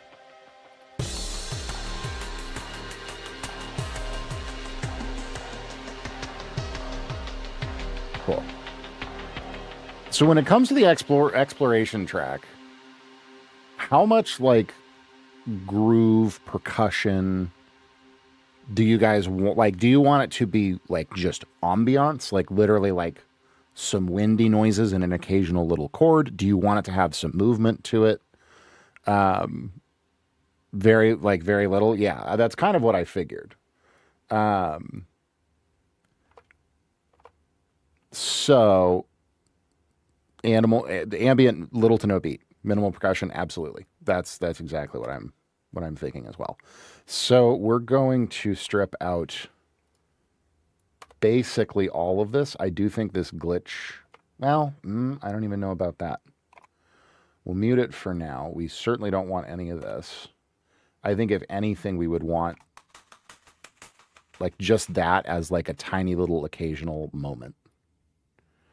And then this is where we can have a little bit more fun with things like the black hole sound. Methinks. And our force field sounds. So let's hang on. And something weird happened here. I don't even know what happened there. But let's sort of fix all of this up a little bit.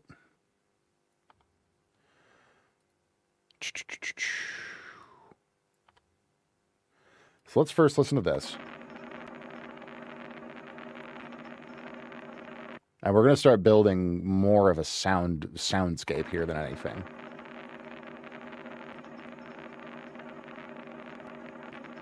So here's another question. Are you guys going to have additional like environmental sounds, like if you stand next to a generator, right? You'll have like an ambient sound rolling for that. Stand next to a light, you might have a buzz for that. Are you guys going to have all of that kind of environmental design in there as well? Because if you're going to have a bunch of that stuff, I can go sounds everywhere. Great. Okay. Hang on a second, guys. My husband is asking a question. Very good. Sounds everywhere. Maybe some quiet pad for sure. Yeah, Jake is the lead dev, and Slavka as well is on the dev team. Or, well, I shouldn't say I'm not sure exactly how the team is structured, but yes, they are both devs on the game.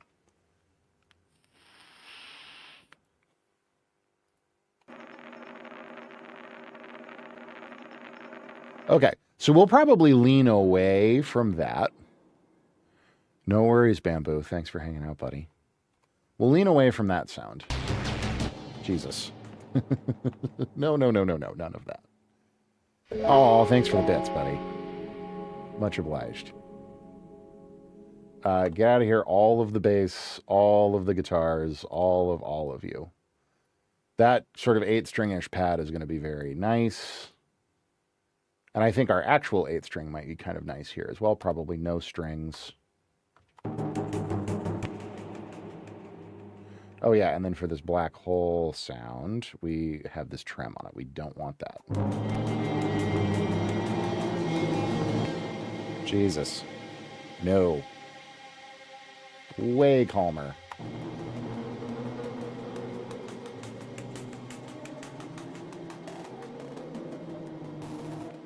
Oh, it's so helpful. It's so helpful to have the devs in any time I'm working on anything.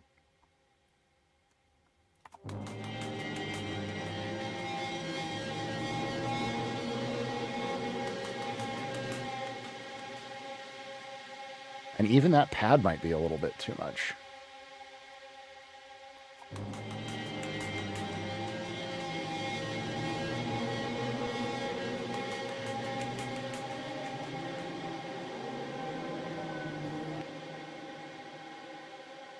This pad might be something where we use that as an intensity. Or not the pad, sorry, the black hole. What? Get out of here. It's like, let's just start with that as a placeholder.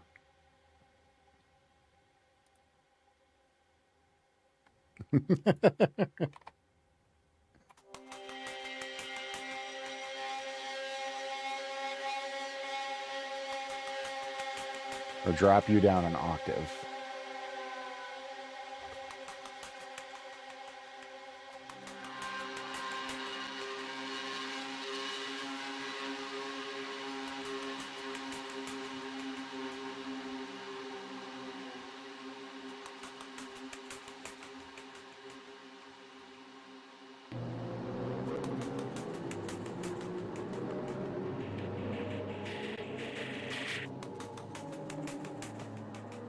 Yeah.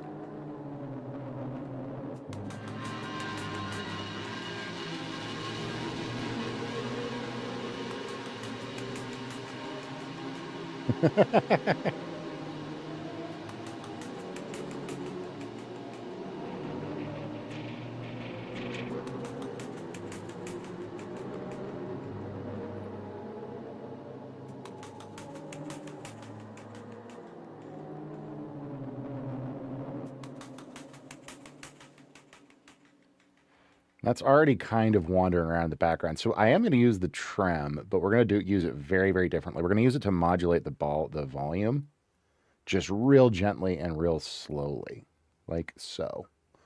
So let's first of all get out of here. Get out of here. I need more real estate here on screen. And then we're going to just like keep looping this more or less. And then we'll get clean loop points on all these things too as part of the sort of the end of the process. So we've got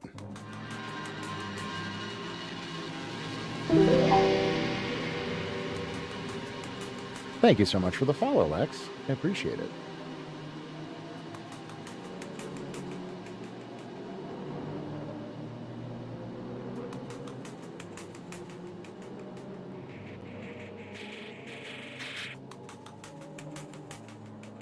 And then I definitely just want another pad layer in here. And I think this will honestly probably be okay.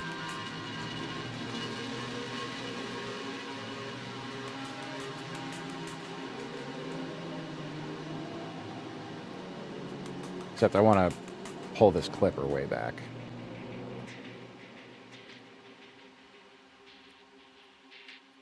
Because that's what's giving it all the rattiness. Oh, yeah.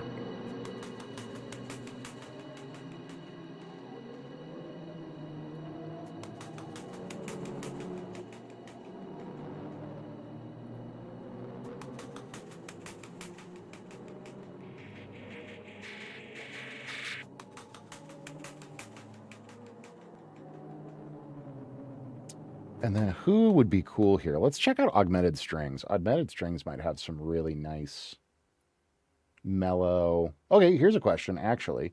This we could use the actual,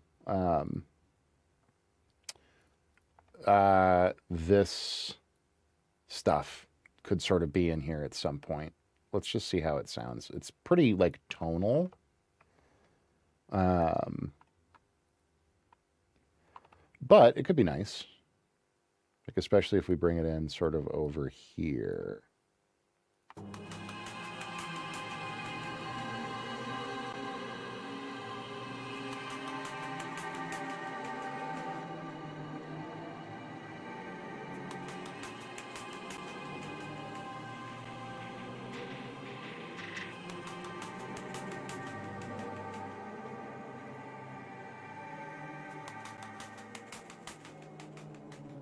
Maybe.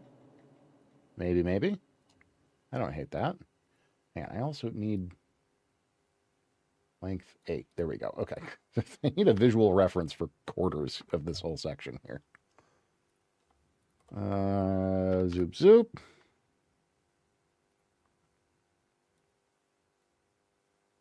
But probably octave these way down, so they're a little richer.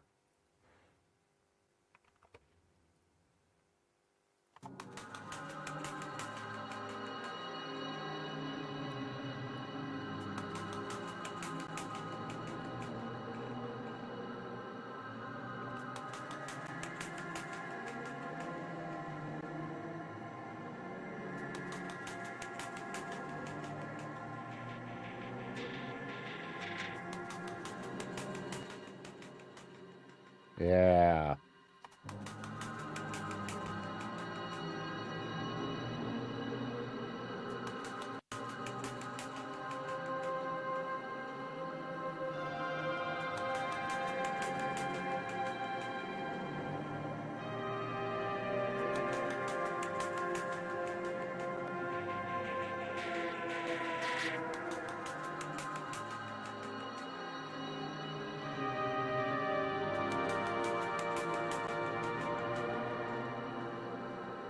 Honestly, that's just opening it. I don't hate that sound.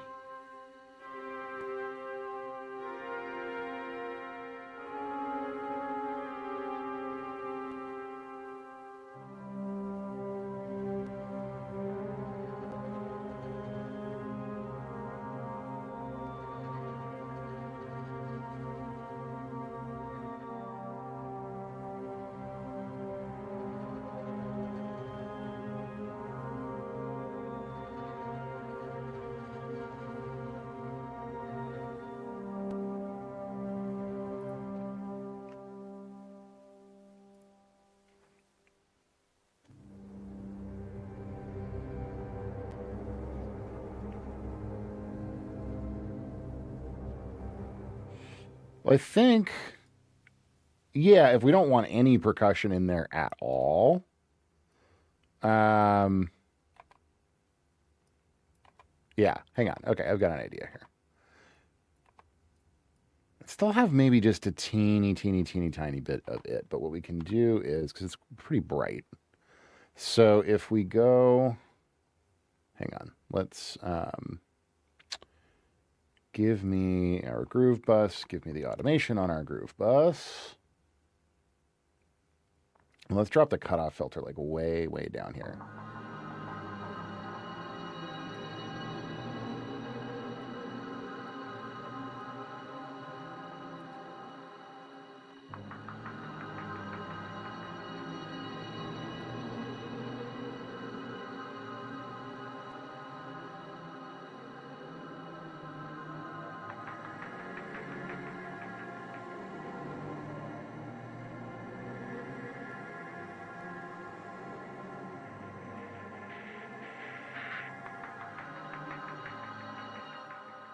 Yeah.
I like that.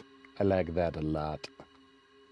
And then we'll get just this really low, rich thing can come back in maybe here.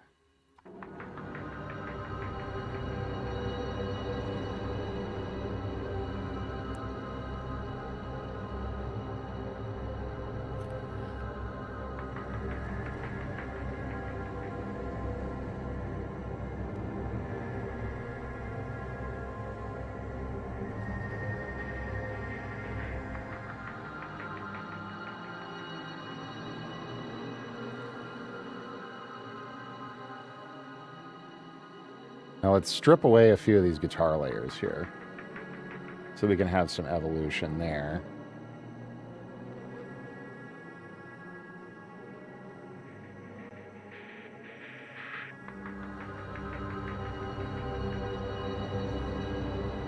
And then maybe some extremely gentle.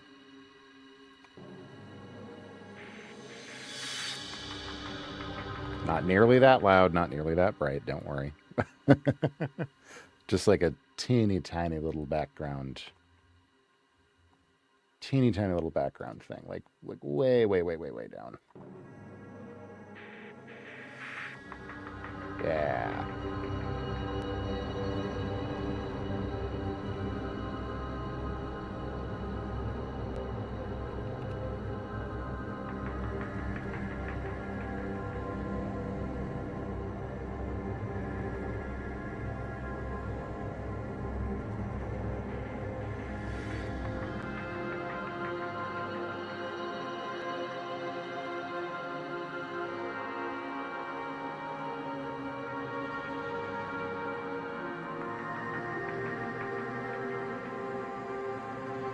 Very John Carpenter.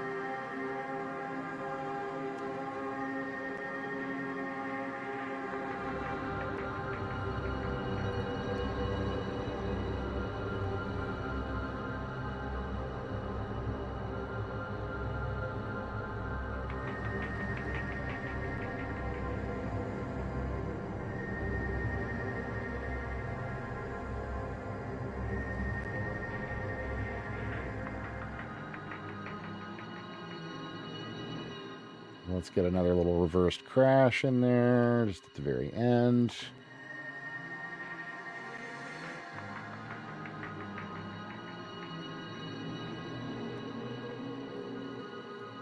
Low volume vocals? Oh, I mean, yes. It depends on what you mean by vocals.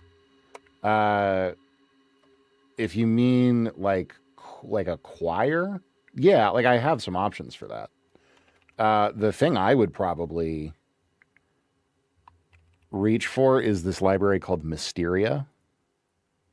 You guys are going to absolutely love this. I was probably going to wait until a little later on in the soundtrack to use Mysteria because it's pretty heavy duty, but it is like the most demented horror choir or just horror vocal textures ever.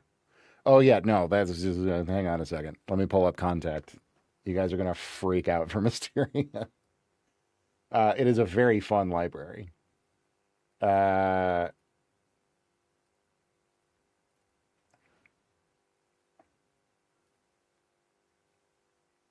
here.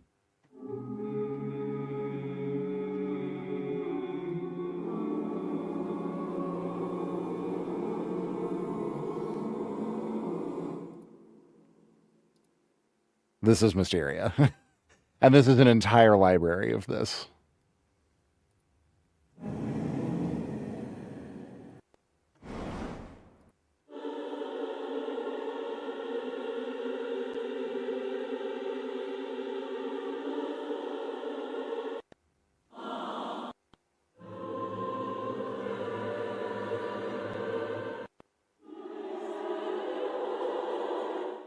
So the issue with using this here is that a couple of things. If we're going to use that, I would remove the black hole. I would remove a couple of different things. I also feel like that might be like we're keeping in mind this is the very first area of the game. So I don't know how quickly you're going to throw players into the deep end, but I'm always trying to keep in mind, like, we want to have some runway so that when we get to, the sixth sector or whatever, we don't want to musically blow our load all at once, so to speak, if you'll excuse the parlance. Um, and like vocals are usually pretty dramatic and pretty heavy. Uh,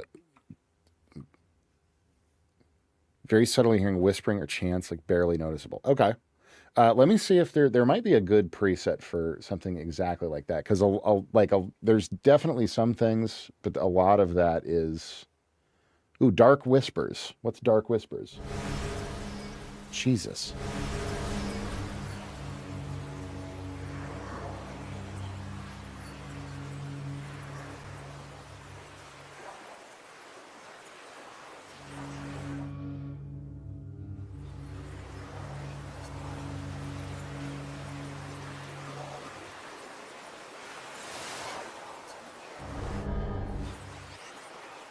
Whisper Attack.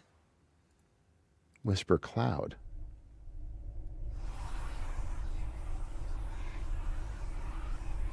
Oh, there you go.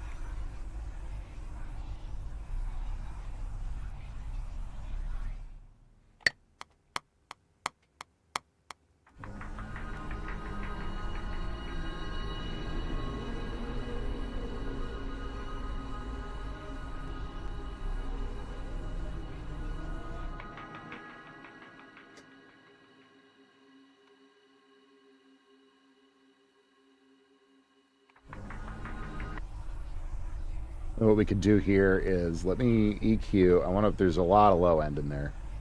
Oh yeah, look at all that.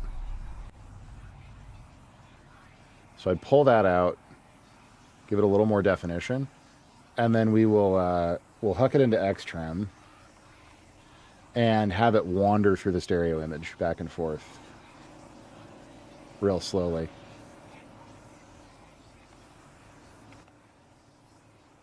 I'll make it a little bit more, little bit more pronounced, but also like.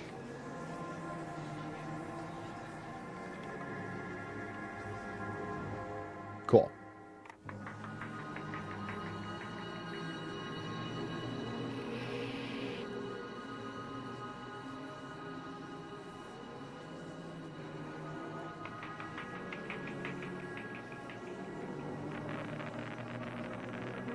Ooh, okay, maybe one layer of Geiger counter.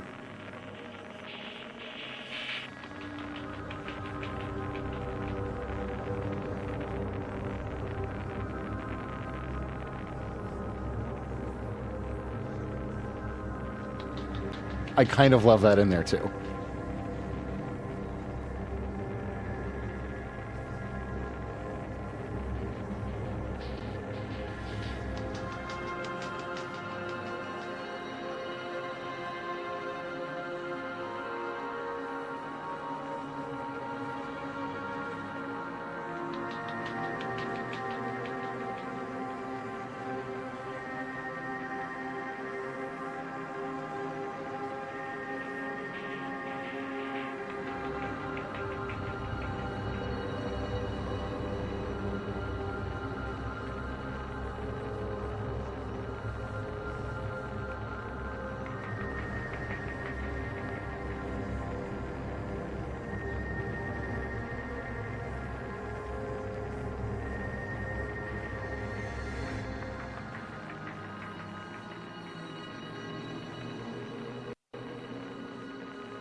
Okay.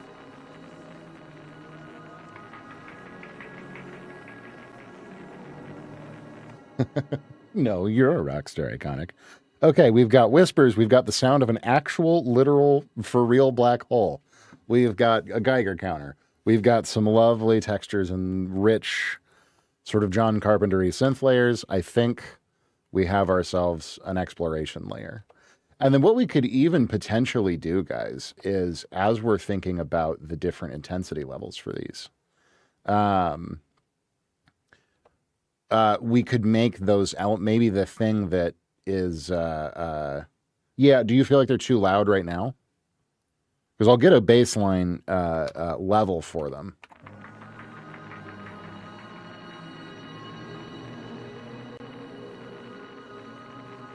Okay, I just pulled them back 3 clicks.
Hi.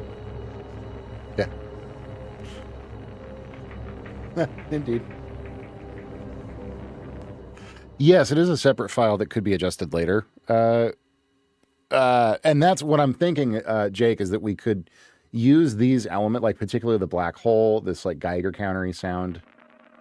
I could bring those out, and that like as things get crazier, if you know what I mean, those can be part of what makes those like intensity variations.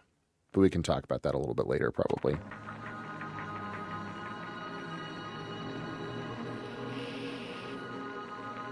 Okay. So we've got our exploration layer.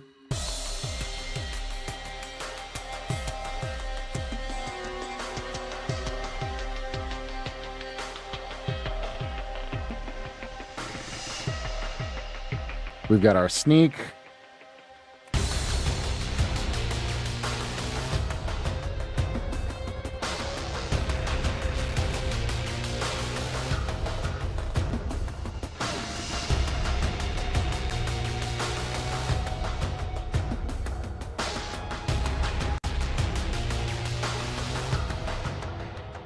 We certainly can, yeah. Like I can. That's literally just a matter of me going boop. That's kind of what I was telling you guys in chat the other day. Is like once we get it to this point, I can give you as many versions as you guys want with and without any of these layers. It's literally just a matter of muting things. Like that's why like the bulk of the work is getting one thing built, and then as you guys are watching me do, like you just kind of copy it out and you say, okay, here's the different vibes, and then it's literally like if you want the whispers, boom, there's a version without the whisper. Or if you don't want the whispers, there's a version without the whispers. If you don't want the black hole, there's a version without the black. Like it's literally one click and then I export. I could give you all the way down to each individual file of all these sounds that are all perfectly lined up with each other.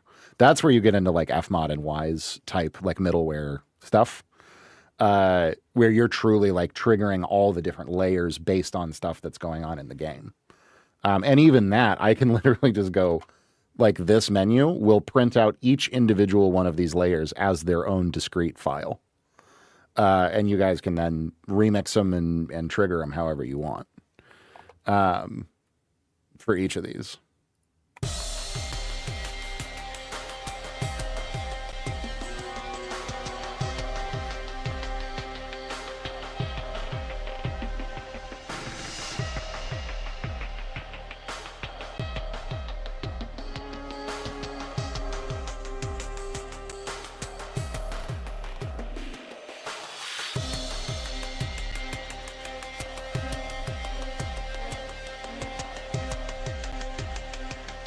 There's our sneak. I feel like sneak is at a fine... Is it an okay place? Because that's kind of for sneaking through the vents. That feels pretty sneak through the vents-ish to me. So now the last one that we have to worry about here is the escape, which I feel like should be energy-wise in between combat and sneak. And this one should be relatively quick to get going. And I do want to finish it today, if at all possible.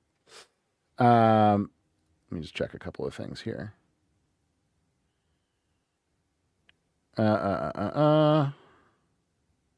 Okay. Um, let's listen. I think this is still the Metal Gear reference.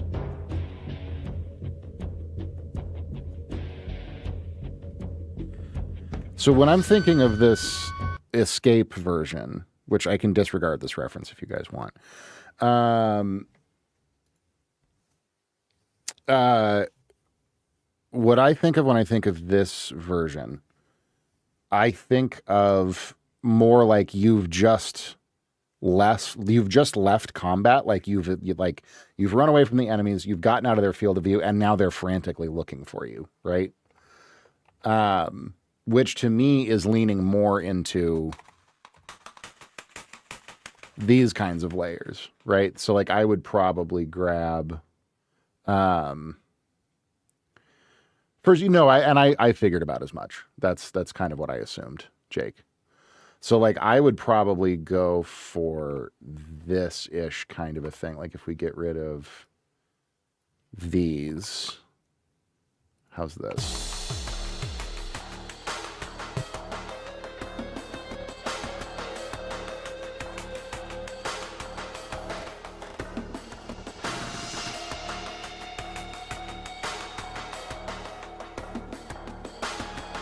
Yeah.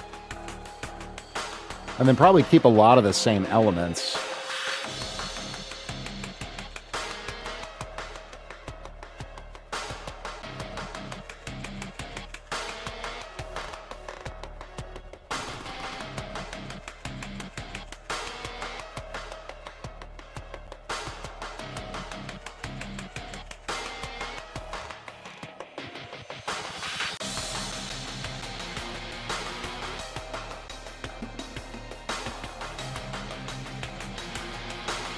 But you know what? I really like this. Have that in there maybe as the only low end element.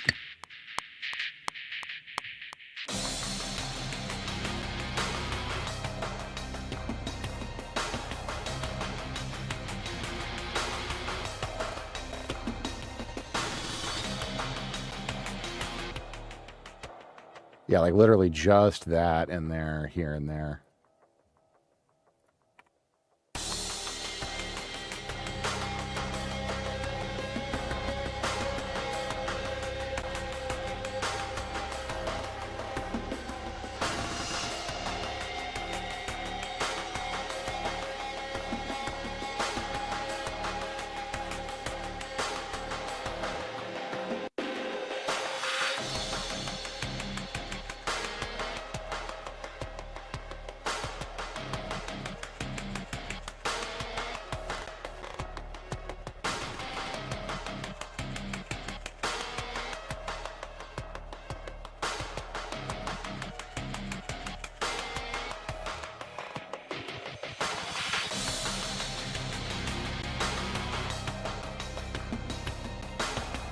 Yeah.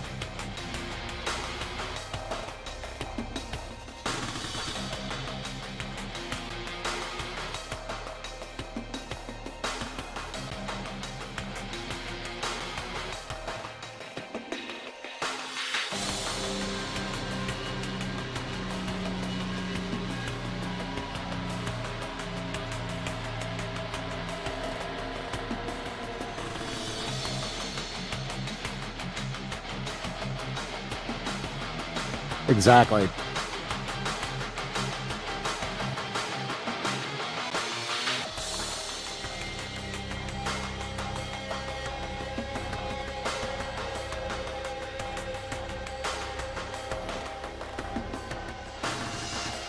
Cool. Well, there you go. I think that's honestly probably pretty on point. Just that, just right there, just like that. We can kind of get rid of and clean up a bunch. So I don't think we're going to be redoing much of any of that. And then we will just hide you to clean things up even more. Get rid of you. Hide. Where is hide? There's hide. And then I think here we weren't using. Yeah.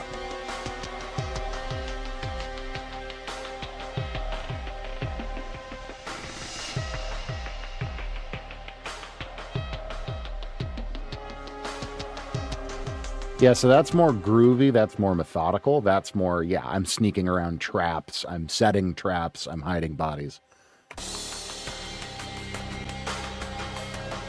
This is very, I'm running away. This is very, I'm fighting for my life. And then this is very alone in the dark.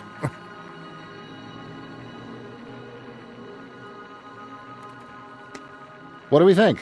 Are we happy? I'm very happy, personally, with where all of this is at. Let me just organize a couple of other things here. We'll put you next to Clunk. We never even used Clunk. Let's get Clunk out of here. We don't need Clunk. Clunk was a clunker. Whispers. Excellent. I love it. Okay. Well, yeah, I mean, that I don't think there's really a whole, I think we can, I would basically, Jake, Slavka, what I would do now is I would send these off to you guys and we would kind of say, okay, you know, this one is more or less good to go. And then think about slightly longer term, what we want to do with the intensity levels. And that can be a decision we kind of make as we work through other tracks, as you guys get to a point where we're kind of playtesting and fully implementing. And we would move on to the next one. So unless you guys had, you know, of course you can live with them. And if you have any other ideas of tweaks to make. But this is usually the point where we're kind of like, quote unquote, done. I would usually check off, where is it? I would go on our sheet here and I would go, cool, radiation shielding is produced. Done, done, done. Done. And then put some links up. You guys can listen to them and live with them. And if you have any like final, like, ooh, could that be a little quieter? Then,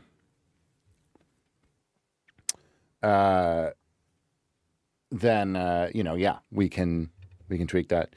Yeah. You know, potentially. I think this is good general purpose combat.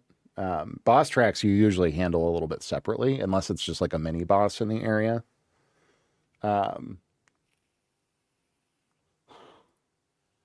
But yeah, there you go. I think we're in good shape. And then we can live with it for a bit and talk about moving on to the next one. Well, that's awesome. Thank you, Blazin. I'm so glad. I'm so glad it's expiring. It sure is fun, writing music for games. It sure is a great time. But yeah, so I think I will render these down. And we can, yeah, of course, man. This is literally all I do. And then we can call it good. Boom. Look at that. Whole ass track. We love it. All right. Well, on that note, I think we are going to go ahead and wind down for today. Thank you again, Slavka and Jake, very much for hanging out. All of the great feedback. Super, super useful. But yes, my husband just got home from work, so I believe we're going to figure out dinner. So I'm going to get out of here. But just some closing thoughts. First of all, thank you guys so very much for hanging out. I really, really appreciate it, each and every one of you. I adore all of you, and this is just so much damn fun. So we are nowhere near done with this game yet. This is the first of 8 sector tracks. And so that's, you know, we've got a whole bunch of runway on this one. But we have other projects, of course, as well. Tomorrow we're going to be working on this AVN project, doing some initial tracks, the initial track for that. We're going to be doing another track for Nosebora coming up here very soon. I think we'll be getting back to the pop record from the artist MLA very soon. So a lot of other things on the plate and on the docket. So yeah, don't miss any of that. Of course, ! Discord will get you into the Discord. You will get notified when we go live, which is every day, 2 p.m. Eastern Time in the U.S., 8 p.m. Central European Time. However that translates for you. Also jump in the Discord because we are doing a giveaway. If you would like me to mix one of your tracks, go in there and join the giveaway. Again, ! Discord, and just go to the giveaway channel, click the button. We will be announcing the winner of that on Monday before we do Feedback Monday. So get in there. But yeah, I appreciate you guys. Thank you, Night Slasher. That's perfect. Yeah, jump in there. And come sign up to get one of your tracks mixed if you are the lucky winner. So we'll be doing that next week too. But yes, lots and lots of exciting, fun things coming up. It's all very, very good. I hope you guys have a great night, evening, afternoon, morning, whatever it is, wherever you're at. And we will see you guys tomorrow, 2 p.m. Thank you very much. I hope you guys have a great evening. Bye.